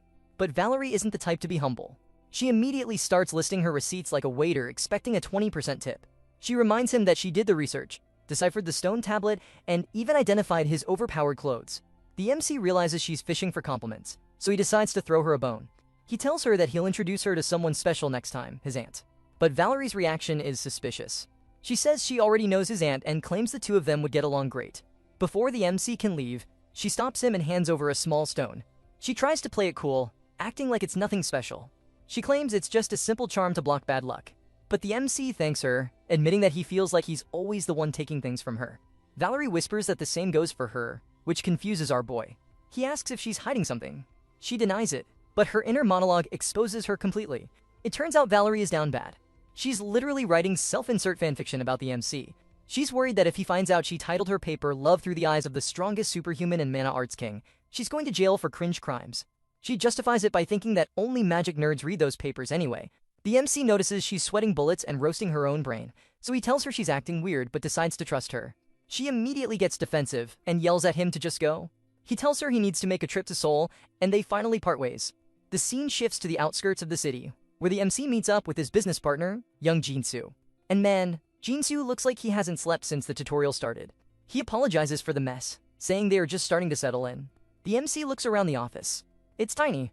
He gave this guy a mountain of capital, yet the office looks like a startup that's about to go bankrupt in 2 weeks. He asks if Jin-Soo is disappointed, but the guy explains his strategy. He didn't want short-term profits. Instead, he recruited people who are tight-lipped and talented but lack experience. His plan is to raise them from the ground up so they can handle bigger deals later. Our boy loves this. He realizes Jin-Soo chose to build a stable foundation instead of blowing the cash on a fancy office and espresso machines. He tells Jin-Soo that he has full creative control and to keep doing his thing. Then they get to the boring part, paperwork. Jin-Soo hands him a stack of documents to launder the black market funds so they look legitimate. He explains that unless the National Tax Service is brain-dead, they'll investigate a new company with unknown funding sources. But if the MC is listed as the representative, they won't dig too deep because of his clan's name. The MC smiles, realizing what Jin-Soo is doing. By making the MC the boss, Jin-Soo is proving he knows his place as a subordinate. It's a loyalty pledge wrapped in tax evasion. The MC signs the papers, and then they get to the real reason for the meeting. The Nine Dragons stronghold has made a move. The MC asks why those guys are active. Jin-Soo explains that while they were laundering the money, they found out that the previous villain, Bak Chol-so, was receiving support from them. The Nine Dragon Stronghold is basically the discount version of the esteemed clan's Powerful, but they don't mind getting their hands dirty with illegal work. Since their puppet got wrecked, the Stronghold is mobilizing. Jinsu deduces that they can't move a large army into Korea openly because it's the MC's clan territory. So, they're likely sending a hit squad to target the person responsible for messing up their plans. We cut to a dark, stormy night because, of course, that's where bad guys hang out. A subordinate walks up to a man with long hair who is clearly the main villain of this arc. The subordinate apologizes for being late, claiming he was following orders from the main group. The long-haired master immediately roasts him. He points out that the kid used to live by digging through garbage dumps, but now he's acting all high and mighty. He tells him that he can't even wield a sword properly yet, but he's already trying to swing it around. The subordinate tries to act tough, saying his garbage-eating past makes him curious about what's at the top of the food chain. The master just sighs, tossing him an envelope. He says the Elder Council tried to stir something up, but it blew up in their faces when the MC's clan got involved. Now, they need someone to go clean up the mess. The master asks if he wants to go take a look. The subordinate, named Jang, thanks his master and prepares to leave. The master gives him one warning. If he thinks the MC's clan is just some ordinary small fry faction, he's going to regret it. But the disciple is already drunk on his own height. He smirks and calls the esteemed clan a bunch of hypocrites pretending to be clean. Bro is raising so many death flags he might as well be working on a runway. We shift scenes to the Garden Province, specifically the checkpoint for China's southern safe zone. A black car rolls up to the gates, and the driver hands over a travel permit. The guard inspects it, but he isn't buying it. He decides these guys look way too fancy to be laborers and orders everyone out for a passport check. The man in the back seat, young Sodan, the self-proclaimed next head of the Nine Dragon Stronghold, isn't having it. He steps out, flashing a smile that feels more like a threat. He asks the guard if he seriously doesn't remember them from yesterday. The guard is confused, asking what kind of stunt they are trying to pull. Young acts genuinely hurt. He walks right up to the guy, insisting he definitely saw him last night, and smoothly slides a wad of cash into the guard's pocket. The guard feels the money, and suddenly his memory is miraculously restored. He laughs, blames the alcohol, and waves them through without checking a single ID. Back inside the moving car, the vibe is terrible. The escort captain is stressed, pointing out that bribing a guard draws unnecessary attention. Yang just scoffs. He complains that a man of his status, a future elder, shouldn't have to sneak around like a rat. The captain tries to explain that this is an unofficial mission to fool the Marshall Lee clan's information network, but Yang cuts him off. He insults the captain, calling him a rigid troll, and demands he handle things with more flexibility. The captain bows his head and apologizes for his short-sightedness, playing the role of the loyal servant. But internally, the captain is seething. He thinks Yang is a complete fool. The only reason they are in danger is that this fat bastard got drunk at a tavern yesterday and bragged loudly about their secret mission. The captain realizes the intel has likely already leaked, but he decides to use this chaos as a chance to grab power for himself. The scene briefly shifts to that tavern encounter. We see a drunk man trying to leave, muttering about crossing the border to sell some people because he needs cash. This is a human trafficker from the White Skull gang, but before he can leave, he steps on a magic circle and gets punched out cold by the captain, who drags him away like a sack of potatoes. Cut to the present. In a secluded spot, the captain stands with his sword drawn. The trafficker is on his knees, terrified, with one hand already chopped off and bleeding on the ground. The captain demands to know if the White Skull gang scattered because of the Marshall Lee clan's retaliation. The trafficker screams yes, confirming they ran because of the 7th young master, Lee Jahook. The captain warns him that if he stalls, he loses the other hand. He demands the name of the section chief who handled the money. The trafficker cracks and screams the name, Section Chief Jang Jinsu. The captain's eyes narrow. That name was on his mission order. Finding him means the mission is practically over. The trafficker begs for his life, asking if he will be spared now that he talked. The captain answers by casually slicing his head off. Young, watching from the sidelines, is delighted. He praises the captain for killing the man like a bug, and says he wants to handle the torture next time because he's confident in his skills. The captain ignores the psychobabble and says they have all the intel they need. He tells Young that if they hurry across the border, they can make it to a hotel in time for a fancy dinner. Young immediately perks up at the mention of a hotel and agrees to leave. Meanwhile, back in Korea, our boy Lee Cho is reviewing papers with Chongjin, or rather, Jang Jin-soo. Chongjin confirms that the trafficker was connected to the Elder Council faction, but they were only given enough support to fail. Our boy notes that if the support had been major, the clan would have noticed sooner. Narratively, we learn that the Nine Dragon Stronghold isn't one big happy family. It's a messy alliance of 5 sects and 4 clans. The Elder Council has political power, but the Stronghold Chief's faction holds the military might. It's a delicate balance of power. Our boy is impressed by how detailed the report is, covering personal profiles and power struggles. He asks Chong-jin where he got this. Chong-jin admits he bought it from an information broker in the nest known as the Black Crow. Our boy smiles. The Black Crow is the most reliable intel network in Asia. If this comes from them, it is trusted gold. He looks at the profile for the enemy leader, Yang So-dan. Our boy immediately starts roasting him. He identifies Young as a political schemer who got kicked out of the faction war for being incompetent. Basically, the Stronghold sent him here to farm some easy achievements because he's useless back home. The report says Yang is boasting about entering Korea illegally this week. Our boy predicts Yang will try to sneak through the danger zone to lie low. Chong-jin asks if they should just let him pass and wait. Our boy shakes his head. If they ignore him, the Stronghold might send someone actually dangerous next time. It is better to deal with the idiot they know. He decides they need to take him out now. He turns to Chong-jin with a terrifyingly friendly smile and says he can't do it alone. He needs Chong-jin to put in a little work. Chong-jin, eager to please, puffs up his chest and says he'll do anything to help. Our boy immediately locks that contract in, telling him he really means it. Chong-jin freezes, suddenly realizing he just volunteered for something horrible, but there is absolutely no backing out now. Young So-dan is reviewing a report, sneering at the news that the Marshall Lee clan let the gang leader live, probably because he sold intel on the black market. Young tosses the papers aside, declaring this is exactly why he hates working with unverified amateurs. He decides they'll just grab their target, Jingsu, and leave this miserable country immediately. The captain listens in silence, rolling his eyes internally. He knows Young is all talk and dumps the real work on everyone else. Still, he admits his impression of the Marshall Lee clan has changed. Their mere presence made the entire underworld shut its mouth. Suddenly, a subordinate hands the captain a phone, looking completely rattled. He explains that there are visitors waiting for them downstairs, and they dropped one specific name, Jingsu. The captain freezes. Cut straight to the hotel room. Yang and the captain are staring in disbelief. Jingsu is sitting casually on their sofa, with our masked boy Lee Cho standing guard behind him. Yang demands to know how they found them. Jingsu smiles smoothly, saying he used an information broker. He adds a little job, noting he didn't expect a top assassin to be relaxing at a hotel during a secret mission. Yang bristles but asks why Jingsu brought a guard if he knew who he was meeting. Jingsu shrugs, claiming he needs insurance since he's just a powerless merchant without mana. Yang is done being polite. He calls Jingsu arrogant for a merchant and orders him to follow them back to the stronghold immediately to explain the black market situation. He adds that he's tired and wants this over with. Jingsu pauses, then calmly drops the bomb. He says that won't be possible. Yang blinks, asking what he just said. Jingsu clarifies that he has absolutely no reason to follow them. Yang explodes, shouting that this isn't a negotiation. It is an order. Jingsu looks him dead in the eye and says he didn't come to negotiate either. He came strictly to make a deal. Yang screams that a nobody like him isn't qualified to deal with the next elder.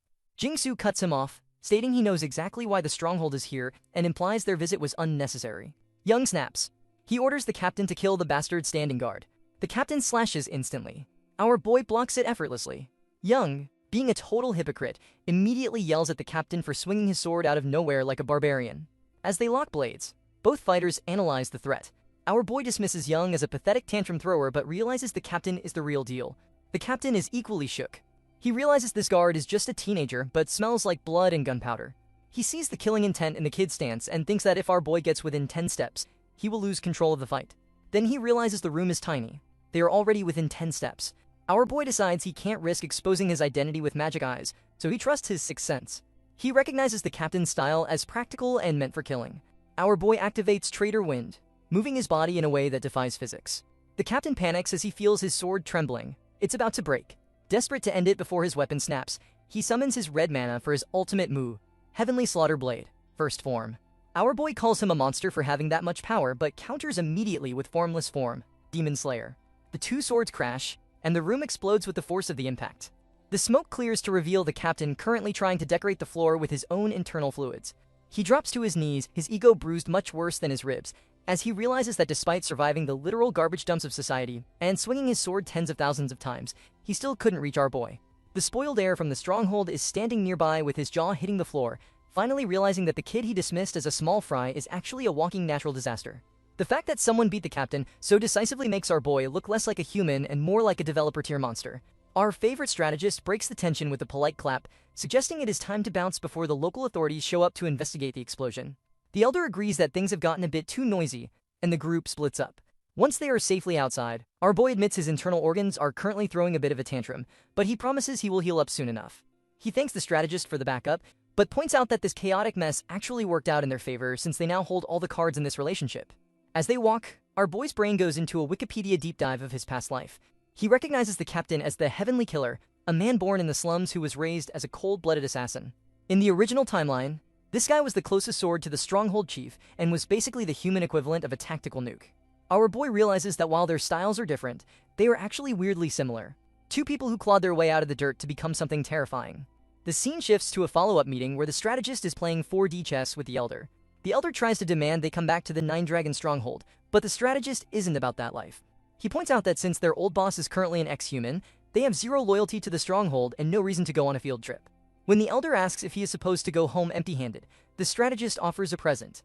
He spins a web of corporate lies, promising to provide proof that the Lee clan won't retaliate, framing it as high-level intelligence gathering. The Elder is so impressed by the strategist's sheer audacity and silver tongue that he asks for a private chat to discuss their new partnership. Outside the meeting room, the captain approaches our boy and asks for his name, likely because his survival instincts are screaming that he just got humbled by someone famous. Our boy decides to stop playing hide-and-seek and peels off his mask, revealing his identity as the legendary Licho. The captain isn't even surprised. He had heard rumors about a pint-sized prodigy from the Lee clan who finished his warrior journey while most kids were still learning long division. They start comparing notes on their murder styles, with the captain representing the killing sword meant for pure assassination, while our boy is busy refining the regular and irregular paths of combat. The captain admits that if this had been a sneaky assassination attempt instead of a face-to-face duel, he'd have a 90% success rate of ending our boy's subscription to life. Our boy just smiles, knowing they are both hiding enough secret techniques to fill a library. The captain mentions a massive competition happening in Germany next year, and our boy says he might show up if he can find a gap in his schedule. Before leaving, our boy tells the captain to leave the annoying loudmouth losers at home next time. Later on, the strategist looks like he's aged a decade from the stress of the negotiations. He jokes that his past life as a soul-crushed office worker in Korea was actually the perfect training for dealing with scary martial artists. Our boy tells him to drop the formalities and hands over a to-do list of corporations and high-value people to recruit from his memory of the future. He tells the strategist to spare no expense in gathering these players, knowing that the strategist understands the business world better than anyone. Our boy warns him that he'll be unreachable for a while, and when asked if he's heading back to the dangerous, unexplored zones, our boy reveals his next destination is the scenic but mysterious Jeju Island. Back at the estate, the patriarch is currently holding court in his office while the butler stands by with a stack of papers that probably contain more bad news than a tax audit. A subordinate from the intelligence unit drops to one need to report that their predictions were spot on. The insignificant vermin, known as the demon insect, have finally crawled out of their holes. Apparently, these guys haven't learned their lesson despite being curb-stomped twice in the past, and they just used a sacred relic to pop open 5-dimensional gates. The report mentions that 30 grunts, charmingly referred to as ordinary faces, and one high-ranking white face crossed over. While the elite one is currently being tracked like a lost GPS signal, the 30 grunts have already been deleted from the server. The patriarch is genuinely baffled to find out our boy was the one who did the cleaning while he was supposed to be on a sightseeing tour. The old man realized the sect risked total exposure just to target his youngest son, which makes him wonder why our boy was even in that area to begin with. The subordinate admits they lost track of him because our boy was following the patriarch's own orders to stay off the radar, which is a level of malicious compliance we have to respect. The patriarch starts catching a case of fate-induced anxiety, wondering if history is about to repeat itself. He orders his men to track our boy's every move, declaring that he won't tolerate a bunch of cultist pests interfering with the prestigious bloodline. As the subordinate rushes off to start the slaughter, the patriarch actually cracks a smile, clearly proud that his kid single-handedly wiped out 30 assassins without breaking a sweat. The scene shifts to Jeju International Airport where our boy arrives looking like he's ready for a vacation, though the heat and the dense mana in the air tell him this isn't exactly a spa day. A local taxi driver approaches him with a sales pitch that sounds a bit too much like a scam, offering a cheap ride and asking if there's something on our boy's face. Our boy doesn't even blink before telling the guy to get lost, pointing out that his hands look more like a trained killer's than someone who drives for a living. He realizes the Black Crow Association has really let their standards slip if they're sending rookies who can't even hide their own calluses. Just as the rookie is about to fumble the bag entirely, the Southern Branch Chief, Young Mok, steps in to apologize for the trainee's lack of talent. Our boy hops into the car for a private chat, but he's basically just using them for a free lift to the base of Mount Holosan. While they drive, we get the internal wiki entry on the Black Crow Association. They are a massive, shadowy information network that basically owns the intelligence market in East Asia. Young Mac tries to play it cool by offering a formal contract, promising to trade top-tier intel for our boy's formidable strength. He starts listing our boy's resume like a LinkedIn stalker, mentioning his status as the youngest warrior traveler and his ties to the Nine Dragon clan. Our boy realizes this is less of a friendly business offer and more of a join us or we'll sell your secrets type of situation. He hits them with a cold rejection, which catches the branch chief completely off guard. When our boy gives them a hard refusal, Young Mok tries to play tough, warning him that he's going to deeply regret turning down such a generous offer. Our boy just gives him a look of pure pity and drops a massive bombshell. He mentions that he actually came here with the intention of sharing the solution to a very specific, very life-threatening illness, but since the chief decided to be a condescending jerk, the offer is officially off the table. He tells the chief to pass the message along to the guildmaster that he knows exactly how to fix the problem, but they've officially blown their chance at a friendly discount. He finishes his roast by telling the chief his team is sloppier than a drunk toddler and hops out of the car, leaving the man speechless. Young Mac is left fuming, literally kicking the scenery in a fit of rage because he thinks our boy is just an arrogant brat blowing smoke. But when he calls the higher-ups to report the failed contract, the guy on the other end of the line has a total motherboard failure. The second he hears about the cure message, he starts shouting like a madman, ordering the entire southern branch to mobilize immediately, and basically telling the chief he's lucky if he only loses his job. If our boy actually has the information he says he does, the chief's head might be the next thing on the chopping block for letting him walk away. Meanwhile, our boy is standing at the entrance to the Mount Halasan danger zone, looking like he's about to enter a high-level raid solo. The guard is having a mild panic attack, pointing out that even for a rank 600, this place is basically a giant oven compared to the north. He begs our boy to at least bring a squad so he doesn't end up as a human barbecue, but our boy just watches the gate creak open and walks into the shimmering heat without a second thought. He's here for the god mentioned in the ancient records, and he's not turning back until he finds exactly what he's looking for. Quick pause. If you're enjoying the story so far, please drop a like and subscribe to the channel. It really helps to make it worth to bring next parts. Done? Awesome, let's get back to it. Jeju Island is not exactly your standard vacation destination these days, as it is completely overflowing with spiritual energy and stands as the only official danger zone in the southern Korean peninsula. Subjugating this place is a logistical nightmare for three very specific reasons. First, the local sea monsters are an absolute menace to society. Second, a ridiculously dense jungle has swallowed the entire central region around Mount Halasan. But the real headache is a trippy phenomenon known as Dakibi play. Without any warning, spatial magic, or visible gates, the scenery just aggressively reshuffles itself. Case in point, our boy blinks and suddenly finds himself standing in the middle of a random pine forest. He figures this makes perfect sense. Before reading the record of Black Twilight, Halasan was a massive mystery. According to the ancient texts, the southern end of the island was once home to the Tamna Kingdom, supposedly founded by three divine beings. In reality, they were Jakibi, a mysterious race born straight from nature. These guys were the ultimate ancient handymen, acting as shamans, carpenters, and blacksmiths who tapped into the earth's fiery veins to forge countless legendary weapons. More importantly, they were the exact architects behind his magic-erasing sword, Black Twilight. Deep inside a volcanic cave flowing with literal lava, one of these legendary blacksmiths is having a terrible day at work. He glares at a sword he is hammering, absolutely hating the results, before suddenly snapping his head up to aggressively demand who dares intrude on his territory. Meanwhile, out in the jungle, our boy is busy turning a lizard man into a past tense. He realizes this place is completely unhinged because even a standard 5th round monster is throwing around mana like a trust fund kid with a black card. The mountain itself is so saturated with magic that the local wildlife is built different. He briefly activates his magic eyes, and the path immediately shifts again. He admits he severely underestimated this demonic realm, especially since he is fighting monsters that do not even exist on the mainland. Connecting the dots from the ancient Tano letters and mirrors, he realizes the 5th tier of Black Twilight is definitely hiding right here, even if the summit is supposedly closed.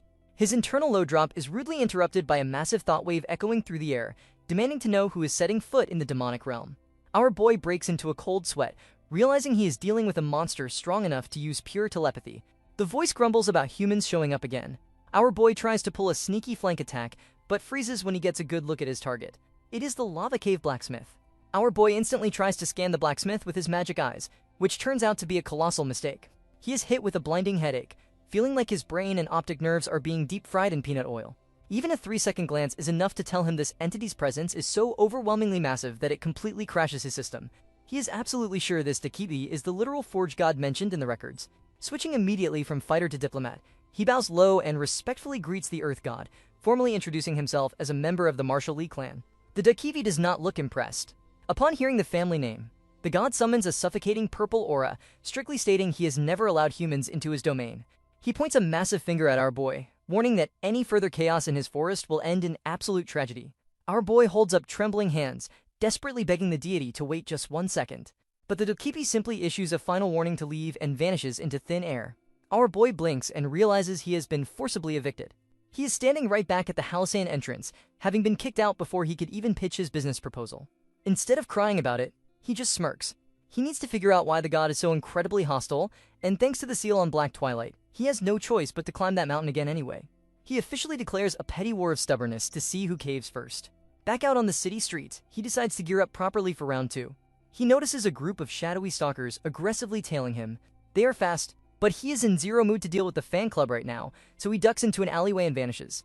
A frustrated girl in the tracking team immediately gets on the phone, reporting his agent Nover 17 that they lost their target in Alley 19 and ordering a full sweep of the vicinity. Hiding nearby, our boy attempts to use an enhanced energy stealth technique, but his skills are still a bit too rusty to stay fully hidden. Knowing his stalkers will latch right back onto him if he walks out looking like himself, he channels dark energy into his previously absorbed iron mask of 10 faces. His appearance and clothes completely shift in an instant. Looking like a totally different person, he confidently heads out to buy his supplies in peace. Fast forward, and our boy is marching right back to the Halasan entrance. The same gate guard from earlier is staring at him like he just grew a second head. Seeing him return for a night shift after surviving the day, the guard frantically asks if he went bankrupt or is drowning in debt, begging him not to throw his life away.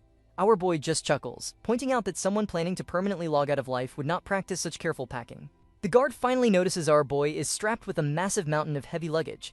Flashing a confident grin, our boy promises to see the guard in a few days and strolls right back into the danger zone, absolutely refusing to back down so easily.